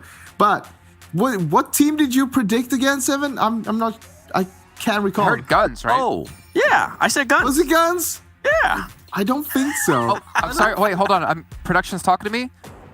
Okay, yeah, they can confirm. He said guns. Okay, okay. Nice. I thought I said Alpha 7, but all right, I'll take it. Yeah, he said guns then. Now, we see a few teams here, of course, bumming out with very few points. But hey, it's the last game of the day. It's time to just reset your mindset, go back, look back. What happened today? What happened yesterday? What can we do better tomorrow? To pay Frost off to not predict you to do well in a game, then maybe you can start to show up here. Let's take a look, though. If you missed any of the matches over the course of today, we'll give you a quick little recap of who won which of the matches. And again, we've seen some big standouts. We've seen some big step-ups out of a couple teams in particular. Konita Power doing extremely well. You know, honestly, Team Onyx, considering they were 16 plays at the start of the day, I didn't expect them to get a chicken dinner, but I also didn't necessarily expect them to be able to have the best stats on a chicken dinner. I completely agree with that. I mean, the damage, obviously, they had to heal more, but the kills, too, 12 kills. What happened to this team? And also in Miramar, I would expect some stuff like this to happen in Sandhawk, where it's usually a little bit crazier, but for it to happen in Miramar, I'm impressed. Hopefully they can maybe end up getting another chicken dinner, or was this maybe like a one-off, Ross? I'm hoping it's not a one-off because it was also an urban ending. So it's one of the hardest endings to play because normally you're going to have so many people alive. There's going to be so many angles to hold. But being able to win off a urban ending and being able to put up those kind of big numbers as they did there, that's super impressive no matter which team it is. And right now, seeing a team like Team Onyx being able to do that, that tells me that they can do even better on the other maps when we have normal endings. Okay. Well, you know what? It's time to move on with our show and put the prediction game out there for both of you two of who you think our MVP of day 2 was. 7. Who do you think it was? I don't know the player's name, but somebody from Konita Power. Okay. I think you mean Nomi. I'm gonna assume you mean him. What about you, Frost? Yes. I'm gonna go with Freak from Guns. Okay, well, you're clearly looking at the stats page here, so we're just going to go through the MVP of who it was, because there's no way you would have guessed Freak. I know how you think. And I saw your eyes look over to your other screen. So he did look away. The whole time. He totally looked away real quick. Hey, look at that. I got it right. My predictions are back. Thank you. Now tomorrow. All right. Well, now tomorrow, Freak is going to have probably the worst game of his career, or the worst day of his career. So, Freak, you know who to hit up over on Instagram. But yeah, Freak able to pull things through for Guns. And again, the funny thing is for me, Frost, day 1, match 1, you're like, Guns, they're going to win the game. They got knocked out 16th place. 15th. 15th place. Okay, 7's at Alpha 7. They got knocked out 16th place then. But for them to bounce back, I think it shows some great fortitude for them, and obviously a team that you can't really sleep on. Yeah, no, definitely. I mean... Sorry, he was looking at his stats page again, trying to see. I know. He was double checking to make sure. He's like, hold on, let me check this real quick. Look, I'm telling you, Guns, they had a slow start in the EMEA Championship just before this as well, but they came back super strong in the last day, got themselves up to a 2nd place. And this is just after day 2. We still have 2 more days, and if they can start pulling that off tomorrow, coming back super, super strong, that I believe they can do that. I want to see that happen, and I know that they can. They've shown us that in the past. Just if they can do it here when the stakes are even higher than the EMEA Regional Championship, as we're now going to look at our overall standings. Now, keep in mind, Destiny was the #1 team at the start of the day, but I can tell you with sure confidence they're definitely not going to maintain a #1 positioning after the performance. They fall in 5 slots, but Konita Power going up 8 positions here, 7. That is super impressive. And what was crazy, too, is that if you go back to the end of the day yesterday, when we were kind of talking about Konita Power, they ended the day being really impressive. We saw some of their players, too. And something to keep in mind, too, is today for Konita Power, Gonzo did end up sitting out, I believe, the whole day. So I wonder tomorrow on day number 3 if they're going to go ahead and continue with the same squad that they had today. Because, I mean, so far it's working. They're able to tie there in first place next year at Gaming with 106 points, too. And at the moment, Konita Power is being able to put the most kills. Something that I do want to mention as well is Alpha 7 being able to push themselves up here for 3rd place, representing Brazil, and they're currently the only team with double chicken dinners. Frost? Hey, I'm just going to say Chivas Esports from Mexico being able to put themselves up on a 4th place, I did not expect that, but they've been surprising me time after time after time, and they are so good. I just want to see more from them. I just want tomorrow to be here right now. Yeah, and I mean, we have 19 Esports, right? They did have that goose egg. We're just not going to talk about that anymore. But for them to be able to maintain that 5th place and at least stay within striking distance at the halfway mark, I feel like that's huge. Destiny completely just fell off for me today. Not sure what happened there with them. But hey, 6th place, you got to at least give them some credit. RTG, another one of those teams. We saw them get a chicken dinner on the first match of this tournament, and then after that, we haven't really heard much. But to be fair to them, they have been able to step it up a little bit, at least over the last 2 games, or at least over the last game here today. And then we have Team Queso. Team Queso, not sure what's going on there. I honestly expected this team to be within the first place, at least within the top 8, trying to battle Brazil with A7, and they're currently in 9th place with 69 points. UDR Killers, they've been quiet, but hey, they're still being able to put up 67 points. And the next one, Rod, being able to climb up even 4 more points today. This team, I'll say it again, they're really gone from the team that people were going to pick on to now the team that people have to be aware of, because, hey, if you run into them, there's a high chance that they're going to end up winning that engagement for us. Yeah, I mean, they had an awful start yesterday in the first 4 games, but in the last game, we saw them coming back together, getting that 5th place with 6 kills, and it's just been continuing that way today, and that's why we're seeing them pushing themselves up here right now. Now, going further down, we have La Nostra. Not too great, but at the same time, if you look at it, the points, they're not that far behind. Same goes with Clash. And we saw them, of course, Clash got a win today as well. A few of the teams you can see on this page having a win, that shows you. I don't think it's a one-time thing from these teams. I think that they have the potential. They just haven't been a little bit unlucky with the circles, with the rotations and so on. All of these teams have been playing phenomenally in at least 1 or 2 games. So that's what you want to see. You want to see the potential, because then you know that they have it in them and they can bring it back here if they need to. Well, luckily for them, they still have 2 days to do so. Let's take a look at the schedules for you guys at home to see what Battlegrounds will be played when, and of course, what time the entire show does start off. But I will say this, to let you know what you see on your screen in just a second. It is 10:30 a.m. CDT. However, we still have the East Conference, which comes on before the West Conference. If you don't want to see it live, you can always check the VODs out. And I can tell you right now from experience from working the show that it's definitely something you want to tune in and check out. But make sure you guys are back here yet again. We have Erangel Sandhawk, Erangel Miramar, and Erangel once again. It'll be the same way every single time. And gentlemen, I think I'm really enjoying West, to be honest. I mean, I can't really be biased since I'm working both shows, but it is so cool to see so many teams in close proximity of each other, getting so close to passing each other up. And honestly, it's going to come down to that final game, and I'm feeling it in my bones. It's going to come down to that final match to see who takes that $250,000 for charity. Yeah, and I think that's one thing that we've been noticing, right? Especially you working East as well. You know what's going on over there and which team is kind of running away with it. In this one, so far, I mean, except for Alpha 7, so far we have had every team or almost different teams get a chicken dinner. Heck, even our last place team got a chicken dinner, and who would have expected that? So tomorrow is going to come down to which team is going to be able to step it up. I know one that I keep talking about, Ghost Gaming. I mean, they're the main NA team, right? Besides 19 Esports, I mean, they are from Canada and then Chivas, but which we don't really ever see them. With Ghost Gaming, when is it going to be time to wake up? Luckily for them, they're currently only about, I believe it's 21 points behind 7th place. But if they're not able to wake up early tomorrow, I don't know what's going to happen with that team. Yeah, they got to start off straight away tomorrow. And it's not just them. It's a lot of the teams actually coming in there, because now we're halfway through the whole tournament. So you got all the information you need. You have to have found your spot in this lobby by now. You need to know, how do you play it out? How are you going to do to grab as many points as possible? Yeah, hopefully all the teams and all of you viewers at home have your alarm clock set so you can make sure to tune into the show live and see all the action breaking down. That is the end of day 2. We'll be back yet again tomorrow at 10:30 a.m. CDT for day 3 for the PUBG Mobile World Invitational, powered by Gamers Without Borders, and we'll see you guys then.